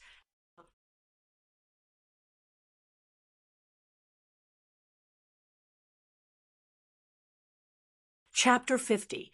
Last night, the more Li Chengqian read Journey to the West, the more he read, the more excited he became. It wasn't until the third quarter of the morning that he began to feel sleepy, unable to endure. He could only reluctantly put down the book and fall into a deep sleep. If Li Zishuan knew that Li Chengqian had not finished Journey to the West after reading for so long, he would definitely despise him deeply. The vernacular version of Journey to the West only had 39 chapters and no more than 100,000 words. Compared to Li Zishuan's previous life speed of reading a novel of 3 to 4 million words in 3 days, it was simply too slow. When Changle arrived, Li Chengqian was still sleeping soundly. In the past, this kind of situation was not common. As the heir to the throne, laziness would be impeached. Moreover, as the crown prince, he had to pay respects to the empress every morning. "This servant pays respects to your imperial highness." Seeing Princess Changle leisurely walk over, Yen promptly stepped forward to pay her respects. Nodding her head, Changle asked, where is Big Brother Crown Prince?" Her voice was as clear and melodious as an oriole's, as if waking up the entire garden. Hesitantly, Yenna replied, reporting to the princess, the crown prince has not yet woken up. Changle wrinkled her beautiful brows, somewhat incredulous. She said, quickly wake big brother crown prince up. In a moment, we still have to pay respects to Imperial Mother. Finished speaking, she entered the palace. Hearing this, Yen promptly went to the crown prince's sleeping quarters and woke him up. A short moment later, Li Chengqian walked out, yawning with 2 dark circles under his eyes. Ha! Changle came so early. Seeing Changle sitting there, Li Chengqian casually greeted her. Rolling her eyes, Changle angrily said, Big brother crown prince, why did you wake up so late today? Don't you know what time it is? We still have to pay respects to Imperial Mother. Hearing this, Li Chengqian's drowsiness immediately dissipated. Yen, quickly help me wash up. On the palace road, brother and sister hurriedly made their way to the inner court.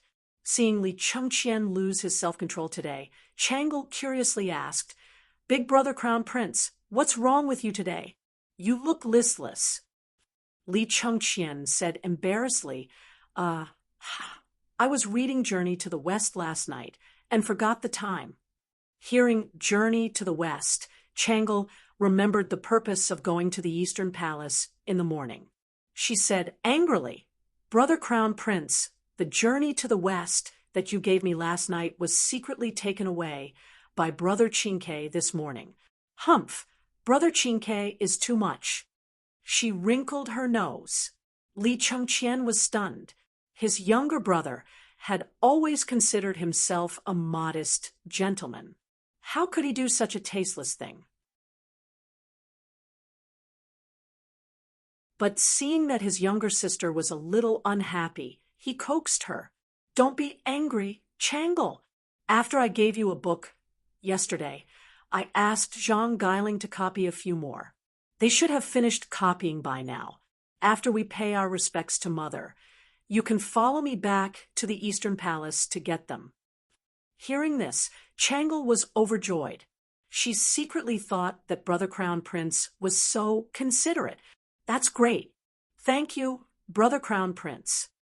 After paying her respects to Empress Zhangsun, Changle impatiently pulled Li Chengqian to the Eastern Palace. Just now, Changle had not made any complaints about Li Tai in front of her Imperial Mother. She only believed that Li Tai was playing around with her and was not truly angry. It was not worthwhile to tell her Imperial Mother and have Li Tai be criticized. It had to be said that Princess Changle's heart was extremely good. Li Chengqian could only call for Zhang Gui and have him fetch another copy of Journey to the West for Changle. Changle took the book and fondled it admiringly. If it were not for the fact that this was not the right place, she would have immediately flipped it open to read the story. Li Chengqian understood his younger sister's feelings. He said, Changle, quickly go back and read. Today, I still have to make a trip out of the palace to return the original copy of Journey to the West to Lan. While I'm at it, I'll bring an interesting person to Li Zishuan. Changle curiously asked, Who is it? Li Chengqian kept her in suspense. Someone who is like Li Zishuan, always having some strange and wonderful ideas. Oh, that's right. Yesterday, I saw a very interesting toy at the Li estate. It's called a skateboard. It's very suitable for you, Changle. I also plan to open a shop with Li Zishuan that will specialize in selling these strange and bizarre items. Hearing this, Changle became even more interested. Hearing Crown Prince say this, Changle is also interested. If Crown Prince brother does not have enough money, Changle can lend some of her private savings to Crown Prince brother. Li Chengqian thought it over. The daily expenses of the Eastern Palace were quite large. To take out 200 strings of coins at once and have to scrape them together was truly troublesome. He said, Changle, why don't you take out 100 strings of coins? I'll give you 10% of the shares. What do you think? Changle was very excited to have the opportunity to open a shop. Okay, tomorrow I'll have someone send the money over. It's a pity that I still have to attend the palace ceremony today. Otherwise, I would be able to leave the palace with Crown Prince Brother and take a look at that shop. Li Chengqian comforted her. There's no rush. When the shop officially opens, you can come with me. Prince Wei's residence. Li Tai had not gone out ever since he returned in the morning. He even forgot to greet Zhang Sun. This little fatty was lying on the bed, reading Journey to the West with great interest while muttering to himself, "Sigh, this monkey is really too heaven-defying. He even dares to bully the Jade Emperor. This is really F***king satisfying. Wow, this golden hoop incantation is really powerful. This monkey won't dare to be impudent in the future. This golden cudgel is really magical. It can be big or small. I'll ask the Imperial Works Supervisor if he can make one for me. Uffed, this Shubeiji is really funny. I can't take it anymore. Ha ha. Sigh, why is this damned monk so stupid? This old woman is obviously a transformation of the white bone spirit. How can he not see it? If I were Sun Wukong, I would definitely beat this damned monk to death with a single blow. I'm so angry. Huff, huff. The maids outside the bedchamber could not help but look at each other in dismay when they heard Prince Wei's angry curses and laughter. They thought to themselves, could it be that Prince Wei had lost his mind? Li Tai was quick-witted. His reading speed was much faster than Li Chengqian's. He finished reading Journey to the West in one morning. Sigh, it's finished so quickly? Which damned person wrote this? It's so short. He could have written another 100 or so chapters.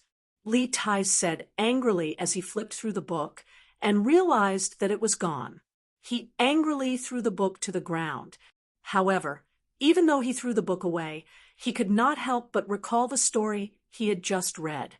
Li Tai hesitated for a while before picking up the book. He muttered, "This story is really interesting. Let me see who wrote this book. I'll get him to write a story for me later." He saw a person's name on the cover of the book. Li Zishuan? I've never heard of him. However, this person is quite talented to be able to come up with such an interesting story. However, the writing style is immature. Why does it look like it was written by a child? It's such a good story, but the writing is so lousy. It's a disgrace to the educated. Li Tai was still thinking about how talented the person who could come up with such an interesting story was. However, when he saw the words, he could not help but feel angry. The young eunuchs of the Eastern Palace copied the original handwriting in order to respect the original author. At this moment, the words that Li Tai saw were naturally immature. In the eyes of a prince like him, who had a small accomplishment in calligraphy, these words were like dog scratches. They were not worthy of such an interesting story. Thinking about it this way, although the person who wrote this story had a strange idea, it was only a little clever. It could not be compared to this prince's talent. Li Tai stroked his chin and thought narcissistically. P.S. Some people are thinking that the story is progressing too slowly. Even now, the main character hasn't come up with many inventions. Swordsmen admit that this is indeed the case. Swordsmen in the early stages of the story have to spend a lot of time and effort to portray the personalities of the characters around the main character to set up a stage for the main character. Swordsmen don't want the main character to only come up with inventions. Swordsmen want to create characters with flesh and blood. They don't want to simply copy modern inventions and bring them back to ancient times to build up the plot. This is too blunt. The main character will slowly bring in many advanced technologies that great Tang doesn't have. There will be many exciting things. Everyone, don't be anxious. However, swordsmen will make sure that every invention comes naturally. This is a story with flesh and blood. It isn't a simple encyclopedia that relies on inventions. Swordsmen want to let the main character fully assimilate into Great Tang before changing it. If the main character comes up with advanced technologies, the main character won't be able to acclimatize. Swordsmen want to make the plot more natural and rich. So, everyone, don't be anxious. You will fall in love with many characters in the story. Swordsmen are already sick of fast food novels. Swordsmen don't want to write fast food novels. Those novels are enjoyable for a moment, but after a while, they become boring and don't leave an impression on the readers. Thus, readers who want to see the main character using advanced technologies to show off his skills in Great Tang, be patient. Whatever you want, this book will have it. It just needs to be set up so that when the conditions are right, success will come naturally. Don't you think so?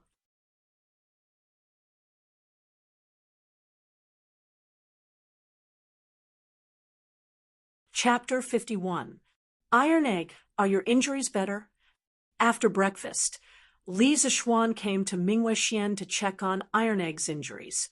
When Iron Egg saw that the young master had come, he quickly got up but was pressed down by Li Zixuan.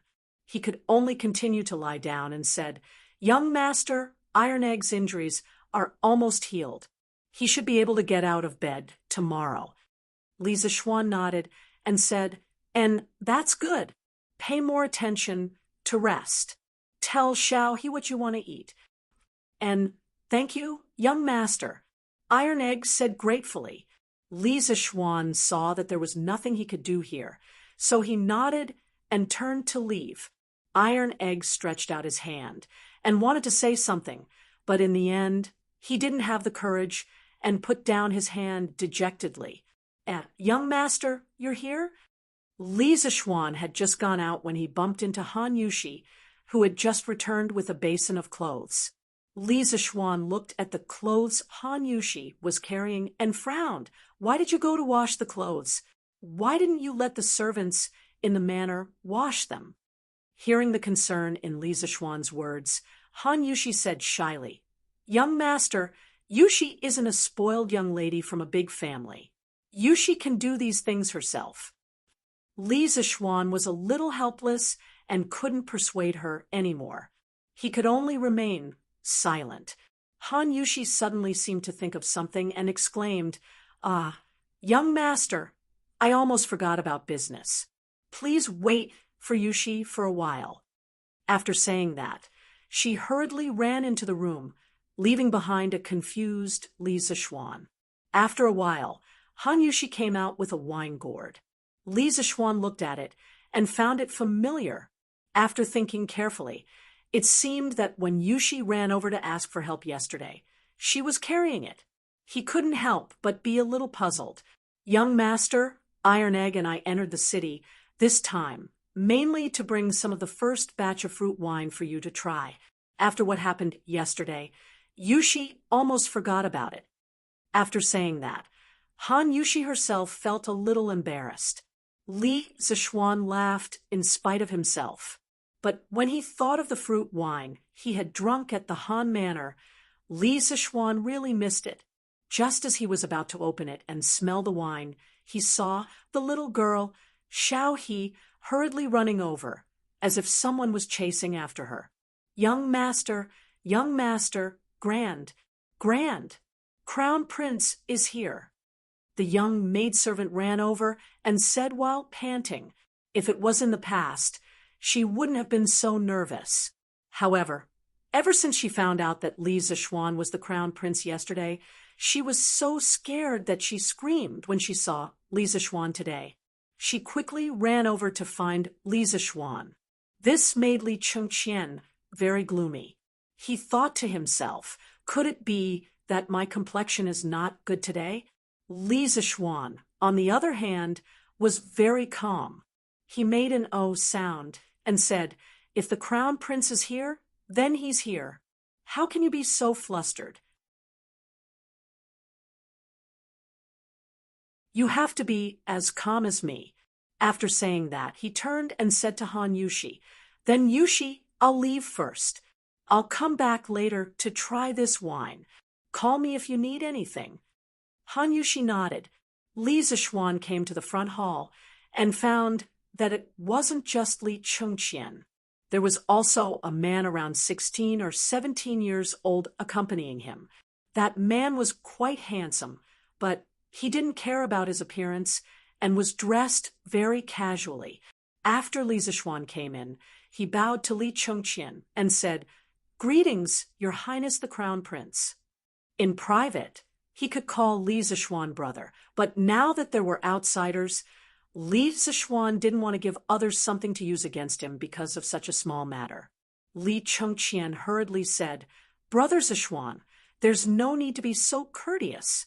Today, I'll introduce you to an interesting person. This is Yan Xiaoning, the son of the Minister of Works, Yan Lied. He's obsessed with the art of machinery. Xiaoning, this is Li Zixuan. I've mentioned to you before that he's quite good at all kinds of exquisite machinery.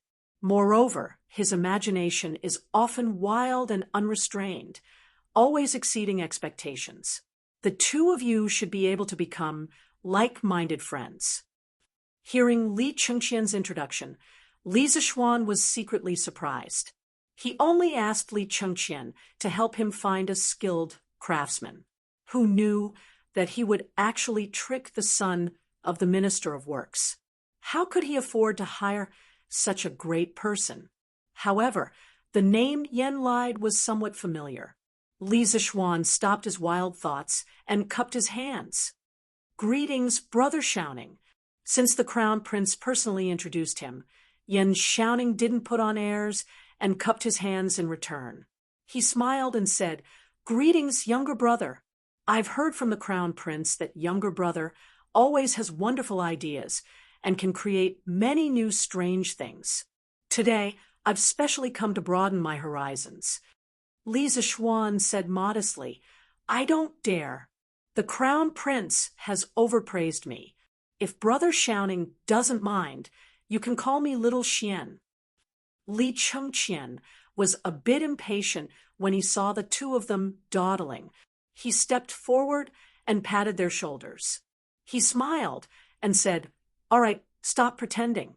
We'll all be good friends in the future, so there's no need to be so polite. Ha ha. The three of them laughed. Yan Xiaoning's disguise was torn off by Li Zixuan, and his true face was revealed. He didn't continue to be polite with Li Zixuan and went straight to the point. Little Xian, I've heard from the Crown Prince that you've made a scooter. It's quite interesting. Can you show it to me? Li Zixuan wasn't used to the way he spoke just now. Seeing Yan Xiaoning immediately change his style, he was quite happy. He said, No problem. Since Brother Xiaoning wants to see it, then follow me. Lan, should be in the west courtyard at this time. Other than sleeping in the backyard, this little girl would usually stay at Li Zixuan's place. Li Zixuan brought the two of them to his courtyard. As expected, he saw Lan riding a scooter in the west courtyard with Xiaoxi looking after her.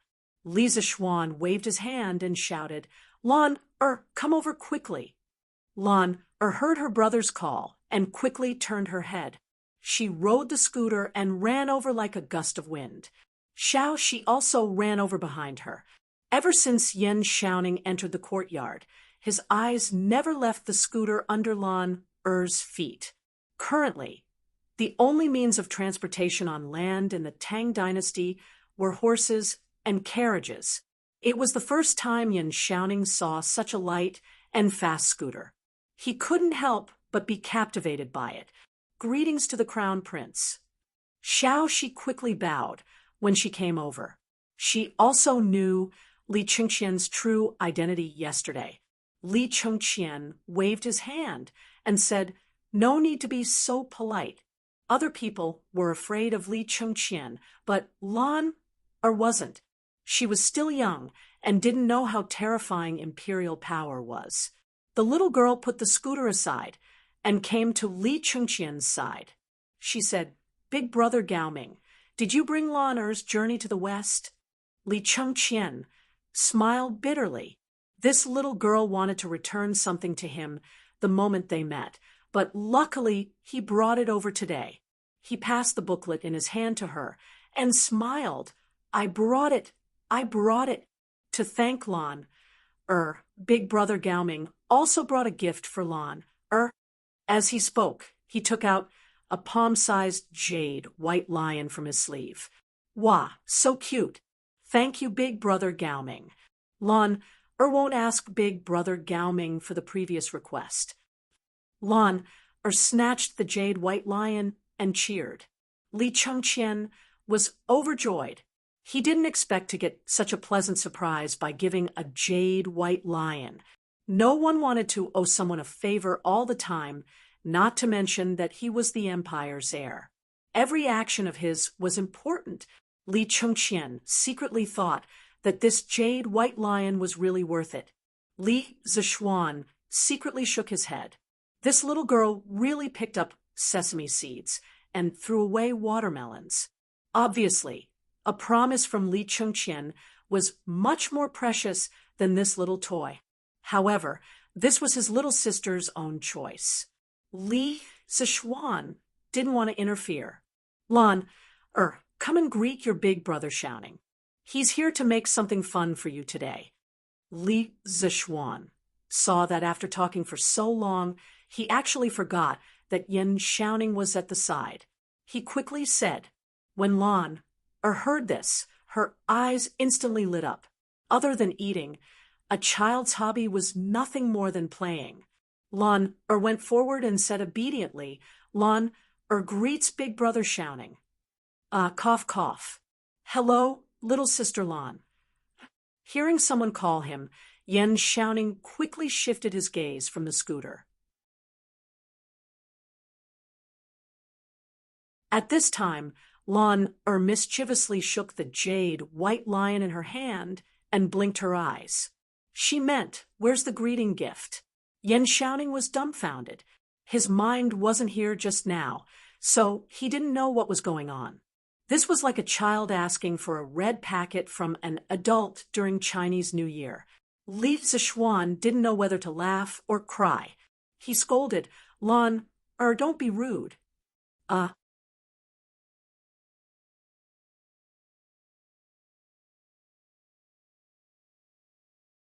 Chapter 52. "Little Xian, can you lend me your scooter to take a look?" The few of them had just sat down on the stone bench in the west courtyard. They hadn't even exchanged greetings for a while, when Yan Xiaoning couldn't help but ask impatiently. Yan Xiaoning seemed to be an impatient person.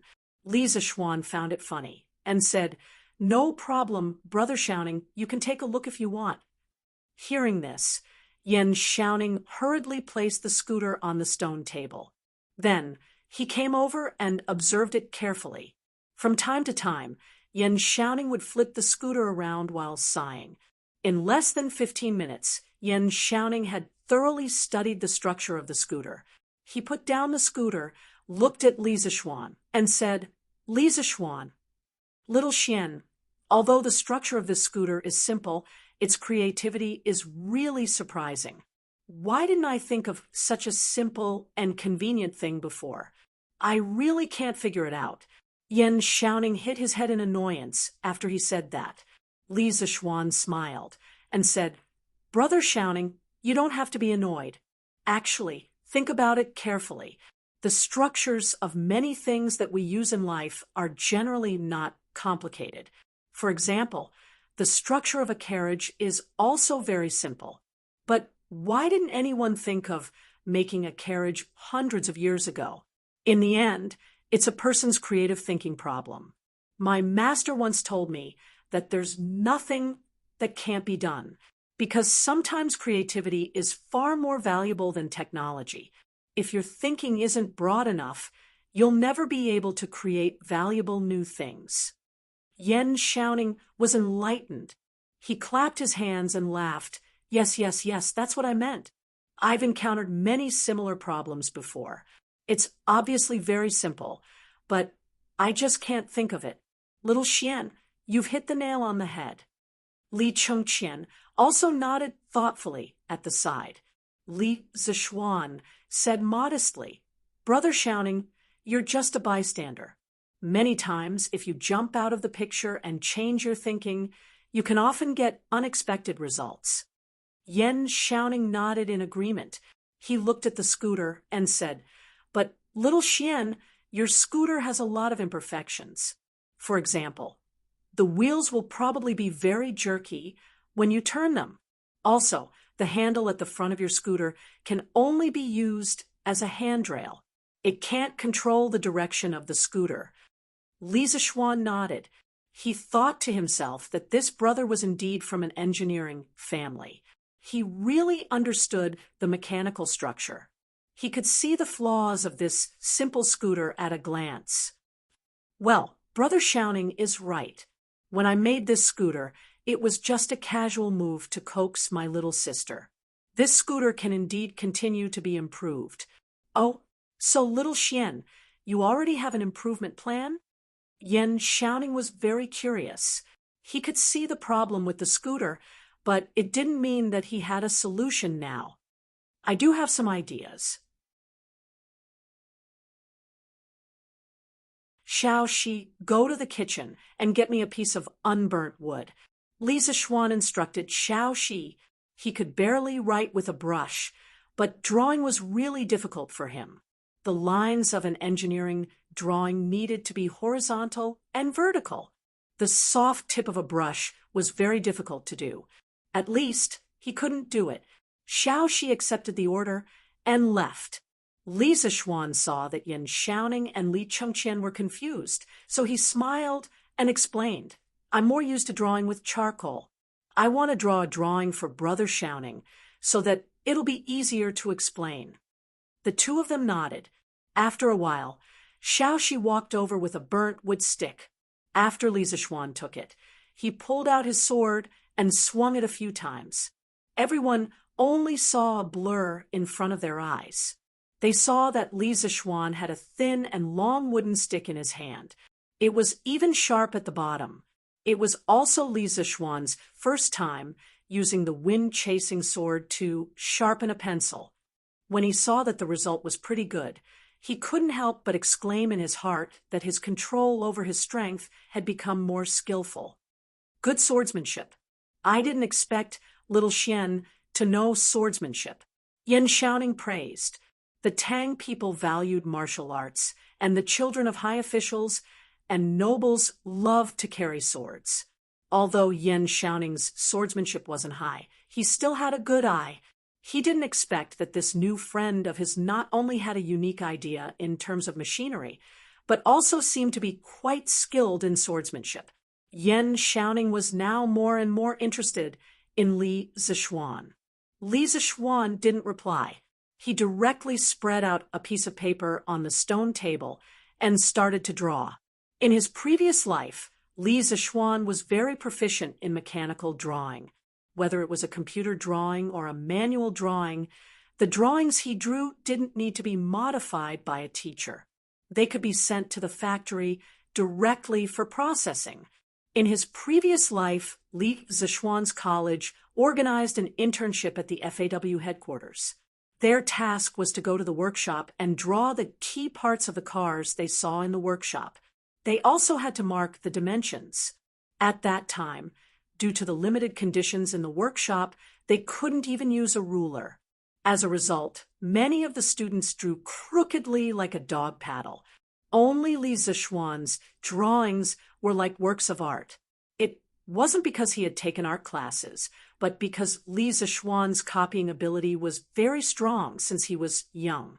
When he was young, he could look at the New Year's painting on the wall and completely draw the flying dragon. Moreover, his drawings were very beautiful.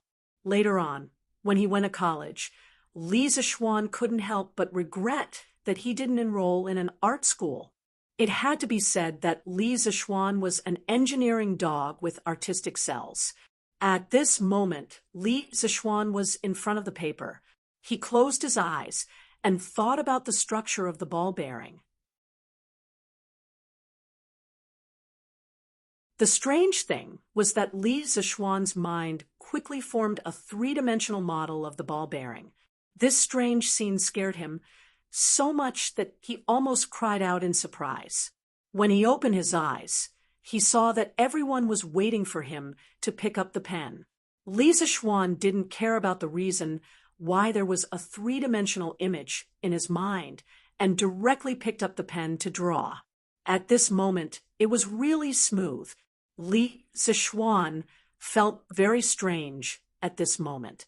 It was as if his brain was a computer and his hands were a printer. The three-dimensional image in his mind was directly reproduced on the paper through his hands. Soon, Li Zixuan had drawn the three-dimensional view of the ball bearing and the isometric view on the paper. Of course, he didn't mark the dimensions and tolerances. He was just explaining the theory of the ball bearing and didn't need to do that. Li Zixuan put down the pen and sighed softly. Yan Xiaoning couldn't wait to come over. He wanted to see what Li Zixuan was drawing. He saw that there were 4 different drawings on the paper. The lines were horizontal and vertical. Some were real and some were fake. This was the first time Yan Xiaoning had seen this kind of drawing. But why did he draw 4 drawings? Could it be 4 parts? Yan Xiaoning looked at Li Zixuan with a dumbfounded expression. Li Zixuan was confused by his look and wondered, "What's wrong, Brother Xiaoning? Is there something wrong?" Yan Xiaoning pointed at the paper and asked embarrassedly, "Little Xian, why did you draw 4 drawings? What does this mean?" Li Zixuan was stunned. Was this not how the ancient craftsmen drew drawings? Did they not know about the three-dimensional view? Brother Xiaoning, this is my first time drawing a mechanical drawing. Maybe the drawing method is different from yours. How did Brother Xiaoning draw before? Yan Xiaoning suddenly understood. Oh, I see. Coincidentally, I have a few drawings with me. Little Xian, let me show you. After he finished speaking, he took out a roll of drawings from his sleeve. Li Zixuan took the drawings and opened it. Sure enough, the ancient craftsmen didn't use the three-dimensional view drawing method. They only drew planar drawings. The parts that couldn't be expressed in planar drawings were directly marked with words. Li Zixuan looked at the densely packed words on the drawings and couldn't help but have a headache. This was too inconvenient. No, I have to teach Yan Xiaoning modern engineering drawing methods. Otherwise, it would be too troublesome to communicate with him in the future. Li Zixuan thought to himself.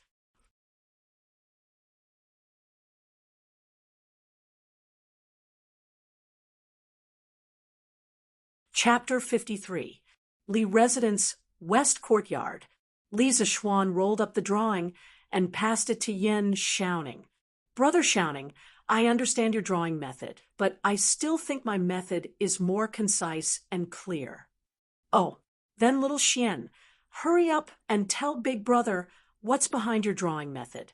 Yan Xiaoning saw that Li Zixuan was very confident in his drawing method and couldn't help but want to know what was so special about it. Brother, this drawing is a tri-view and an isometric side view of a component. The tri-view is to draw the outline of the object from the front, side, and top. For example, this stone, Brother Xiaoning, look at it from the front. Li Zixuan picked up a stone as a reference and explained the tri-view drawing method to Yan Xiaoning. After a while, he gave Yan Xiaoning the part that the professional teacher taught him. Brother Xiaoning, look, with these tri-view drawings, the craftsman can form the model of the component in their mind. It's also easier to mark the dimensions on the tri-view drawings. After listening to Li Zixuan's explanation, Yan Xiaoning stood up and paced around. He frowned and thought for a moment, then suddenly shouted, "Wonderful, wonderful, this drawing method is wonderful. Xiao Xian, you're a genius." Your drawing method is indeed clearer, and there are fewer unnecessary markings. Yan Xiaoning sat down again and rubbed his hands. He stared at Li Zishuan and said excitedly, I must tell my father about this drawing method and let him spread it. Xiao Xian, are you willing to be a supervisor? If my father knows of your talent, he'll definitely be willing to ask His Majesty for an official position for you. Li Zishuan shook his head. Thank you for your kindness, Brother Xiaoning. I've been away from home for many years and just came back a few days ago. I don't want to be an official yet. The supervisor was almost equivalent to the Chinese Academy of Sciences in his previous life. Li Zishuan wasn't willing to do research there every day. Moreover, he had a lot of things to do recently. The Strange Interest Pavilion was about to open, and the locust extermination plan was about to start in 2 days. Hearing Li Zishuan's rejection, Yan Xiaoning sighed. Ah, that's too bad. Yan Xiaoning looked at the drawing again and asked doubtfully, Xiao Xian, what's this isometric side view for? This view is mainly to help the craftsman form a 3D model of the object in their mind. Because some objects with complicated structures, it's hard to form a 3D model with just a tri-view drawing. Yan Xiaoning nodded his head thoughtfully. At this time, Li Zishuan smiled meaningfully and said, Brother Xiaoning, you only noticed the drawing method, but you neglected the drawing itself. Oh, is there a mystery behind it? Don't tell me. Let's take a look. Yan Xiaoning began to re-examine the blueprint according to the principle of 3 views that Li Zishuan had just explained to him.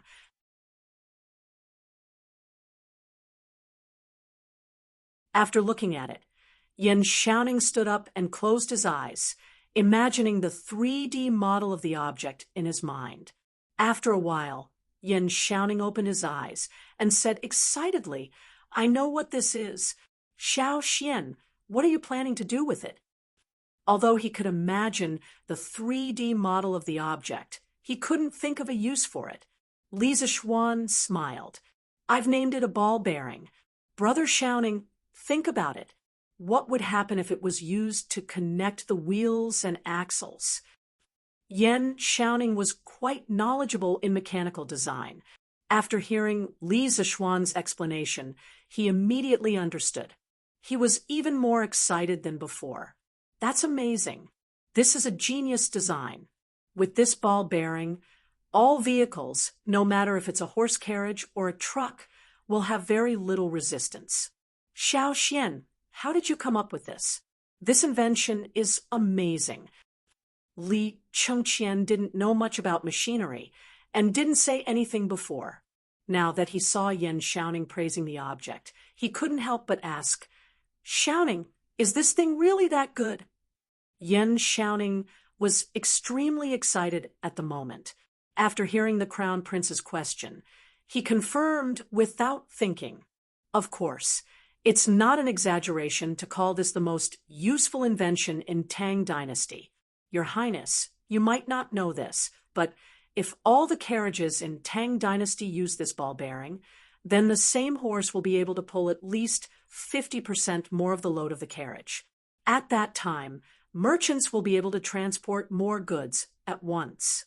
During war, a grain carriage will be able to carry more rations.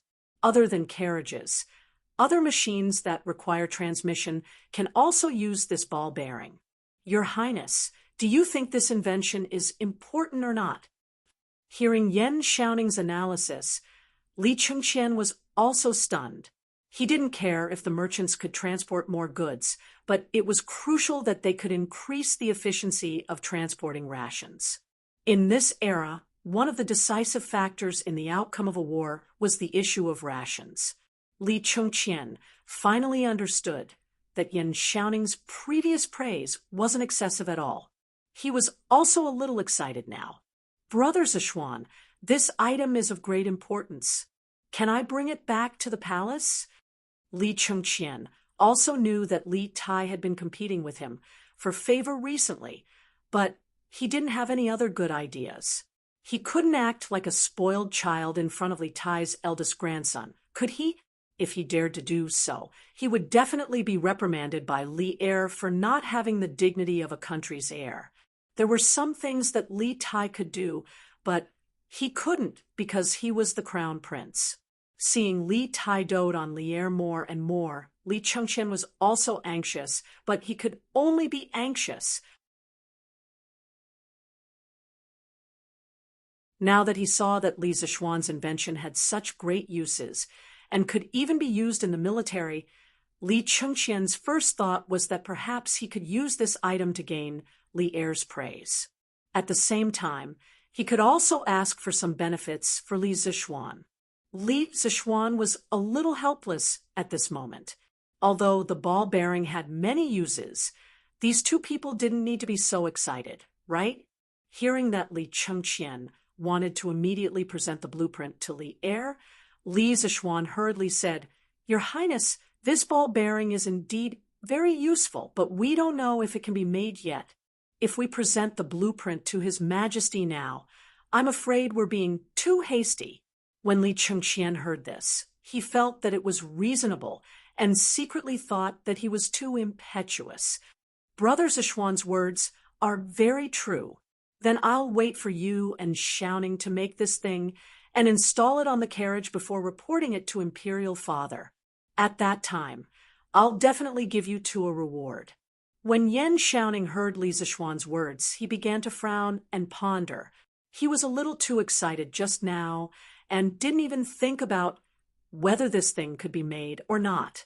He thought for a while and hesitated before saying, "Little Xian, I'm afraid that this ball bearing is very difficult to make."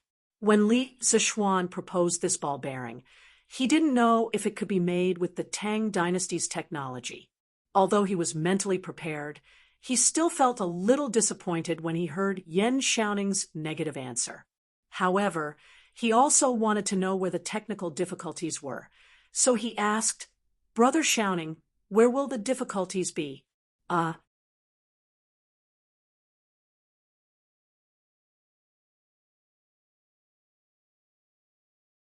Chapter 54. Hearing Li Zixuan's question, Yan Xiaoning thought for a while and said, "Xiaoxian, I think the most important part of your ball bearing is the steel ball between the inner and outer walls of the bearing. If the steel ball is not the same size or irregular in shape, then the ball bearing will be useless." Hearing Yan Xiaoning's analysis, Li Zixuan also admired him. This person was indeed an expert and could always see the key to the problem. He cupped his fist and said, "Brother Xiaoning is right. The size and quality of the steel ball are indeed very important." Yan Xiaoning nodded and continued, "This is where the problem lies. As far as I know, it's very difficult to make steel balls that are exactly the same size and shape with the current technology."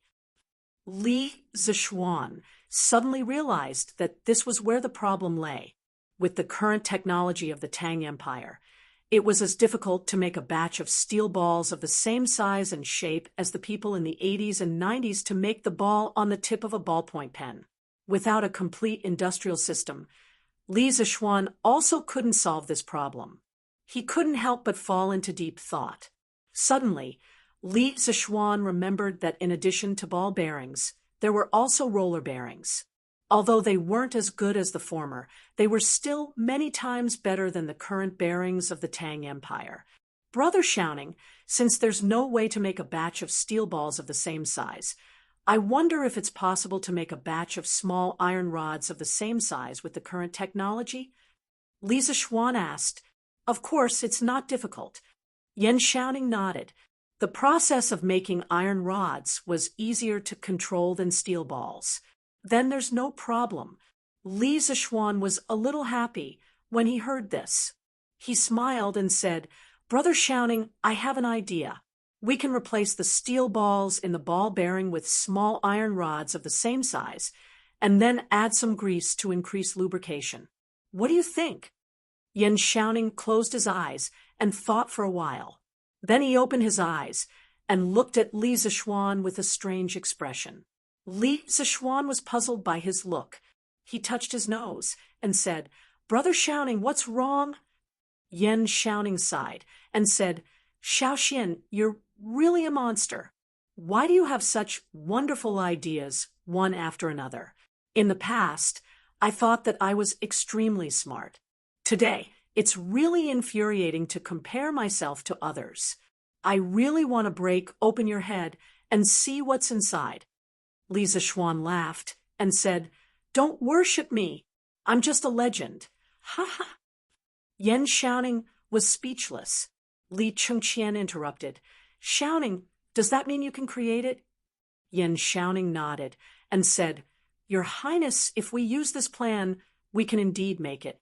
Although it may not be as good as the ball bearings compared to the bearings currently in use, this kind of roller bearing is still completely superior. As for the specific performance, we can only test it after it's built and installed in the car." Li Chengqian said excitedly, "That's good. Xiaoning, you'll have to work hard for the next few days to make this thing. I'm looking forward to seeing how light and convenient my Tang Empire's carriages will be after installing this bearing." Yan Xiaoning replied, "Yes, Your Highness. When I get back, I'll have my father ask the supervising craftsman to make a batch first." Li Chengqian nodded and looked at Li Zixuan. He smiled and said, "Brother Li Zixuan, are you satisfied with the people I brought to you today?" Li Zixuan laughed and said, "Satisfied? Of course I'm satisfied. Brother Xiaoning is not only skilled, but also straightforward. It's my fortune to have such a friend." Yan Xiaoning also laughed and said, "Ha ha, I'm also very happy to have a good friend like you, Xiaoxian." Li Zixuan also had the intention to rope in a technical talent like Yan Xiaoning. He said, "Brother Xiaoning, the Crown Prince, and I have opened a strange interest pavilion that specializes in selling rare items like scooters. Moreover, I have a lot of other interesting things in my mind that I'll make and sell in the future. I wonder if Brother Xiaoning is interested." Yan Xiaoning slapped his thigh and agreed, "Of course I'm interested. I just don't know how to cooperate." He wasn't very interested in making money. He was mainly interested in the other interesting things that Li Zixuan had mentioned. He wanted to see what other ideas Li Zixuan had in the future. Li Zixuan explained, "Currently, the Crown Prince of the Strange Interest Pavilion owns 30% of the shares with 200 strings of cash and his network of connections. I own 70% with 2,000 strings of cash and the ideas in my mind. If Brother Xiaoning wants to join, you don't have to pay. I only need Brother Xiaoning's skills. I can give Brother Xiaoning 10% of the shares. What do you think, Brother Xiaoning?" Yan Xiaoning was a little surprised when he heard that the Crown Prince only owned 30% of the shares. He secretly thought that Li Zixuan was really bold. Since the Crown Prince only owned 30% of the shares, then it was kind of Li Zixuan to give him 10%. Moreover, he didn't have to pay. He would get dividends every year. He could also stay by Li Zixuan's side and see his creative ideas. Thinking about it this way, it was quite worth it. Yan Xiaoning nodded and agreed. "Okay, then let's cooperate happily in the future. We'll strive to make the Strange Interest Pavilion the best in Tang Dynasty." There was finally a technical backbone in the team. Moreover, Yan Xiaoning's father was the Minister of Works. If he joined the team, they could borrow part of the research and development ability of the works supervisor. Li Zixuan breathed a sigh of relief and said, "Okay, then the Crown Prince and I will be the chairman and vice chairman of the Strange Interest Pavilion. I'll be in charge of the future development of the Strange Interest Pavilion. The Crown Prince can just sit there and wait to collect money. Brother Xiaoning, you'll be the technical director of the Strange Interest Pavilion. You'll be in charge of technology and production." Technical director? What was that? Why did it sound like a eunuch? Yan Xiaoning frowned and said, "Can you change my position?" Li Zixuan. They chatted for a while. Seeing that it was getting late, the two of them got up and prepared to leave. Li Zixuan suddenly remembered that there was one more thing that he didn't say, so he added, "Brother Xiaoning, I'm planning to sell the scooters in the first batch of goods in the Strange Interest Pavilion. However, we don't have a workshop yet.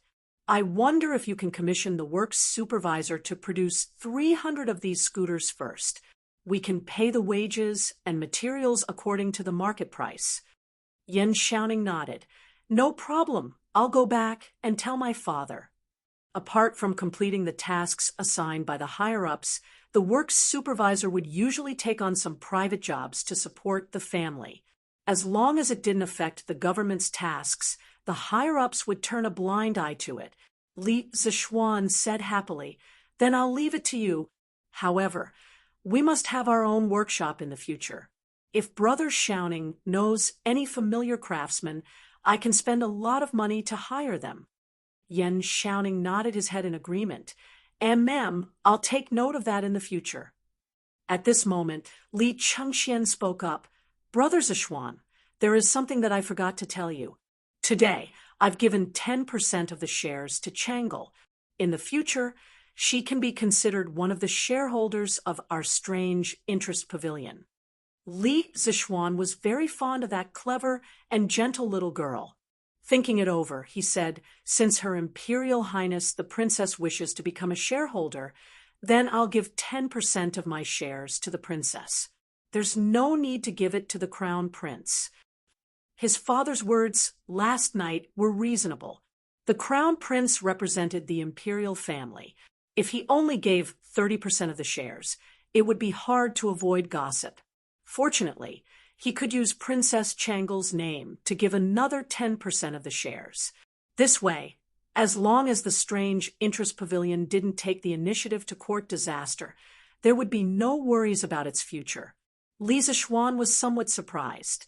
He didn't expect Li Zixuan to be so generous today. However, it would be a waste if he didn't take advantage of this opportunity. Smiling, he said, "Then I'll thank Brother Zixuan for his good intentions on behalf of Changle." "There's no need for your Imperial Highness to be so courteous." Since the matter had been settled, Li Chengxian and Yan Xiaoning took their leave. Li Zixuan inwardly breathed a sigh of relief. The Strange Interest Pavilion had finally taken shape.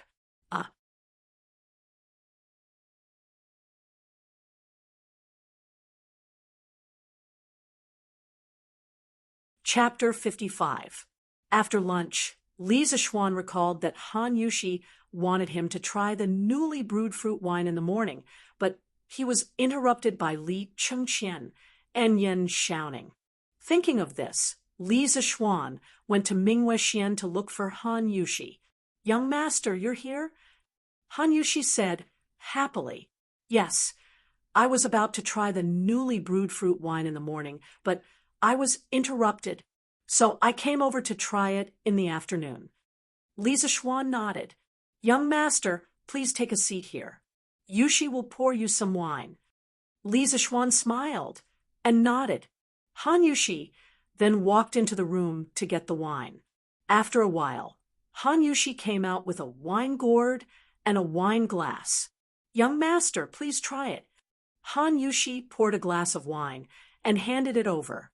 Li Zixuan took the wine glass and sniffed it lightly.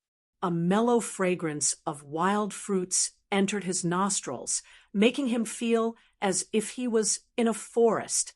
Li Zixuan took a sip. It was sweet and mellow.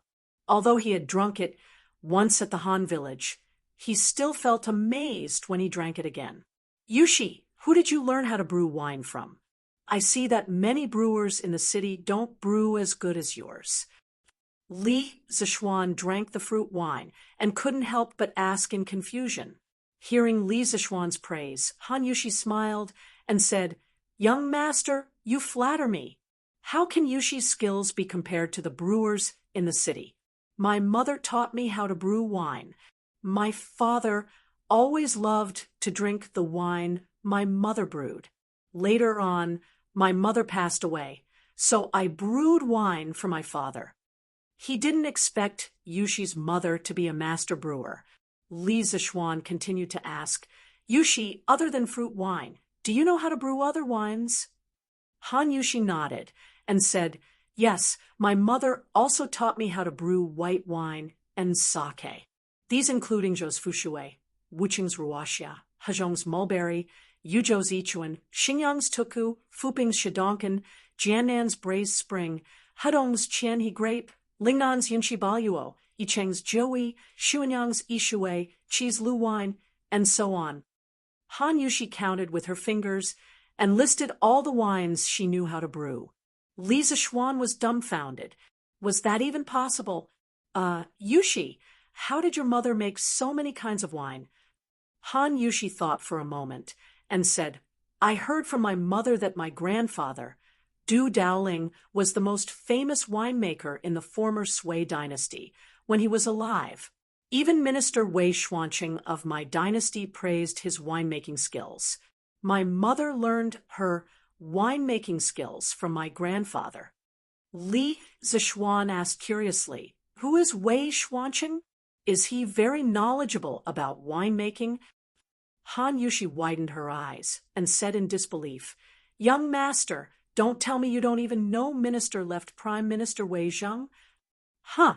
Wei Xuanqing turned out to be Wei Zheng.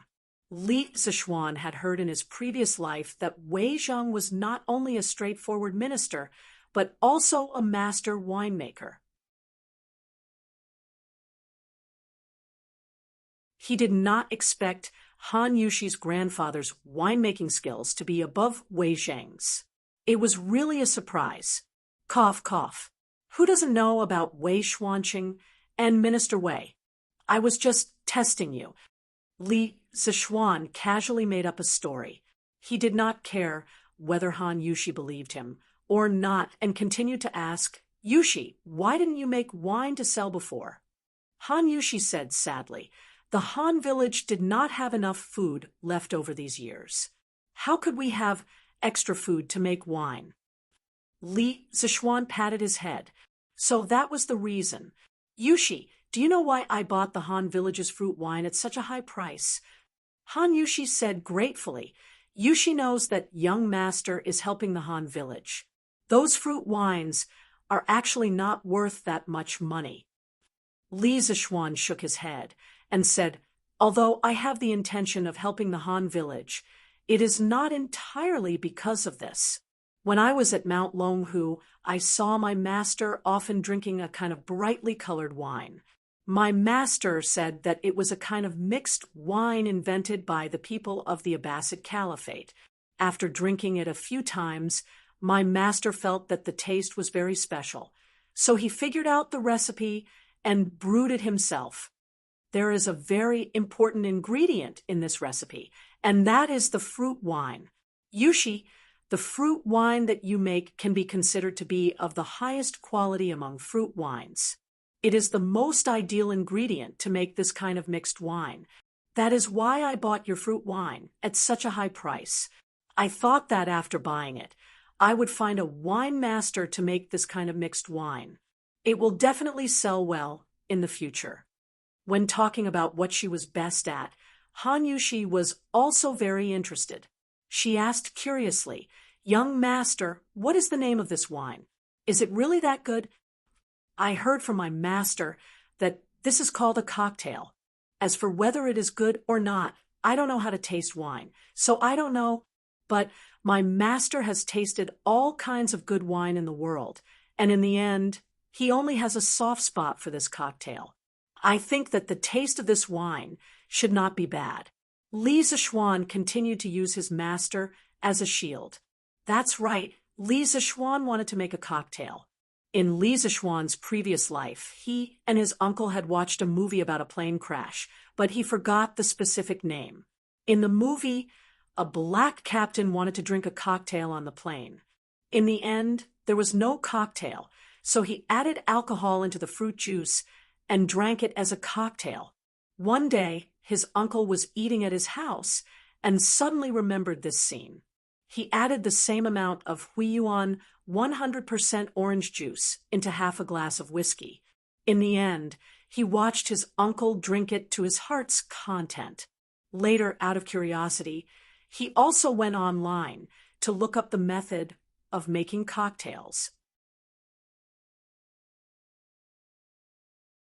Cocktails were generally made with rum, tequila, vodka, whiskey, and other spirits as the base, and fruit juice, egg white, milk, sugar, and other auxiliary ingredients, stirred or shaken. Finally, lemon slices, fruit, or mint leaves could be used as decorations. He could directly use the existing white wine from the Tang Dynasty to distill it. The fruit juice could be replaced with the fruit wine brewed by Han Yushi. The effect should be better. After mixing it, he added some ice cubes. In the hot summer, Li Zichuan believed that no wine lover could resist this temptation. As for how to obtain the ice cubes, Li Zichuan said that it was such a simple question that any transmigrator would know. However, he had to think of a way to let his father buy a saltpeter mine first. Otherwise, when everyone reacted, the price of saltpeter would definitely be expensive. At that time, when he thought about a group of Tang people drinking cocktails, this scene was quite interesting. When Han Yushi heard Li Zichuan say that the cocktail was so good, she couldn't help but eagerly say, "Then, young master, can you let Yushi try to make this cocktail?"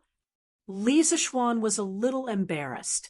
It wasn't that he was unwilling, but he couldn't bear to. If he let Han Yushi make the cocktail, she would definitely try a lot of wine.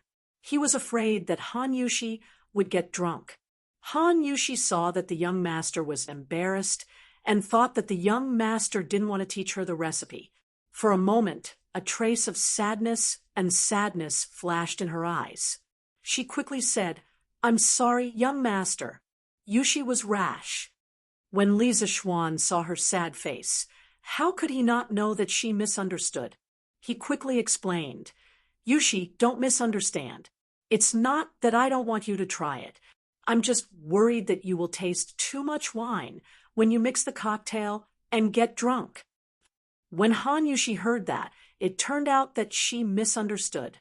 Her face turned from sadness to joy and said embarrassedly, "Young master, you don't have to worry about this. Yushi has a special physique. No matter how much wine I drink since I was young, I won't get drunk. My father, and I don't know what's going on." Li Zichuan was stunned. There was such a thing. He had seen it on the internet in his previous life. There was a kind of person who was born to not get drunk even after 1,000 cups.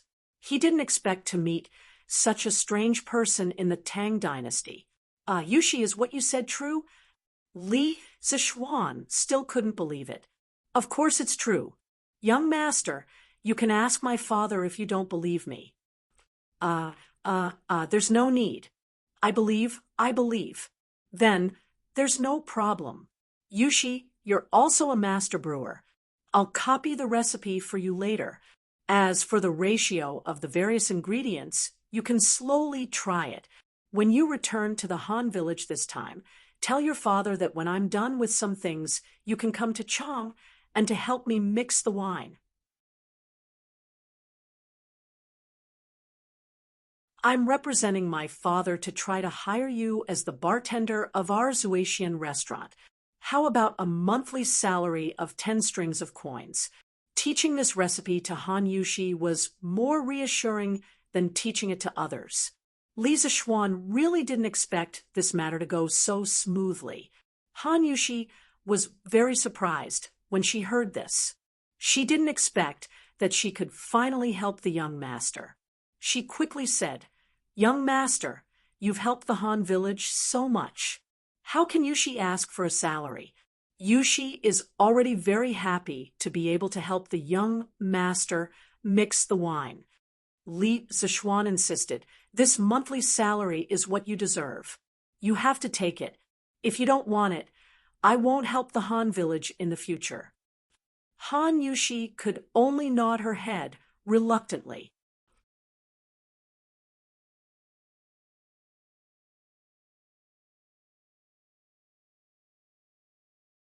Chapter 56. After dinner, Li Zixuan looked at his father and said, "Dad, come to the study. I have something to talk to you about." During the day, he saw that Yan Xiaoning was straightforward and had a deep understanding of machinery. That was why he gave him 10% of the shares and pulled him into the company. However, he knew nothing about Yan Xiaoning's family situation. Although he believed that Yan Xiaoning's character was not like a fickle villain, Li Zixuan still wanted to know more about Yan Xiaoning's family. Recently, the cooking at home had been getting better and better. Old man Li was about to sit on a stool and drink a cup of tea after finishing his meal when he heard that his son was looking for him. He was about to say, "You brat, why are you looking for me?" Who knew that after Li Zixuan finished speaking, he didn't wait for his reply and went straight to the study. It turned out that what this kid said just now was not a discussion, but a notice. Father Li was so angry that he almost fainted. At this point, what else could he say? Madam was still glaring at him, so Father Li could only follow him unhappily. Li Zixuan, on the other hand, didn't mean what his father thought. He was just lost in thought for a moment. It was Father Li who thought too much. In the study, Li Zixuan saw that his father had sat down and asked directly, "Dad, do you know Yan lied? Minister Yan?" Father Li was puzzled. "Of course I've heard of the Minister of Works of the Tang Empire. Why are you asking this? Did you offend someone from his family?" He was still a little worried. "No, Dad, what are you thinking? Am I the kind of person who likes to stir up trouble? It's mainly because the Crown Prince brought Minister Yan's son, Yan Xiaoning, over today to talk to me about the wonderful pavilion. I saw that Yan Xiaoning was straightforward and was quite proficient in machinery, so I gave him 10% of the shares and pulled him into the wonderful pavilion." Father Li was a little surprised when he heard this. A light flashed through his eyes. "Xian, is your wonderful pavilion really that promising? Why do so many people think highly of him?" He had originally thought that this strange interest pavilion was just something his son was doing for fun. So he didn't think much of it. Who knew that the Crown Prince would want to invest? And now the son of the Minister of Works, Old Man Li, who had been in business for many years, immediately smelled a business opportunity. Could there really be a great opportunity here? Li Zixuan said proudly, "Of course, Father. My wonderful taste pavilion is going to dominate the Tang Empire in the future. Anyone with foresight can see the bright future of the wonderful taste pavilion. I don't care about my son showing off." Li Jingma pondered for a while, then looked at Li Zixuan and said, "Xian, if you want to make this shop bigger and stronger, you can't do it without a lot of money. How about I give you 3,000 strings of cash for 20% of your Strange Taste Pavilion's shares?" Li Jingma thought about the chicken that his son had eaten. Now, he had high hopes for his Strange Interest Pavilion and wanted to get a share of the profits. When Li Zixuan heard this, he immediately shook his head like a rattle drum. "Father, this Strange Interest Pavilion is my first business. I don't have many shares in my hands. Besides, we are a family. Why should we be so clear about it? This little rascal." Old man Li could only stare at him angrily. "Father, I'm still talking about business with you. What do you think of the Yan family? There won't be any problems if I cooperate with Yan Xiaoning, right?" Seeing that his father was leading him astray, Li Zixuan quickly changed the topic.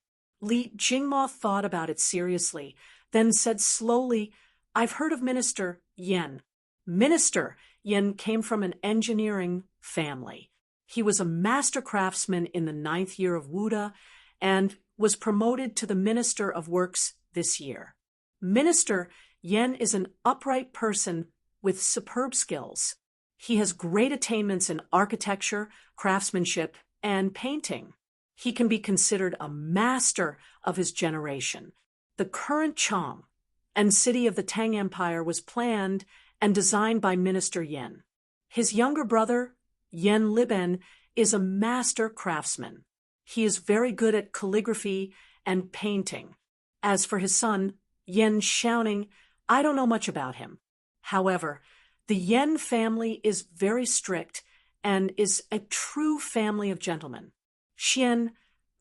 If you cooperate with Yen Xiaoning, there will only be benefits and no disadvantages. When Li Zixuan heard that Yen Liben was Yen Lide's younger brother, he was shocked and opened his mouth wide.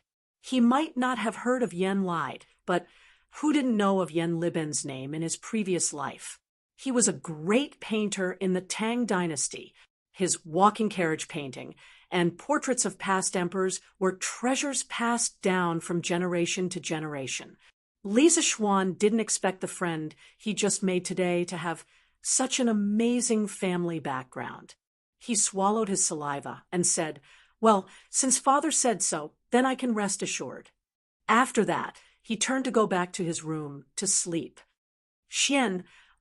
Don't you want to consider father's suggestion? That's 3,000 strings of cash.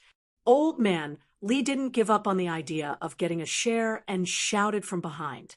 Li Zixuan hurriedly quickened his steps and ran away.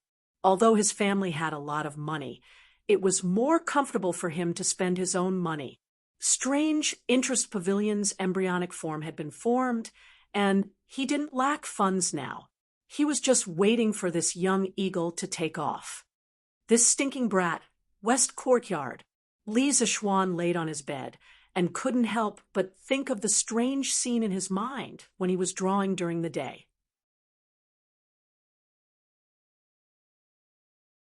Although he could rely on the memories of his previous life to imagine the three-dimensional structure of the ball bearing in his mind, it was only a vague illusion and not a real thing.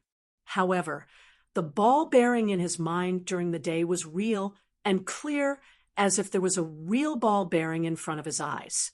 At that time, he even felt that he could make it rotate 360 degrees at will. As a young man from the 21st century, Li Zixuan didn't believe in ghosts and gods. However, he couldn't explain what happened during the day, so he could only try again. At that moment, Li Zixuan closed his eyes and began to recall the structure of the ball bearing. Sure enough, a realistic three-dimensional model immediately appeared in his mind. At that moment, there was no one to disturb him, so Li Zixuan could finally relax and boldly observe. It would be great if I could enlarge it.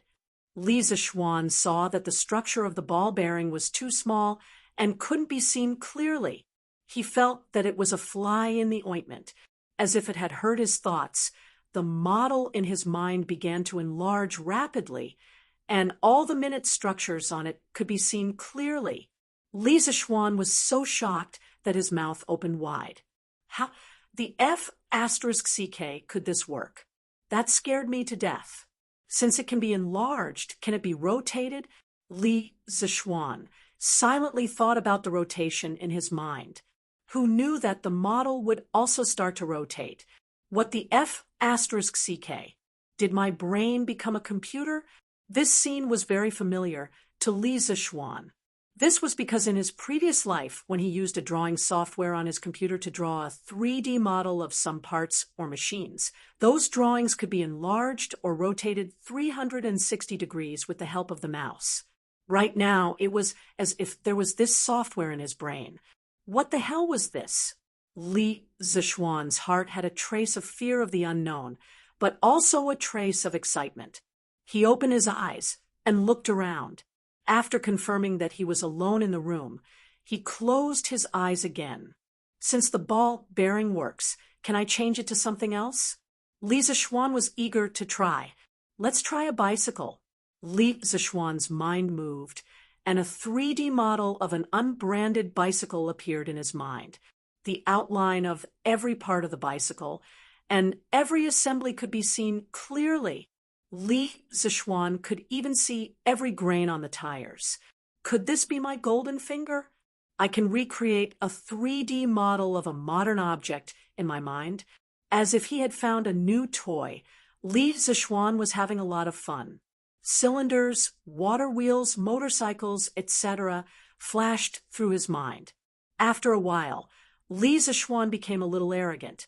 He wanted to create a big treasure. Why don't I try a tank? Li Zixuan's mind moved, and a huge armored tank appeared in his mind. But it did not last long. In less than 2 seconds, the tank disappeared. Immediately after, there was a sharp pain in his mind. It was not physical pain, but mental pain. Li Zixuan had never experienced this kind of pain before.